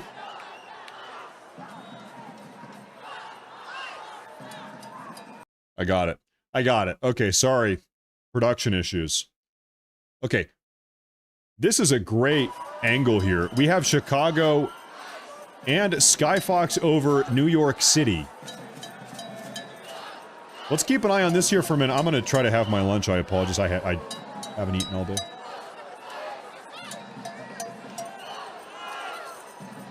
Okay. We've got Chicago and New York City up here. New York has cleared out a lot. They're still marching in Chicago. Chicago is 1 hour behind New York.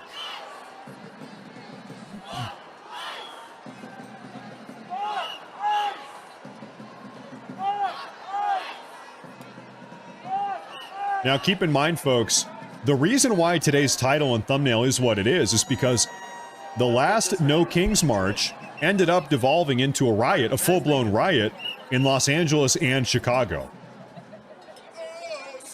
So right now, that's kind of what a lot of people are expecting to see.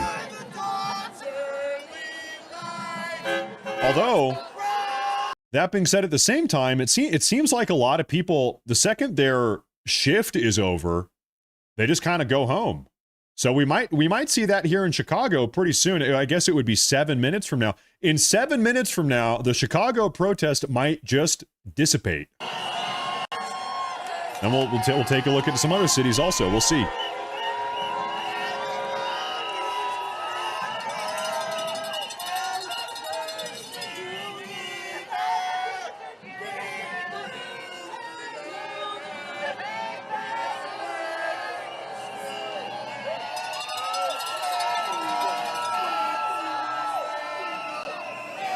New York sure did clear out a lot.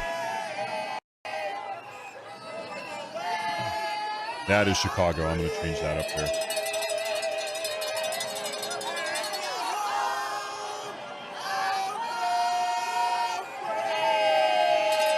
You know, I'll tell you something here. There does seem to be a very deliberate, intentional attempt coming from the left to retake the American flag, to recapture the narrative that the Democrats are the real patriots. The because when you think of the American flag, who's waving an American flag? It's the Republicans. The American flags they have the title, they're the patriots, and I think that's true, that is right. The Democrats are trying to contend for that title. We are the patriots. We have the American flag. And for a long time, they just didn't really do that. But now I think it is a deliberate thing. They are doing that. They're trying to take it back. Yeah, you can slow me down too, yeah. Seems to be clear to me, at least.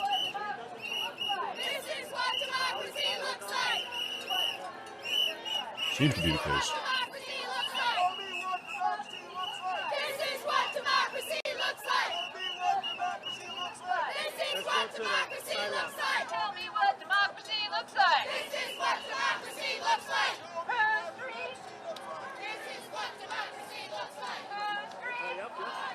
I think everybody in the country just kind of realizes that they are not patriotic. I think that much is clear. Really, it seems like the biggest point of the Democrat political platform is that they will do anything and everything to support illegal aliens. Their entire platform is built around protecting illegal aliens, getting more illegal aliens in the country, and giving taxpayer money to illegal aliens. That really is what it's all about. Really, when you think about it. It is anything at all that they can do to support illegal aliens and get more of them. No, we're good. That's all.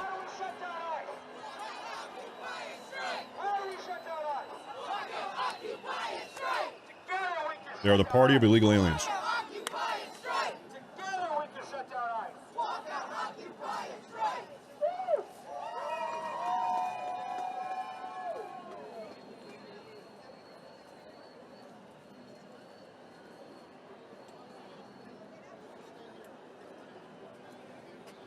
They are effed if there are no illegal aliens. Yeah. I think pretty much they're going to be effed anyway, either way. Well, I mean, as long as we can keep the border closed. They're in the process, they're in the process of losing 20 seats in the House because this racial gerrymandering dynamic is probably getting overturned here soon enough. To go on the front, or like to go faster than the march on the sidewalk. Yeah.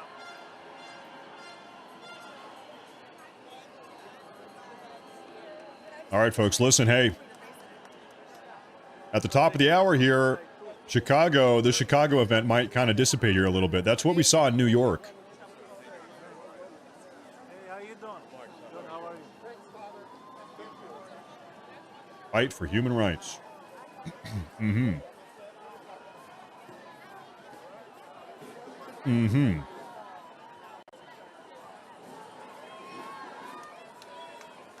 The salt trucks.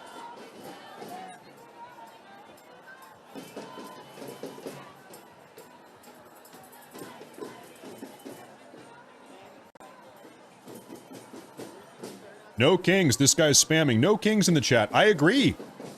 That's why when the presidential election happened, about a year ago, 11 months ago, we all went out and voted for President Trump. I also do not want kings in the country. Which is why all of us patriotic Americans just got done overwhelmingly voting for President Trump. That's why we voted for him, to be our democratically elected president. And I'm happy with that. I'm happy how that went. Mm-hmm.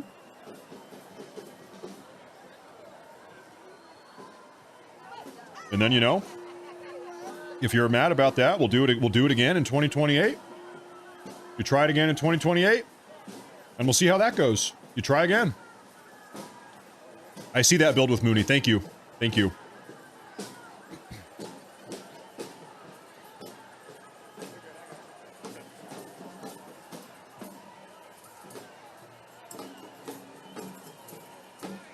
Now, real quick, let me take a look at something here.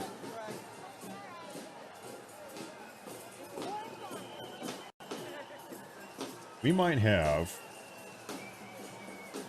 something coming out of Portland here, folks. Let's see. Can we get eyes on Portland here?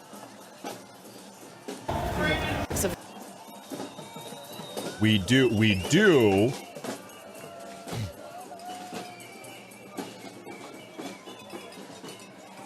Okay, folks, we are going to tune in to Honey Badger Mom for a minute. Let's take a look at Honey Badger Mom. Keep in mind, it is noon exactly on the West Coast, still midday. Is contagious. Well, we might. They get the job done. We might be having internet issues here. I sure hope not. That's exactly. Oh, you know, we might be skipping around here a little bit. I will say, hey, Curtis, thank you very much for the big super chat. Do me a favor. Curtis, we are seeing something very strange happen where a lot of these protests, they're sort of a flash in the pan event. They pop up for 2 hours, maybe 3 hours, and then the second the clock strikes a certain time, and we might be seeing that happen right now in Chicago, everybody kind of goes home. In Chicago, people are still marching around here. No, I mean, the guys that were in the front, they all left, like the Pritzker. I also want to know what's going on in Los Angeles. I forgot his name. It was in June of 2025, a couple months ago, in Los Angeles and Chicago, where these actually did just devolve into complete and total riots. You had people blowing up cars. You had people throwing rocks at police officers from the overpass. People defacing property, destroying businesses and stuff. And so we had tear gas getting fired off. In fact, actually, the photo on today's thumbnail on Rumble and YouTube here on the broadcast, that photo was taken from Los Angeles from the first No Kings protest. It ended up becoming a riot. So that's where that photo is from. And so we're on the watch right now to see if something similar happens today. It happened last time. That's what happened last time. I wonder if can I pull up Chicago on the big screen here? I know we've got it right there, but if I could get a better angle on that.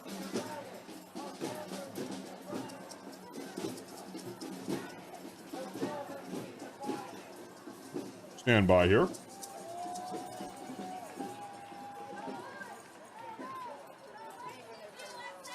And thank you, Curtis. Thank you very much. I appreciate that. Welcome to the show.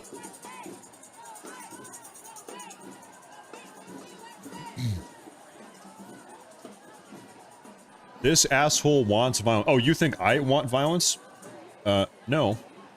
In fact, literally every single time we do protest coverage or Antifa ICE facility coverage, I actually encourage people to pray that we don't have violence. That's something I do, is I encourage people, if you like to pray, you can pray that we don't have violence. Last time we did. I am aware, last time we did. That's what happened last time. I hate to say.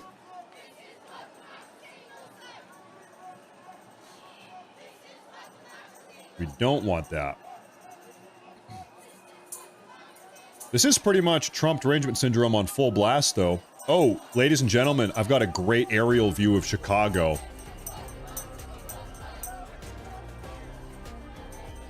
Stand by here. This is Chicago right now. Aerial view. Why don't we leave this up here for a minute?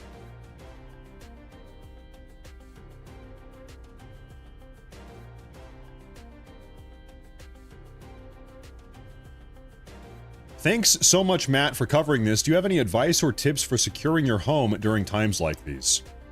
I feel like that message is...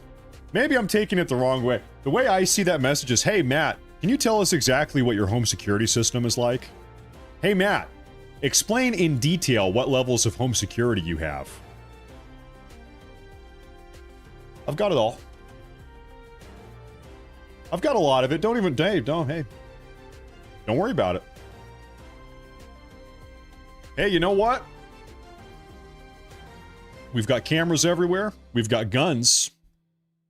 We've got a lot of guns. We've got a big angry German Shepherd. Man, look at these people out here in Chicago. That's nuts. That's a lot of people out there, I'll tell you what. You just got to do it all. We've got motion sensors and floodlights. We've got it all.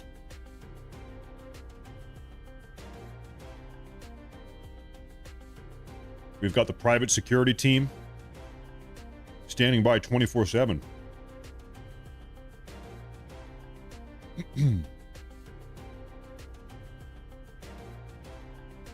These are the streets of Chicago we're tuning into right now. Like I've said a couple times, it was in Chicago and Los Angeles that we saw riots break out in June during the first set of No Kings protests. Ended up becoming riots.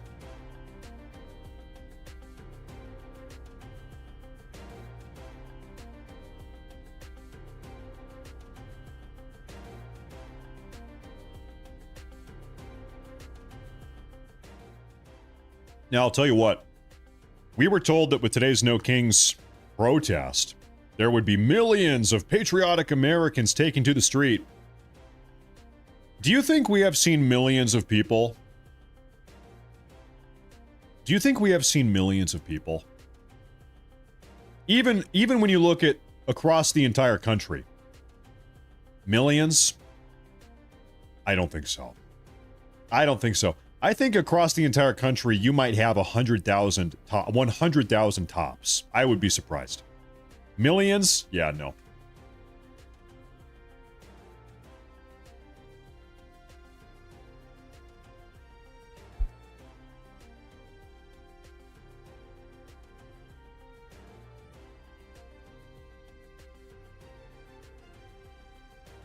Oh, welcome, Joyous. I'm happy you found your way here. And thank you again, Curtis, by the way, for that big super chat. Thank you very much. Folks, I am sorry if I ever miss anything, a super chat or a message or anything. I do apologize. They've got a little police setup down here with the bike police and the car. There's a lot to keep tabs on, so I do apologize if I ever miss anything, guys.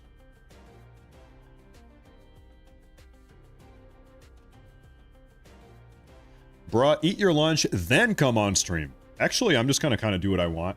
And if that bothers you, I don't know. I guess you need to stop being such a snowflake. I don't know what to tell you. I guess you need to just go cry about it or something. I don't know. Are you mad? Are you bothered? I don't know what to tell you, man.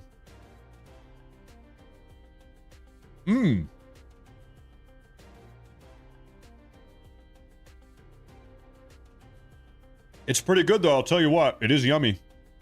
I think I am done, though. I'm just about done. Listen, hey, I'm a growing young man.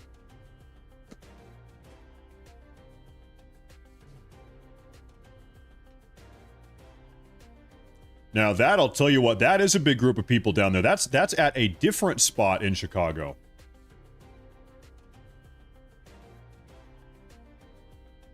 I am really happy that we found this aerial footage.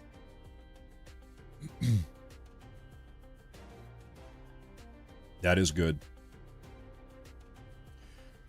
Curtis says, my security system is full-blown leopard. LMAO feels sorry for anyone who comes and you're uninvited. Oh, you have a leopard? You have a pet leopard? Yeah, I don't want to mess with a leopard. You know what? Listen, I will tell you, there's a lot of people out here in Chicago. I'm not going to lie about that. There are a hell of a lot of people, and it goes all the way that way, too. Way more than we saw in Washington, D.C. Way more. This is a hell of a lot of people in Chicago. You can't deny that. Now, how many of them are native to Chicago? How many of them actually live in the Chicago area? Or how many people were kind of bussed in? How many people came in from other cities to be a part of this? I don't know. Yeah, you know, you might have... How many people would you guess down here in Chicago? Would you say 100,000 people in Chicago? It's really hard to approximate that. That's a tough guess. That is a tough guess. Hey, Dro, thank you very much. I appreciate that. I appreciate that super chat a lot. Thank you very much. Thank you very much. Trump bootlicker. Yeah, hey, I voted for Trump. That's true. As did over half of the country 3 times. So, yes, that's true. I voted for the president. You got me. I voted for the president. It's true. As did most people. It's true.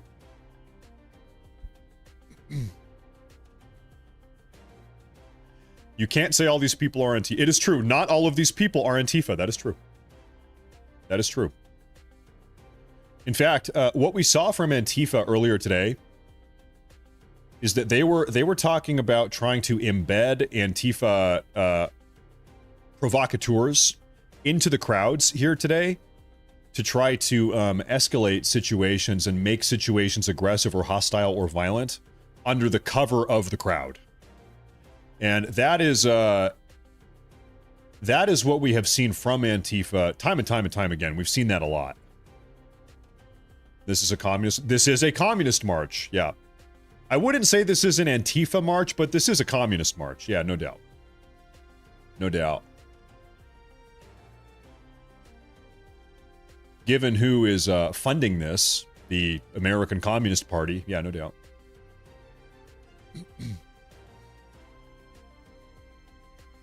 Absolutely. So right now, folks, we have on the ground in Chicago and also aerial footage of Chicago. Streams here, CBS News Chicago. Thank you, CBS News Chicago. Tiffinal, she says, Chicago is the communist HQ for America. You're always going to get more protesters when communists get threatened. It's a mix of liberals, progressives, and Democrat socialists. Antifa recruits at these. Oh, I'm sure. In fact, there was another Antifa flyer that we were looking at earlier today in today's broadcast that was talking about that. They were talking about, yeah, using this event as a means with which to recruit new people to Antifa. True. We saw that. We saw that. So no doubt Antifa is embedded in this crowd. Absolutely. Absolutely.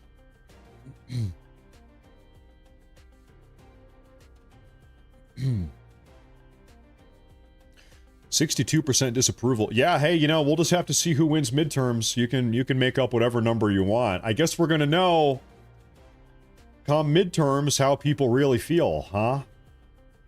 Everybody take a little mental screenshot. All right, remember this moment. We're gonna see how people really feel come midterms. We know how people felt 9 months ago when they voted, or 11 months ago when they voted. overwhelming national support for Trump. They gave him the House and the Senate, the popular vote, and electoral college landslide. So you can make up whatever number you think, you know, makes sense to you, but I guess we'll find out here in a couple months, huh? All right. All right. We will revisit this conversation in about a year. Oh, are we losing our aerial footage here?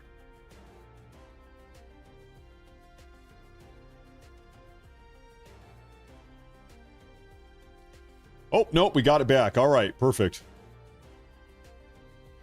Matt Morris, what did you eat? Your patriotic brothers and sisters would like to know. I had chicken katsu curry.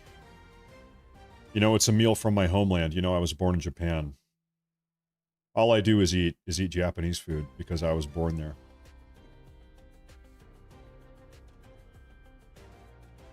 Ice is Gestapo. Uh-huh. Uh-huh. You know, I have to say, there is this curious phenomenon. I've said this before, but I'll bring it up again just because we've got almost 30,000 people tuning in right now. For 10 years, various members of the left, the progressives, the Democrats, they have been calling President Trump and all of his supporters fascists, Nazis, constitutional threats, etc., right? Authoritarians. For 10 years. And time again, this strategy of calling Trump a Nazi and all of his supporters Nazis, it has never worked. Trump won the 2026 election. Trump won the 2020 election. Everybody knows that. Trump came back, he won the 2024 election in an overwhelming degree. And so very clearly calling ICE Gestapo and calling Trump a Nazi and calling all of his, it just like doesn't work. Even if you think it's true, you've got to come up, if you want to start winning elections, you know, you need to understand the rhetoric, it falls flat. The rhetoric doesn't work, you know. It's not successful.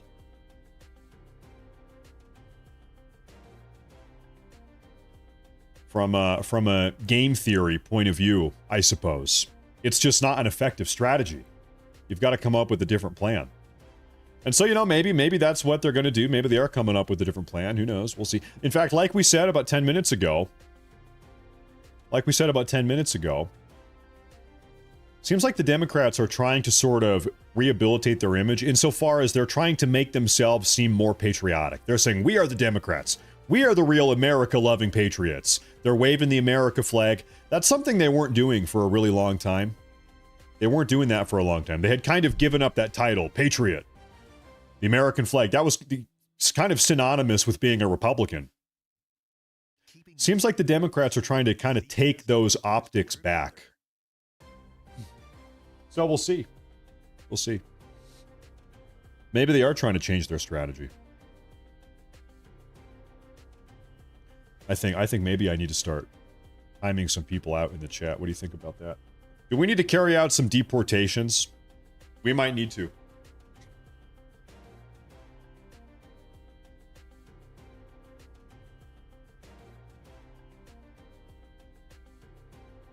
I think we might need some deportations in the chat. I'll think about it. We'll take a look at it. I put that back over there. Is that good? Now, why the hell is it doing that? That's just bothering me.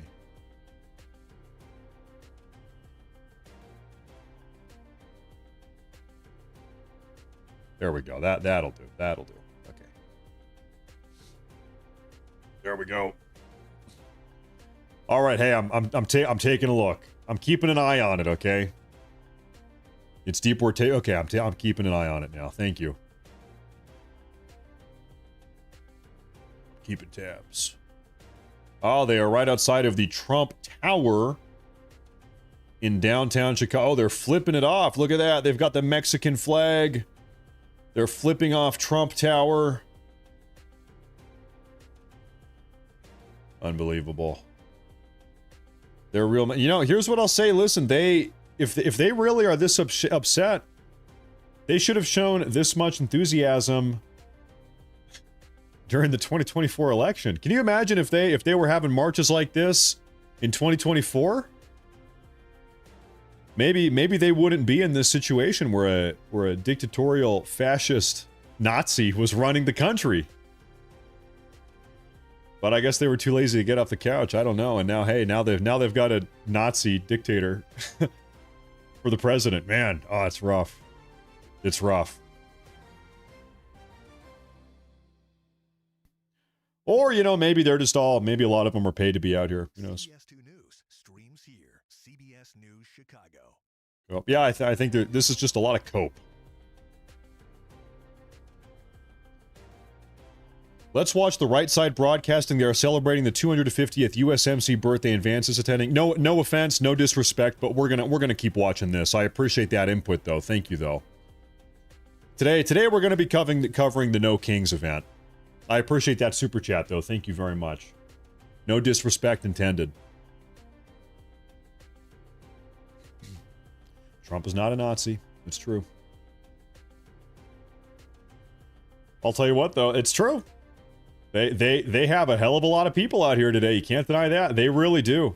They're wrapping around the entire city. They really are.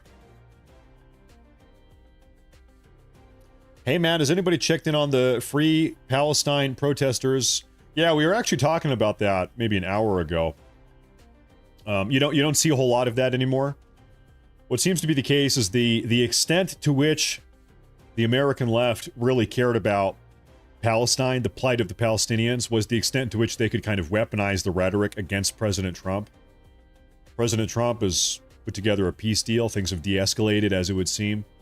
And you don't see a lot of Palestine flags out here anymore. Seems like they dropped that cause like a hot potato. They dropped it real fast the second President Trump really got involved and kind of settled that. Now, Soko Mice, he says, crazy they didn't win the 2024 election like how they won the 2020 election. Very crazy. I wonder what the difference was. Yeah, it really makes you wonder. Really makes you wonder. Thank you, by the way. Hey, Droat, again, thank you for the super chat down in Rumble. I want to shout that one out. And this one here, Wounds Are Us, again, he says, thank you, thank your wife for letting us borrow you for the day.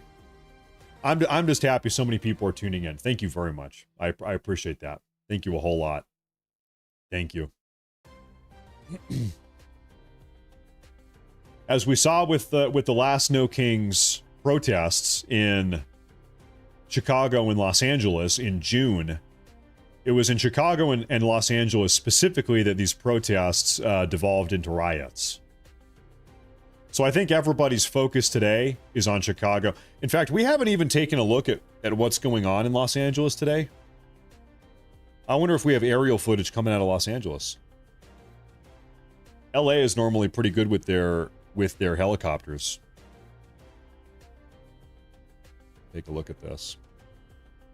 LA starts at 2 p.m. Is that right? Okay. Okay.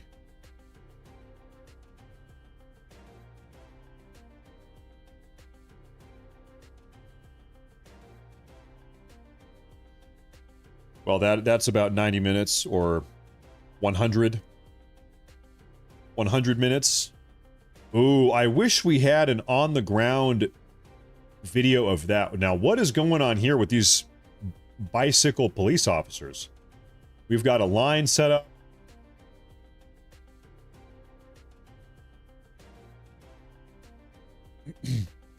Matt Morris, this is from Mr. Gruntlesworth. He says, you officially have NPC hate watchers now. That means you're in the big leagues. Congrats, my brother. Democrat reboot won't work. They don't understand that their labels stopped working 4 years ago. I think, yeah, I mean, they need to get it through their head. They have used these words. You're a Nazi. You're a racist. You're a bigot. You're a transphobe. You're a whatever. They have used these words so flippantly and meaninglessly that just nobody really cares anymore. Maybe 10 years ago, they could kind of emotionally manipulate people. What? Well, I don't want you to call me a Nazi. Okay, all right, I'll do whatever you want. Just don't call me a racist. Okay, I'll do whatever you want. Just don't call me a transphobe, please. It doesn't work anymore. It doesn't work anymore. Maybe 10 years ago it did. It doesn't work anymore now. Nobody cares. These people are just throwing these words out, these terms out, willy-nilly. Nobody cares. Oh my gosh, don't call me a Nazi. Okay, we can open up the border, I guess. Well, hey, listen, we can open up the border and let in 50 million illegal aliens. I just don't want you to call me a Nazi, please. Nobody cares. Doesn't matter. The era of the gaslighting is done.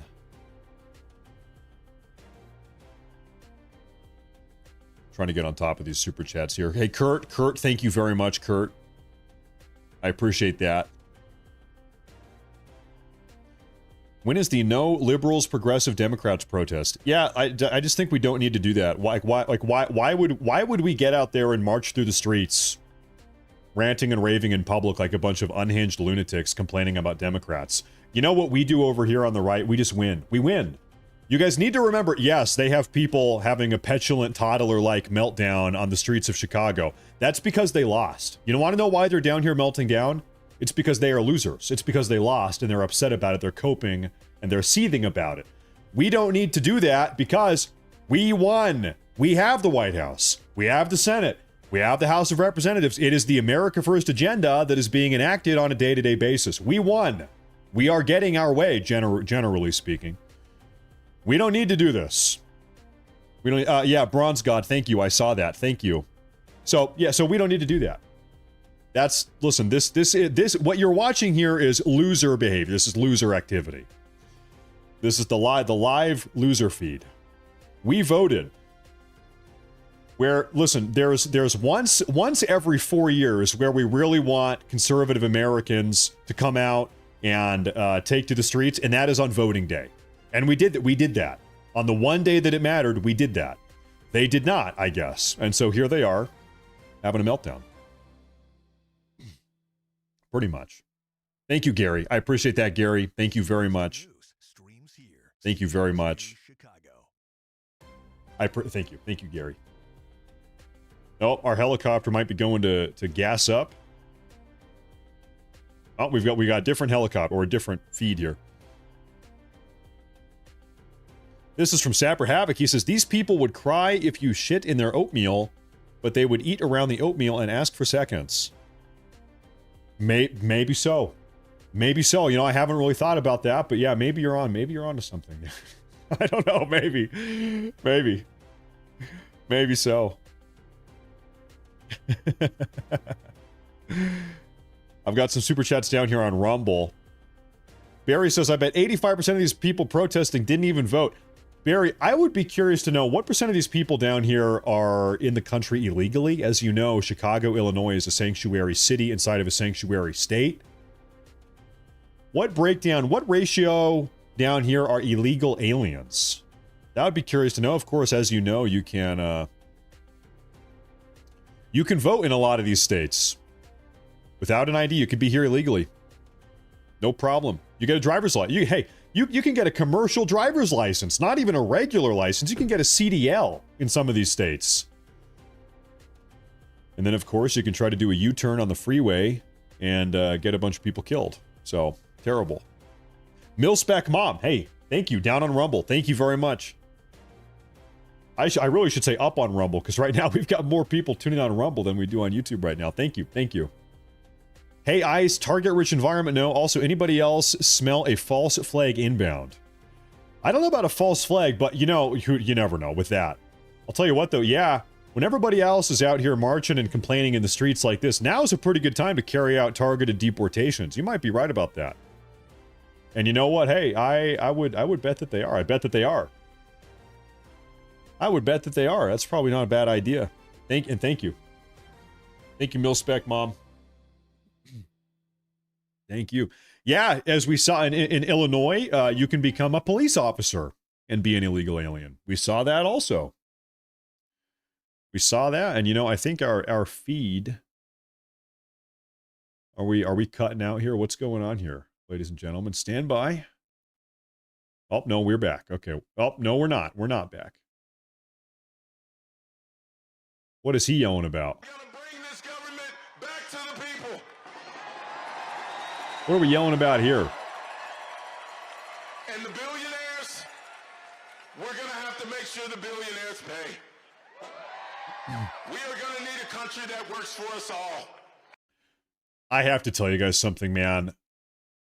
It will be so funny if another Republican wins in 2028. They are so mad. They are melting down so much. They are so enraged, man. It will be so funny. Please, God. It will be so funny. If the Republicans win midterms, everybody go out and vote. And welcome back here to Live Now from Fox. I'm Andrew Kraft. Not just vote in midterms, but also it'll be so funny if the Republicans win in 2028. God, that would be good.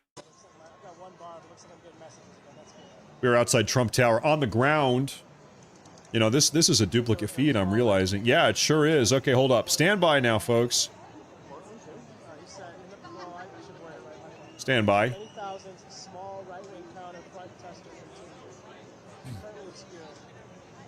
I'm looking for a new broadcast here for us.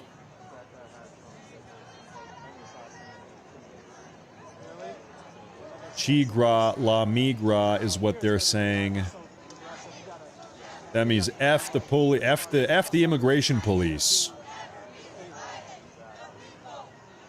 Yeah, we lost our aerial feed. Is anything happening in Washington, D.C. still? Everybody in New York went home. We used to have something going on in New York. Everybody went home. They hit their daily protest quota. They all got tired and went home.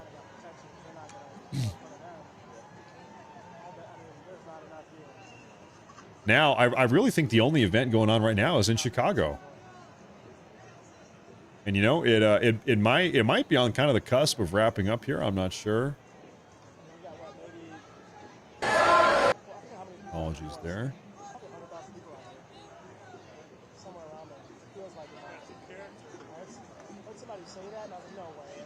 Oops. There we go. Okay, we've gotten on the ground Chicago feed.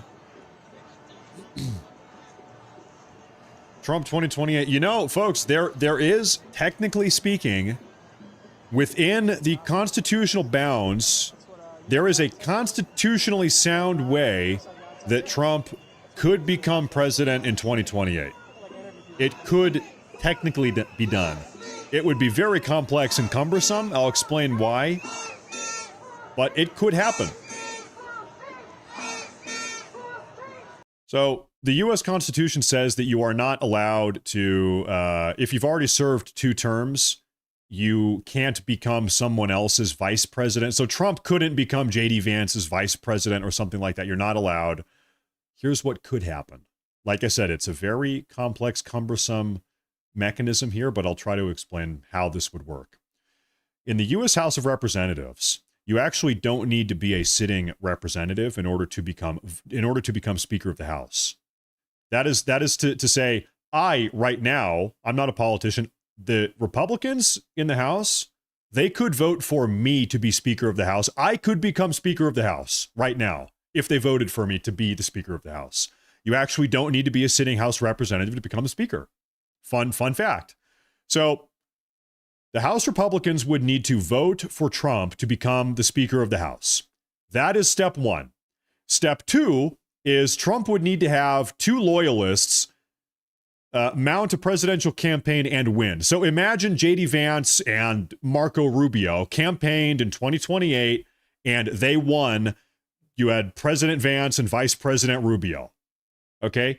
After they won and after they were sworn in as president and vice president, what would happen next is they could step down. Both of them could step down from their positions as president and vice president. Then what happens? Who is third in line to become president if something happens to the president and the vice president? Speaker of the House becomes president. So at which point Donald Trump, who's in this hypothetical, he is speaker, he would become president in this crazy hypothetical. But that is the only legally sound, constitutionally sound way for Trump to become president a third time. It could happen. Now, is that going to happen? No, obviously that's not going to happen. That's never going to happen. I would bet my life on that not happening. But technically speaking, it could. Technically, it could. It sure could.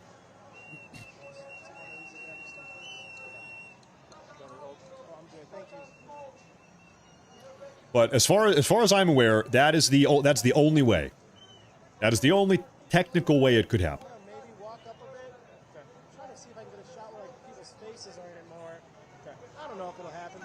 We are on the streets of Chicago right now. SCOTUS wouldn't allow it. Well, you know, I mean, like I said, it is constitutionally sound. If you go read the exact verbiage, you know, of course that's up for SCOTUS to decide. But at first glance, it seems to be that that would work.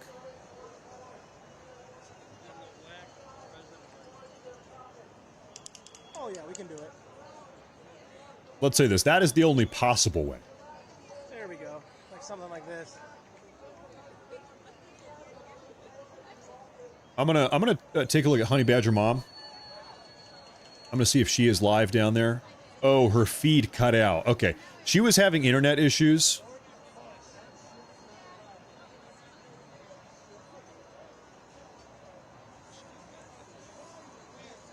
And so Honey Badger Mom right now is down for the count at the moment. You want to take a look at Nick Shirley? Okay, I'll pull up Nick Shirley, okay?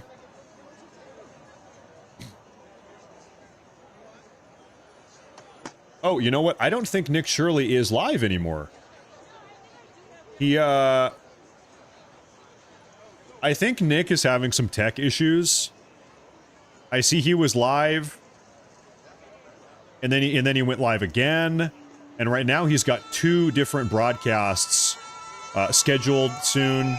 Seems like he's having some tech issues. He's done. He ended. Okay.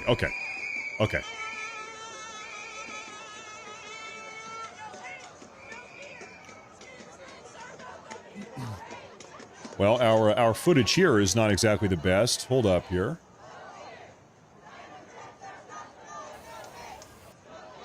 Stand by now, folks.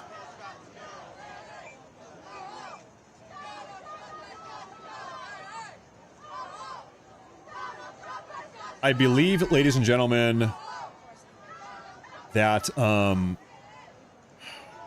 don't know what's going on in Los Angeles. I'm not sure what the plan for LA is.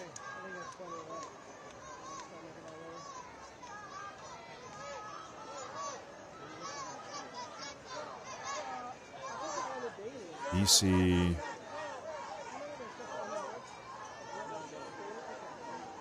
The Chicago event is done. I'm sorry, the Washington, D.C. event is done. Chicago is, I think, pretty much all that's happening right now.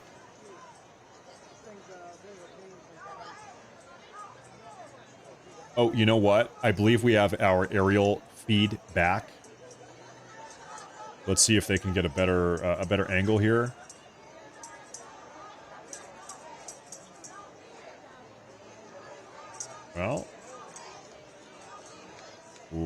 Well, they used to have it. Okay, well, they've got a bad angle at the moment. Okay, stand by here, folks, just for 1 second. That's old.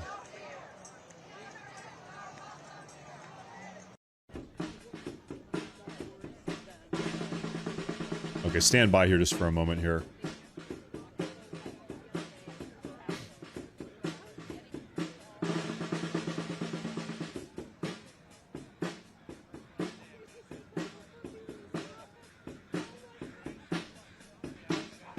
We're looking for that good aerial feed. They're in the air. Turn that off. We don't need to hear that. We don't need to hear the African tribal music. I could probably do without that.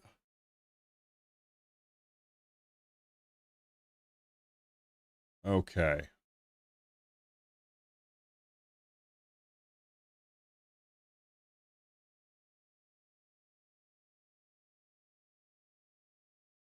Okay, we can throw this up. This is downtown Chicago. You know, the problem is these feeds, they go up, they go down. You got to find new ones every couple minutes. Close that. Okay, yeah, this is downtown Chicago. You know, I'll tell you what, this old Vietnam vet up there in the top right, this is old footage. This feed is not live. We have seen this guy before. That is not right. Take a look here. Those are military snare beats, law. You are dumb and what? Hey, can a guy make a joke in 2025? Listen, hey, maybe this is why you freaks keep on losing elections, because you're not funny. Listen, at least over here on the right, we can take a joke. Hey, you are dumb. You're dumb and racist. Well, you're a loser.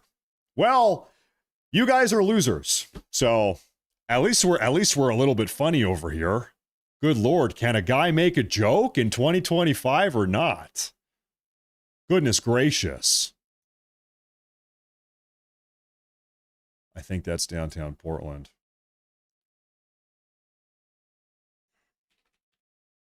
Stand by here.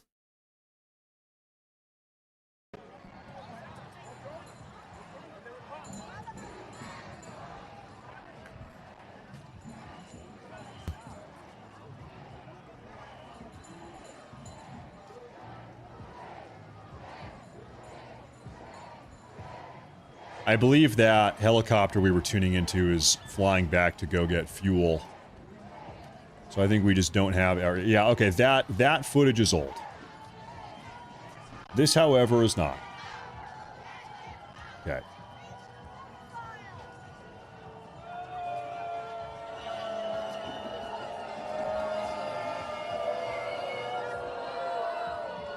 People are continuing to react as they turn the corner to Trump Tower. Oh. They're outside Trump Tower down here.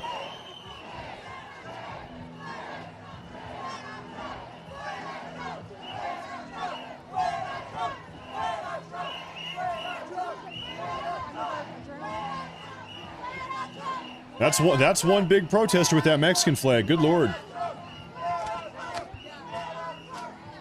Nick Shirley got attacked. I didn't hear that. I heard that he flipped off his broadcast, but I did not hear that he was attacked. Is that actually true? I hope that's not true. Really, I hope that's not true.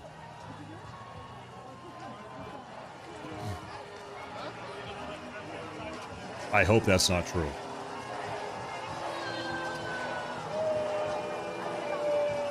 They are booing outside of Trump Tower. Yeah, but.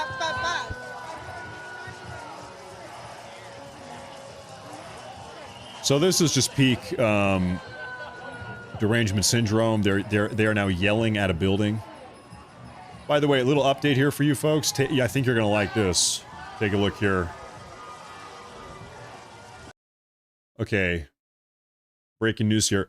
Businesses in downtown Portland are locking down ahead of the No Kings protests. Much of the city is still very scared from looting and rioting of 2020. So the businesses are not taking chances in downtown Portland. Are they locking up here? What's going on? H&M is locked up. Okay. Oh, they're boarding up windows also. Yeah, we know why. I think that's the Portland City Courthouse down there. They're boarding up. But wait a minute, I thought we were told that everything is fine and everything is all good in downtown Portland. Wait a minute.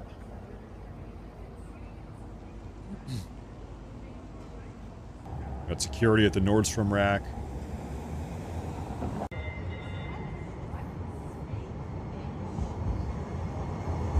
Isn't it sad when, like, every business has to have paid security standing out front just because that's how downtrodden society is these days?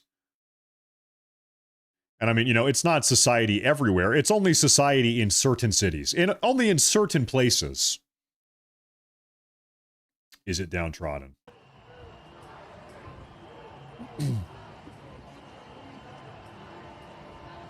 It is true that a lot of businesses in downtown Portland have closed down over the last couple of years.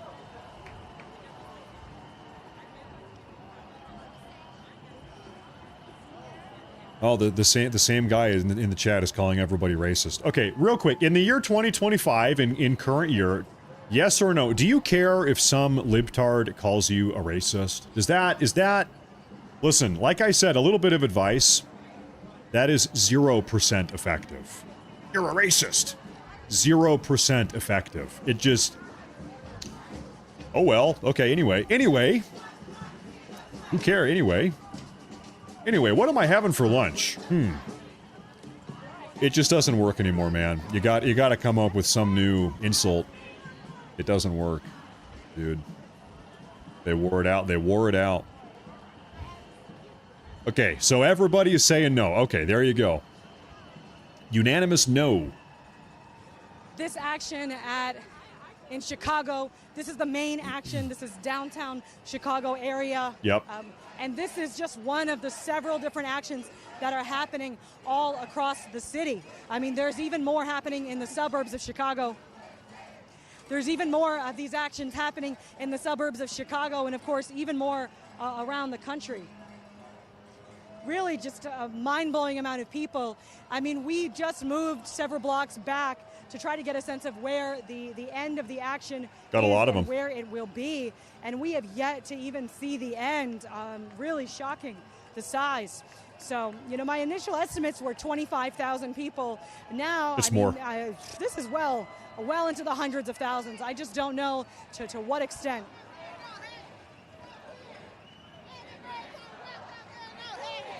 My brown wife calls me racist because I want her illegal family to go back to Honduras. Listen, brother. Listen, dude. Listen.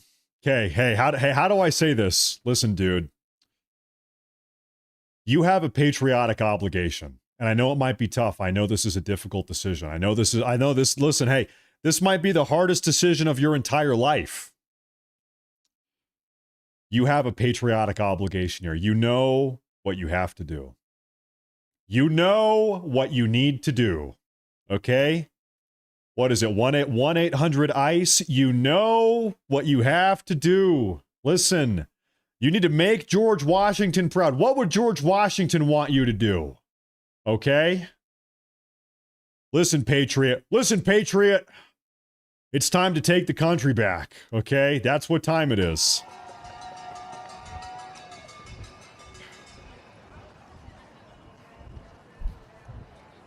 Sometimes in life we are presented with difficult situations, my brother. You know what you must do.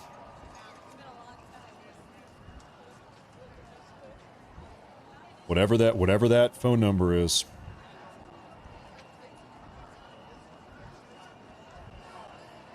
I'm just making sure that our live feeds are looking good. They are. Okay.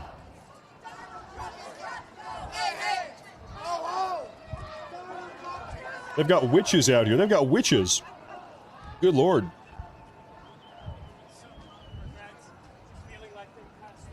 You don't want to be a witch.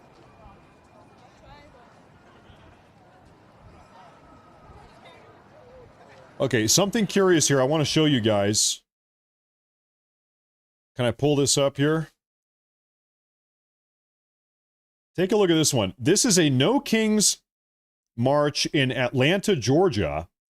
A city where the largest racial demographic by far is black people, yet 90% of the crowd is white. Unite to protect us, just in case universities try to teach us. I see probably like 5 black people. Just in case protesters try to show up and remind us of who we are. They go after step 8. They try to break civil society. Yeah, curious. Because they're preparing us for step 9. This is in Atlanta. It is true, Atlanta is a pretty,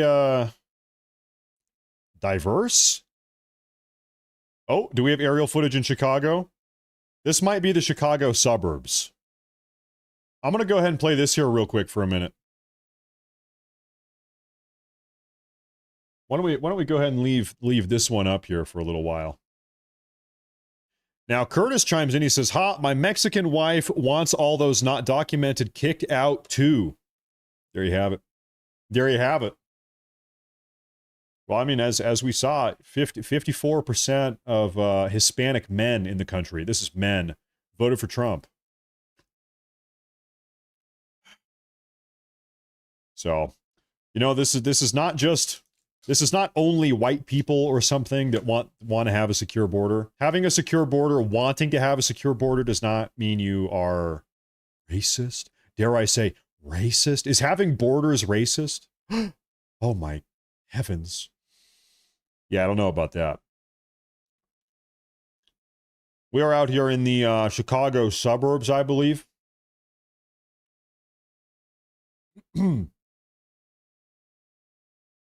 I'll tell you what my immigrant wife said. My wife is an immigrant. She's a white woman from Germany. She said, I don't get why Trump doesn't just put them all in a bunch of trebuchets and launch them into the ocean. I said, sweetie. A little bit too German. I said, sweetie, you're being too German. She said, no, really, why don't they just load them up into trebuchets and fire them into the ocean? Sweetie, calm down. That's a little bit extreme. That is extreme. You're sounding like an extremist. It's unbelievable. I couldn't believe my wife said that. Anyway, we're not doing that. Thank heavens. Yep. A little bit too German there. You know how they can be. First off, it's all fun and games. Everybody's having fun. Then before you know it, they go and invade Poland. So before you know it, we're marching into Poland. Careful. Careful now. I would like to, I know this is our aerial footage. I would like to be looking at downtown Chicago, I hate to say.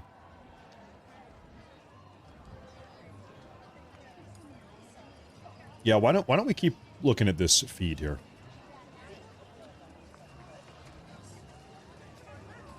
There we go. Hands off Chicago. So this is what I think Trump should do. I think they should just flood the city with ICE agents and DHS agents. That's what I think. Just flood the city. More of them. Double them, triple them.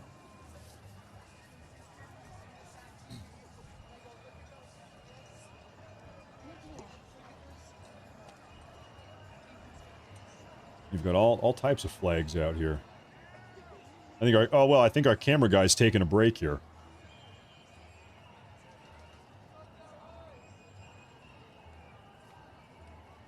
Divorce? No, I don't believe in divorce. Divorce doesn't exist. I don't believe in it. Is that crazy to say? I just don't believe in it. We're just not gonna. It's just not an option. Divorce is not an option. Doesn't exist. You know, listen. In front of God, I swore an oath. I swore an oath to God. I said, God, I will remain married to this woman. And by the way, we have a very good marriage. I love my wife very much. Everything is pretty good. So it makes it easy. Having a good marriage makes it easy to not get divorced, you know. But I don't believe in it. Now, what are we looking at here?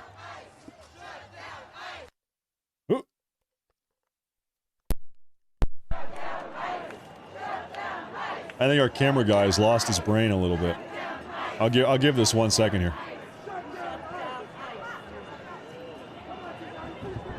The camera guy? Okay, maybe we're back a little bit. Shut ICE down! Shut ICE down! Shut ICE down! Shut ICE down. You know,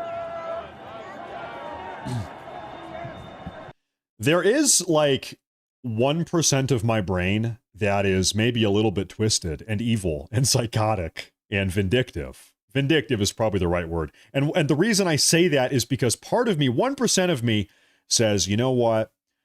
I hope these radical progressives, these liberals, I hope they get exactly what they want. I hope the border stays open. I hope we get another 200 million illegal aliens. I hope you've got Trende Aragua gang members moving in across the street to the left and to the right. I hope you have to deal.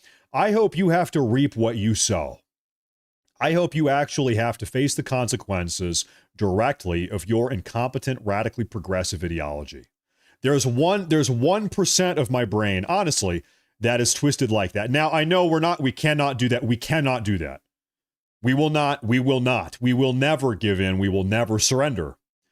But there is 1% of my brain that is like, I hope you people get what you're asking for. Because that is exactly what they want. They're asking for it. They're begging for it. And of course, we're never doing that. 99%, 99.999, we're not doing that. But man, I catch myself once a week having that thought. I hope these people get what they ask for. I hope they do. Like, here's the crazy thing. They don't even know that we are protecting them from themselves. We understand that. We know, listen, we have to be the responsible ones in the country. If we let these people have their way with the country, we would not have a country. We wouldn't have a country. We are actually protecting them from themselves, from the ramifications of their own terrible policies.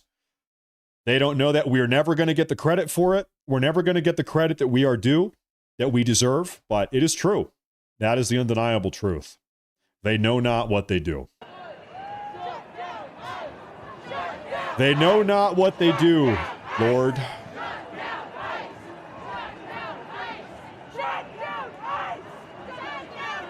Hello from Denmark. Hello. Hello from Idaho in the United States. We like our European viewers.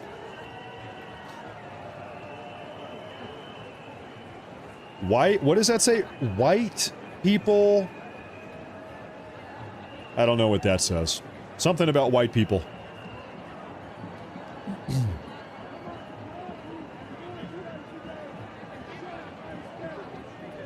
Something about white people.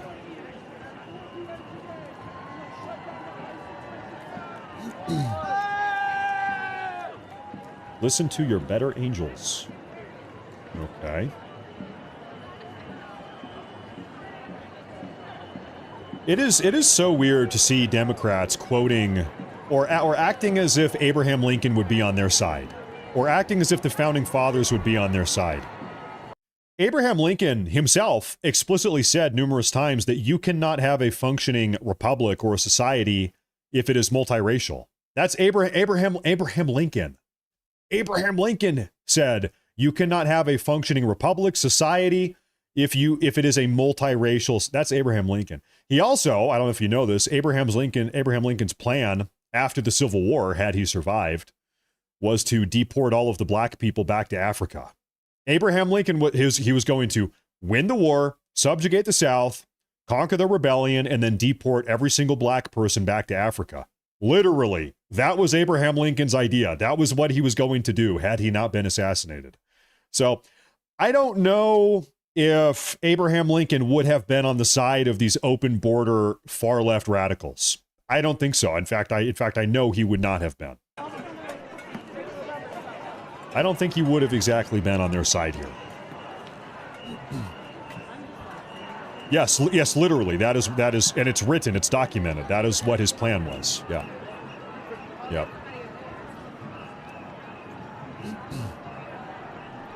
That's Abraham Lincoln. Ooh.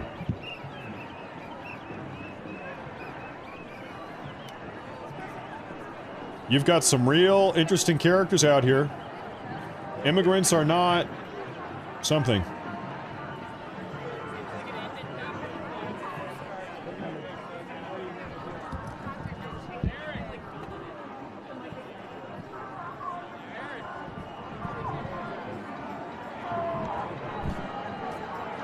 Immigrants equals capitalism. I'm sorry. What you had typed was borders equals capitalism.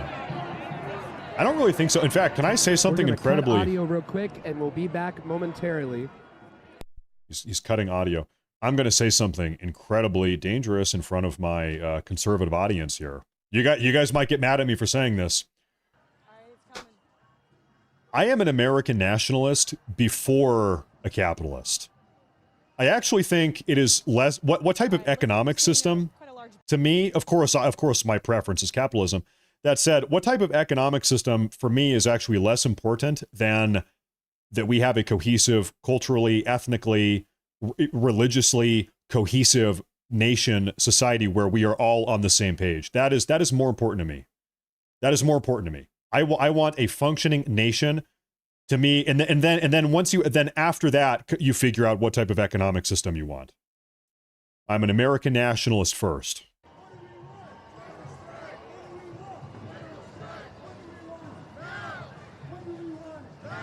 Same. Oh, hey, listen. Okay. The banner says defend democracy. It's time for a general strike. I'm going to be very interested to find somebody here to interview about this call for a general strike. Time for a general strike. I just want to strike everything. Maybe. I'd be curious to know exactly what they mean by that.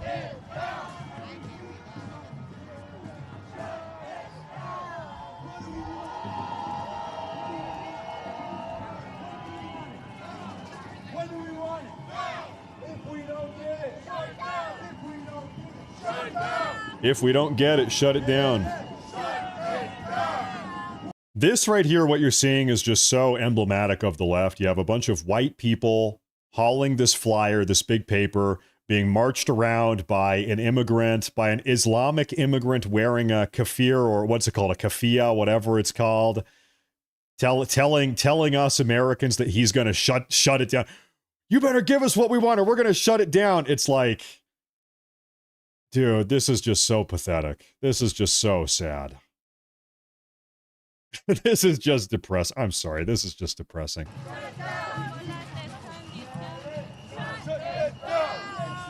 Yeah.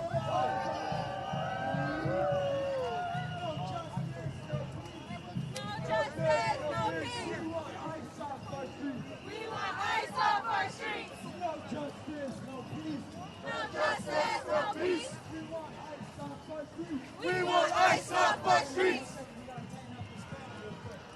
Bro, your America died in 1865. I think you mean 1965. 1965. Definitely not 1865. 1965, yeah, we could probably reach an agreement on that.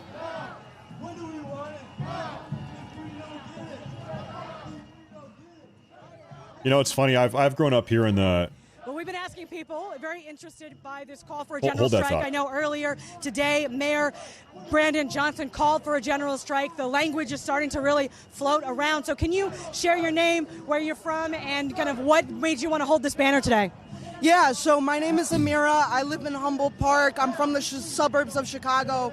And the reason why I'm here supporting a general strike is because the reason why we even have an 8-hour day in the first place is because Chicago went on a labor union strike. And we put the pressure on to take it from a 12-hour day to an 8-hour day.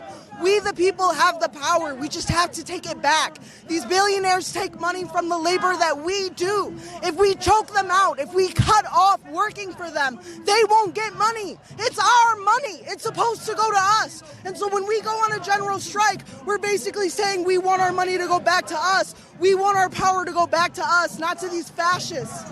Definitely. I like what you said about power. I think the concept of a general strike is that people in the United States often don't quite understand what a general strike is. So can you explain what that would look like, what that would mean for people? To me, a general strike would look like Chicago supporting itself in the long term, being able to distribute food resources to ourselves, being able to say, look, we've had enough. Even a worm will turn. We've been pushed to our limit. We can barely afford living. We can barely afford survival. And so when we're in this position, what else are we supposed to do? She can barely afford to eat. We're supposed to cut them off. We're supposed to cut off the tap. Stop giving them our work. It is our labor that gives this economy value. And it's that value that they take. So it's time for us to take it back. And it looks like us supporting each other. It looks like us not going to work because they can't take it from us anymore. Absolutely. Well, thank you so much. Anything else you'd like to share? I would say protect your loved ones. I'm doing this because I care about the dreams that my parents had when they immigrated here. I care about the future that they want to build for me. And I care about the future that I want my kids to have. We all deserve a better world where food and housing is a real human right. It is enough that we have to be abused just to show up to work. It's enough. Absolutely. Thank you so much. Thank you so much. Have a good day. You too. Excellent. We're going to try to interview some other people here. Let me see. Would you be down to do an interview about the general strike banner? Sure thing. Excellent. Well, could you share with me why you're carrying this banner and what a general strike means to you? Yeah, so we're out here. I mean, I'm with this banner calling for a general strike because I think it's the people in this country that have the power. I mean, those of us who go to work every day, who stock the shelves, who teach the children, Thank you, Manny. who make sure Thank you. healthcare is happening. I mean, that's what makes this country run, right? And if Thank you very all much. of us who actually do that each and every day, if we withheld our power, our labor, if we just didn't go to work, I think this country would be brought to its knees within a day. You know, I'm going to tell you something. There are some talking points on the left. Economic opportunity is terrible. Wealth inequality in the country is terrible. It's true. Opportunity, like the American capacity to rise through the economic levels is the worst it's ever been. Economically, things are tough for a lot of people. I agree with these people on the left insofar as that goes. That being said, every single solution that they propose to solve, so I agree with them on some of the problems. Some of the problems, yes, I agree. But every single solution they propose is just totally incompetent. Completely and totally incompetent. That's my issue. We can agree on some of the problems, but the solutions are totally stupid. Banner and talk to people about this was that thousands cheered so loudly when Mayor Brandon Johnson brought it up earlier. So the mood in this country is very much so, how do we take power? What is that next step? What does that look like? And there is a historical precedent of general strike in the United States. In fact, FDR, everything that FDR passed and all of the gains won by the labor movement, the 8-hour workday, as was mentioned by a guest earlier, and on top of that, the labor movement, 1938, there is so much history in this country of a general strike that ushered in a new era of all the progressive gains we have today. So it's not without precedent in the United States, and I'm curious your perspective on that, and in particular, just this question of why is this different than an Instagram call? I mean, I see that everywhere. People share the idea of general strike online, but what does it mean when we're talking about it in a serious way? No, that's a great question, because there is a real history in this country, like you said, and honestly, a lot of people don't know it, right? We don't get taught in schools about what it has really taken to even get all the gains, all the reforms, things like an 8-hour workday, like Social Security, right? All these things we take for granted, hey, thank you. Were because people came out and fought and struggled. And if it's happened before, I think that means it can happen again. I think part of that is showing people like, yes, it really can happen here because it has happened here. And there's that hidden history, right? That I think actions like this, a big banner like this, can help to uncover, right? I hope people who see it go home and look up, what is a general strike? When did we have general strikes here in the U.S.? And I think, because we do, I've seen them all too on Instagram, you might see people just calling for it. I mean, I think the difference is the moment that we're in right now. I'm not even going to try to estimate the size of this crowd. But it really is depressing if you look at the optics, the perception of the Democrat Party in 1995. Let's pick a year. 1995. The Democratic Party was the party of the working class, of the middle-income worker, of the blue-collar worker. It was the party of the American working class. At least that was the perception. That was kind of the narrative. Whether or not that was in the nitty-gritty details true or not, that was the perception. Now, I mean, good Lord, completely and absolutely not. Now, the Democrat Party is the party of illegal aliens. Is that fair to say? The consensus, it's not even, this is just true. This is the reality. The Democrat Party, almost all of their rhetoric is centered around illegal aliens and getting more illegal aliens in it's not really about sticking up for workers. Like this guy is probably a nice guy. His brain is stuck in 1995. It's like, dude, listen, your party has betrayed you. The Democrat Party might have been working for you in 95 or 2000. Dude, your party has backstabbed you. You got replaced, buddy, by a bunch of Indian H-1B workers or illegal alien workers or God knows, or Chinese. We exported the labor over to China. Your party sold you out, dude, but you're still marching alongside the Democrats acting like it's 1995. You got backstabbed, bro. You got to get with the times. You got to wake up. You got screwed over by these people. From this contingent.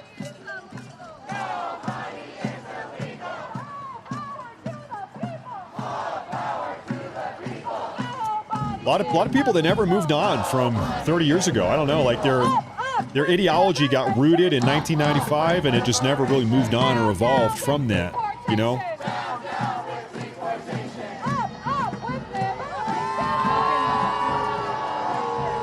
We're not going to have time. There's a lot of booze here. That Trump Tower? Happening. Oh, Lord. What's happening over here? How many people can afford going on the strike? These days, yeah, I bet not a lot of people. Yeah. It's like they're arresting somebody. Yeah, right. We have an arrest going out here? Good point. Yeah, thank you. It's like they're arresting somebody here. Oh, wow. Oh. What the hell is that?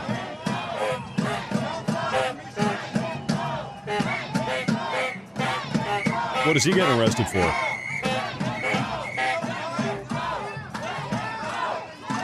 Okay, I need to get caught up on some of these here. Supply and demand. If you bring more people, then pay goes down. Also, if you learn a skill and work more than 8 hours, you can get a higher paid job. Also, if you're a big old tortoise, stop spending money on food. Well, it looks like that was somebody we were actually talking with earlier who mentioned they wanted to get a shot. They were looking to record. So, you know, they're trying to get individual independent press. So the police are certainly out here no different than we see any other day, without a doubt. So we are going to have to wrap our stream right here. We were hoping by this point to be all the way at the end, but we are really, I mean, there's still thousands more. We don't even see the end. So thank you so much. We're going to continue our stream later. That young man was climbing up on top of the bus stop. Yes. He shouldn't have been. That's why. Okay. Oh, don't say that. She just ruined the narrative. Oh, her narrative was the police is arresting independent journalists. Grandma comes over and says, he was doing something he shouldn't have been doing. And she was like, okay, get out of here, Grandma. You're ruining the narrative. Busted. Totally busted. This chick was trying to spin some bullshit and Grandma just set the record straight. Thank you, Graham. That is too funny. Caught in real time.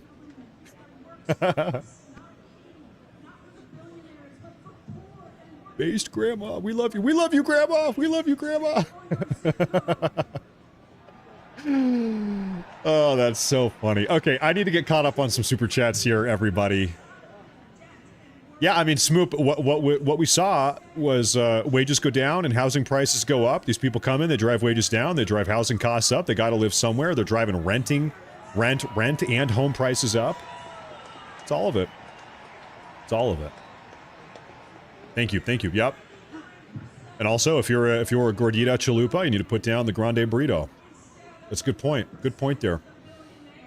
Tyler W says tyrants get jabbed.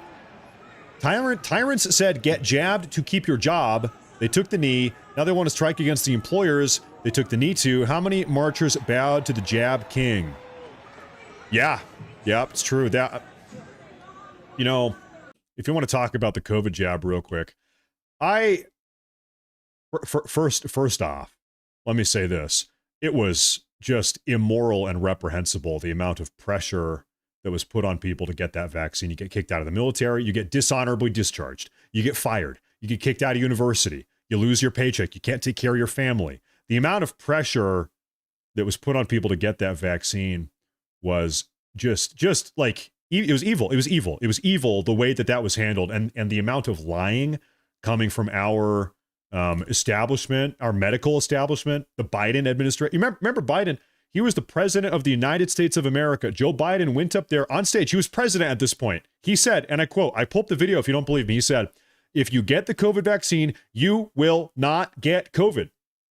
That's the president of the United States relaying the best medical information, you know, that they had, whatever. The president. We're supposed to trust this guy. He said, if you get the vaccine, you will not get... It was just total lie. Completed total lie. Yeah, it was evil. Evil the way it was handed. Thank you. I appreciate that. We have some other super chats here.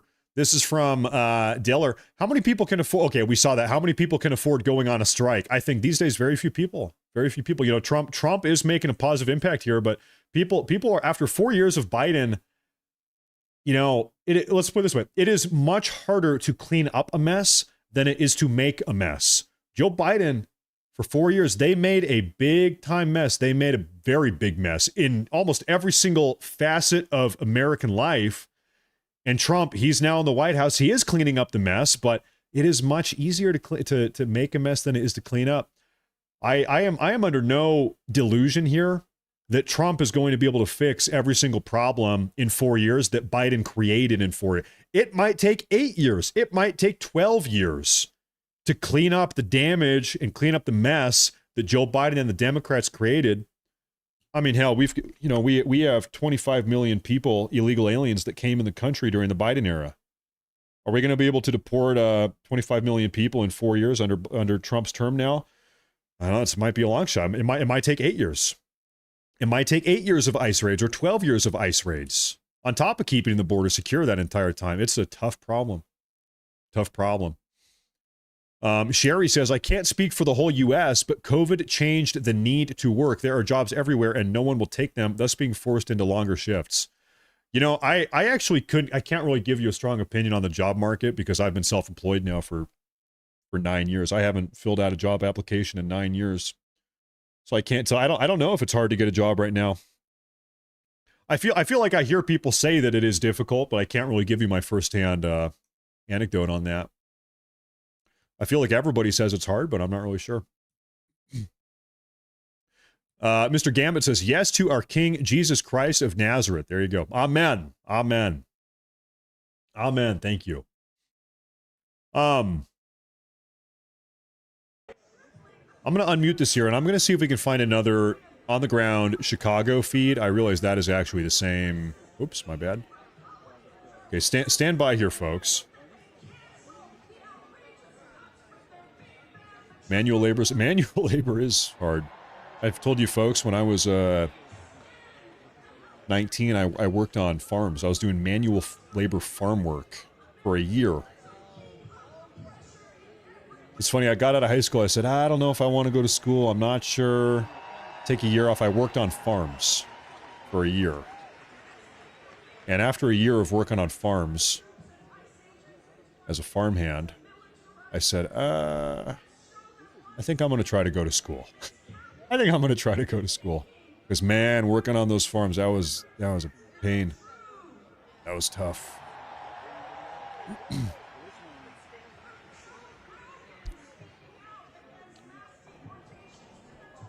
Oh, folks, we actually have a live feed coming out of Portland here.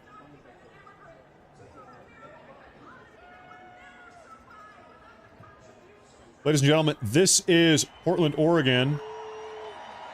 Yeah, this is downtown Portland. Now, real quick. Oh, well, we also have aerial footage of Chicago. Okay, we're going to do both. Where am I hearing this audio? Okay, folks, this is Portland. Hold up, stand by now, ladies and gentlemen. There we go. Portland, Oregon. Some people say Maine. Nope, not Maine. And this is live. Yeah, okay, this is live. Good. Good, good. One moment here, ladies and gentlemen. And perfect. There we go.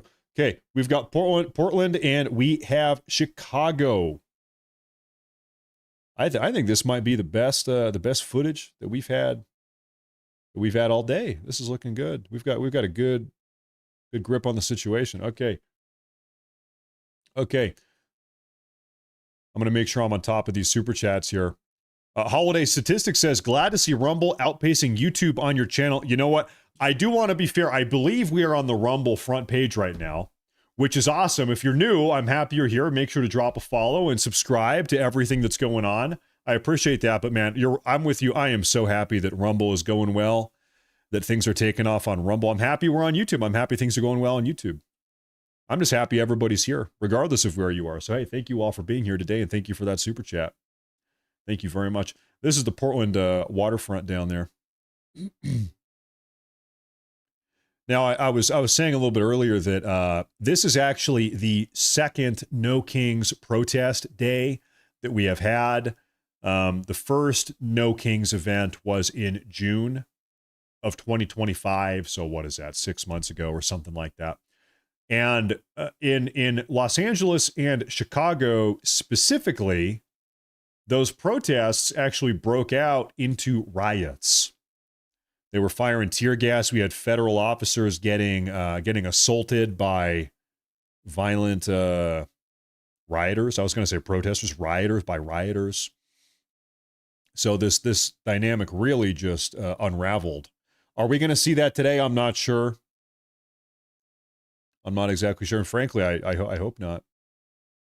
I hope not.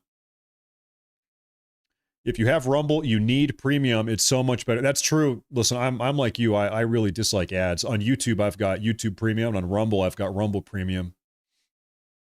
I guess it does cost a little bit of money, but man, it's a big quality of life upgrade.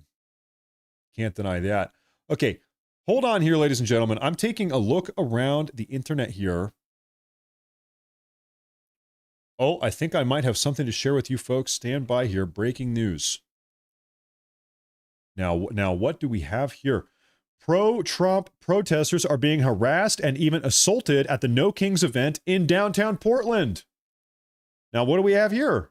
You fucking protect the fucking pedophile. You voted for a fucking pedophile. Pedophile lover of pedophiles. You're a fucking scum. Hey, bro. Hey, you touched me. No, you fucking touched me. They're standing off here. Pedophile lover of pedophiles and racists. They're scum.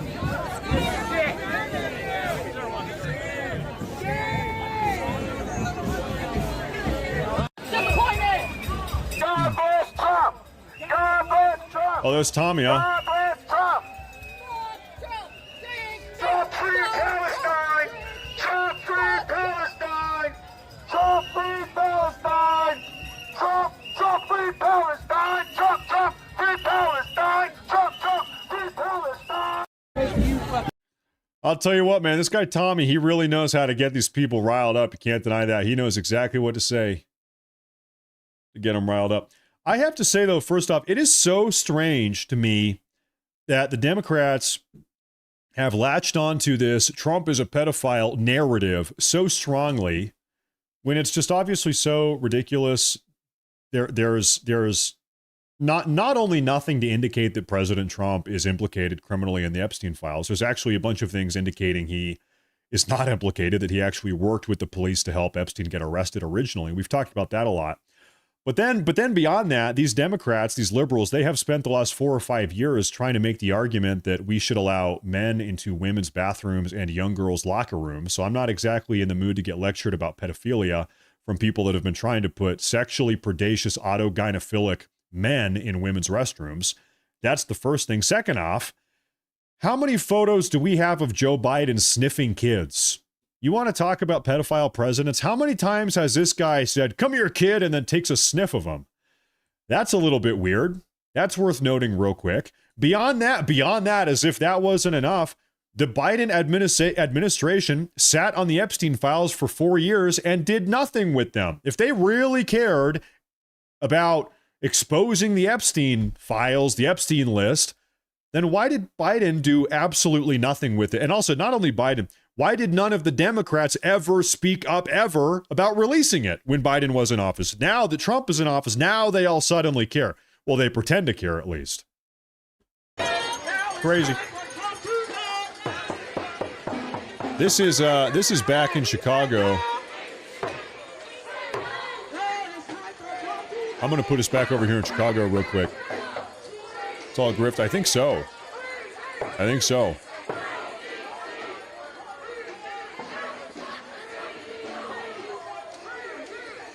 Free DC, huh?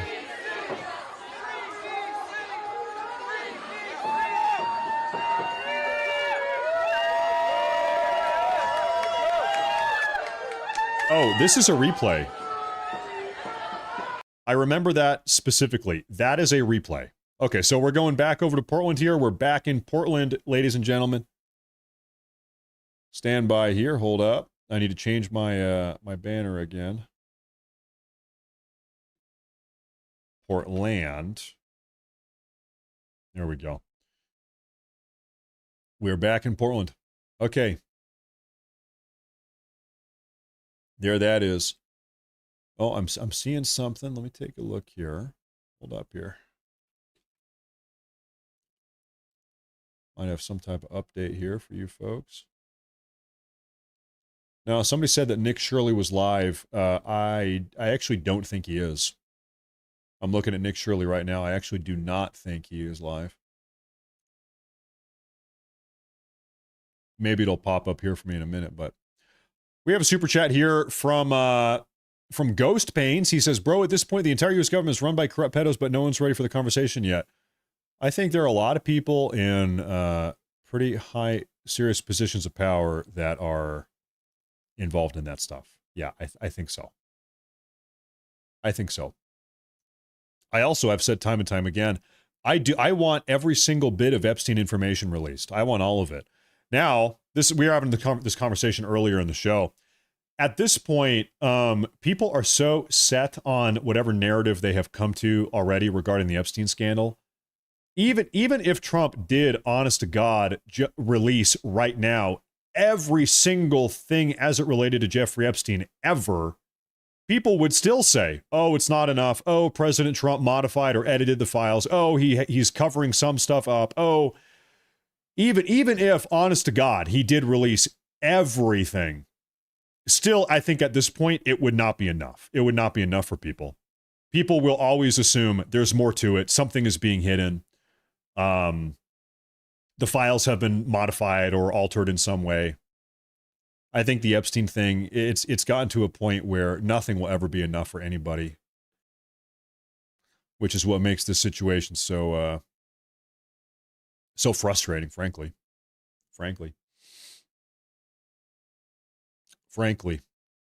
How is this chaos? Dude, you are watching a nationwide communist rally. What are you talking? How is this chaos? We have hundreds of thousands of America-hating communists marching through the streets, waving foreign flags. This is chaos. Hello? Oh, I think we lost our Chicago. Oh, nope, we're back. That was our Chicago aerial feed. We're back, and that is live. Okay.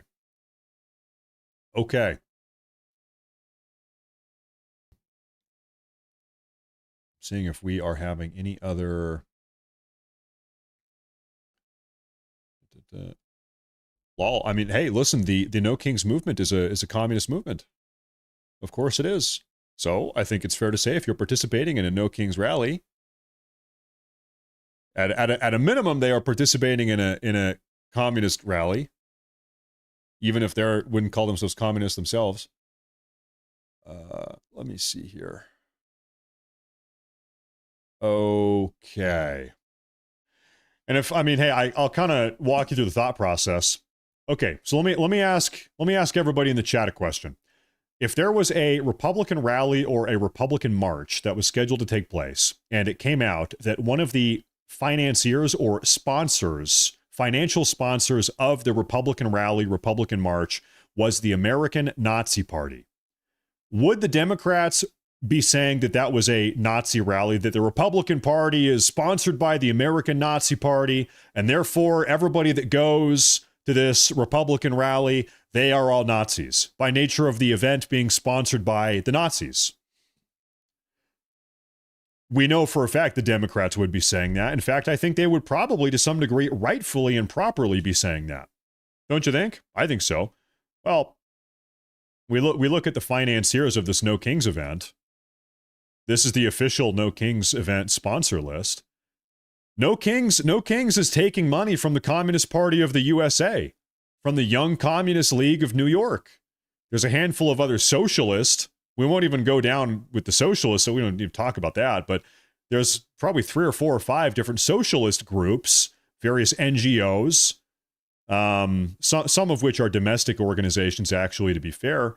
But No Kings, this is on their own page. They're sponsored and bought and paid for by the American Communist Party.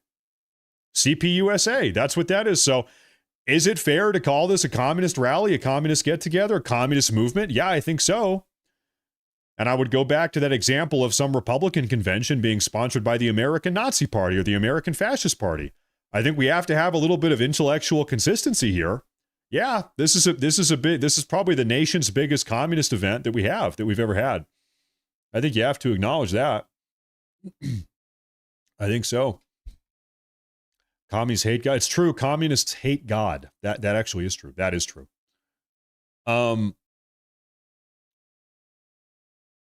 Now, I'm taking a look. I'm seeing if we have any updates here. I'm seeing if we have any on-the-ground updates. Right now, we have an aerial view of Portland and an aerial view of Chicago. Ambi, yeah, dude, I've seen you post that like 50 times. I hate to be rude. Yeah, yeah, man. I saw that. Thank you. Thank you for posting that. No offense, but the spam is a little bit much. My brother, my friend, my brother friend. Okay, dude, you posted it again. Okay, I'm gonna, dude, I have to. I can't. It's too much. You're spamming the chat, please. Oh my good lord. Oh, this is on the streets of Portland right here. We have very limited audio here. We have like a tiny bit, but I think it's not even worth. This is on the streets of downtown Portland. You know, this is a crazy thought that I have sometimes. Really, I've been having this thought pop in my head occasionally after the assassination of Charlie Kirk. Charlie Kirk was assassinated by a far-left assassin, a far-left freak. And in the aftermath of the Kirk assassination, we saw on Reddit and on Facebook, on Twitch, on pretty much every single social media website, we saw tens of thousands or hundreds of thousands of far-left radicals celebrating the assassination of Charlie Kirk, as disgusting as that is. And I keep on thinking to myself, when I see big groups of radical leftists like this, I think, if I was assassinated, if I was assassinated, these people would all be celebrating. Every single person I'm looking at right now, maybe not all of them, but most of them, they would be celebrating my personal assassination. And it when you look at it through that context, it really does kind of put stuff into a different perspective. And by the way, not just me, really any conservative American. If you conservative American who voted for Donald Trump, if you were assassinated, they would say, who cares? Who cares? He deserved it. He supported Trump. Trump is a fascist. You know? And so it is hard to shake the thought when I'm looking at a crowd of people like this, thinking these people would celebrate my death. Not a single one of these people would have any ounce of remorse or sadness if I was killed. And of course, as on a human level, I feel sad if other people are killed, but they wouldn't reciprocate that same feeling, and it is a little bit inhuman. It feels inhuman. I don't know. It's just a thought that I kind of can't get out of my head. And in a way, it was because of the Kirk assassination, but also it was just seeing the overwhelming response of people on the left that were celebrating it. That really just kind of blew my mind. I had no idea that many people on the left were so comfortable with political violence, and not just comfortable with it insofar as they're turning a blind eye to it, but comfortable with it insofar as like they are celebrating it. You know, they love it. They love it. That really. That realization kind of shook me to the core a little bit. I'll be honest. It makes it very hard to I don't know, to be optimistic about coming to some sort of bipartisan solution with these people. It's like how can I negotiate or come to some bipartisan solution with these people when they literally want me dead, or they literally want you, my viewers, dead, you know? Because that seems to be the case. That sure is what it feels like. You know? I don't know. It's tough. It's crazy. Crazy. We really do live in crazy times. We really do. We really do.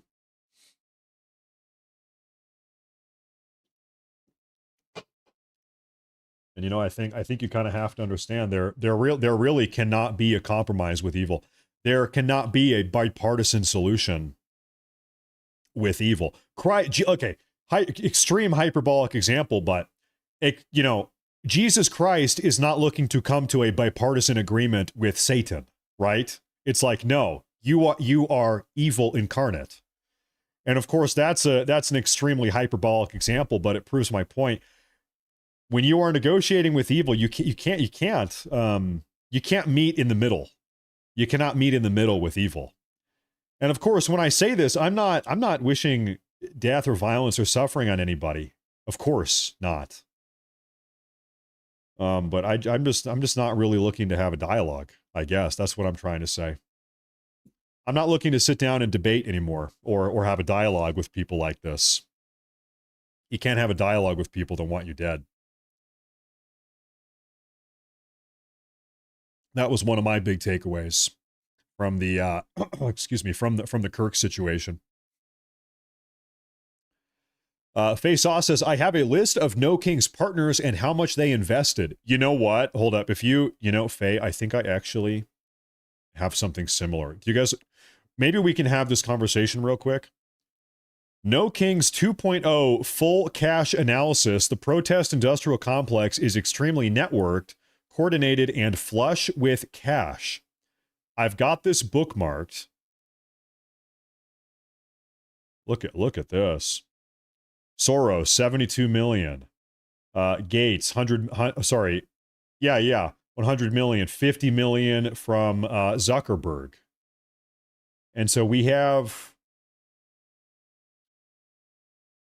this is, we don't need to stare at this for too long, but all of the financials I see have been leaked. We actually know exactly where it's coming from. We've got a full partner list. All of the money is made public. You've got all of it here. And so, you know what? I'll tell you, this is good, because if we can see this, then most certainly the Trump administration can see it. The FBI and the DOJ can see this. We know where it's coming from. And if you want to solve the problem, first off, you need to know what the problem is and where the money's coming from. But of course, we all know there is a 0% chance that this whole No Kings movement, if you can call it that, is a grassroots, by the people, for the people. No, this is bought and paid for. This is being financed by billionaire donors. It's funny. It's so ironic, because these people are on the streets railing against billionaires. Your entire movement is being financed by billionaires, most of which aren't even American. These are NGOs, non-governmental organizations, foreign organizations, taking foreign billionaire money, pumping it into U.S. politics to try to overturn the republic effectively. So the communists back in the day, they had a term for people like this. The communists back in the day used to call people like this useful idiots. And that really is exactly what they're for. Every single person out here marching alongside a No Kings protest or a No Kings rally, useful idiot. They are called useful idiots. The communists back in the day, they said, listen, if we're gonna spread the communist ideology, we need to get a bunch of useful idiots. We need to have an army of useful idiots. And that's what they got. That's what they have now. That's what they have now. This is a replay, and this is what's going on in Portland. Putin said that? I think Putin was calling other people useful idiots at one point. Yep, that's right. Okay, ladies and gentlemen, I have some bad news. I have some bad news, folks. As I've said a couple times, my mother flew into town this weekend. She flew up on the airplane. She's here for 3 days. I said, Mom, we're going to spend a bunch of time together, but I have to cover the No Kings protest. I got to go live. She said, okay, I'll be waiting for you. So my mom has been out hanging with the kids and the wife. I'm starting to, it's been half the day now. It's almost 2 p.m. Honestly, I'm starting to feel a little bit guilty, because my mom flew up here to spend time with the family, and here I am doing a show. So I think I might need to wrap it up and go spend some time with the family. Now I'll tell you what, there is a chance late night I come back at like 8 p.m. or 7 p.m. That would be 5 or 6 hours from now. If it seems like something crazy is happening outside of the Portland ICE facility or in downtown Chicago later tonight, maybe I can come back. We'll do a late night show Maybe. That's not a promise, though, but I am going to wrap it up. I do want to go have a nice family Saturday. So I want to thank everybody here for tuning in on Rumble and on YouTube. Everybody, thank you all for being here. Really, sincerely, there's been just an overwhelming amount of support. Thank you all very much for tuning in. If you haven't already, make sure to like and subscribe to today's broadcast on YouTube and Rumble. And one final little side note here. If you could do me a favor and follow on X or Twitter, as it used to be called, Matt Morse TV on X. There's a link to it. Hit that follow, click the link, hit the follow button. There it is right there. There's my beautiful face and my dog's beautiful face. And I'll see you guys next time. Thank you all for being here. Good morning, everybody. It's a good morning, and I'll see you guys maybe tomorrow evening. I think tomorrow evening I'll be back. So everybody have a great night. Have a good Sunday morning, and I'll see you folks when I see you. Everybody take care, and thank you very much. Thank you, folks.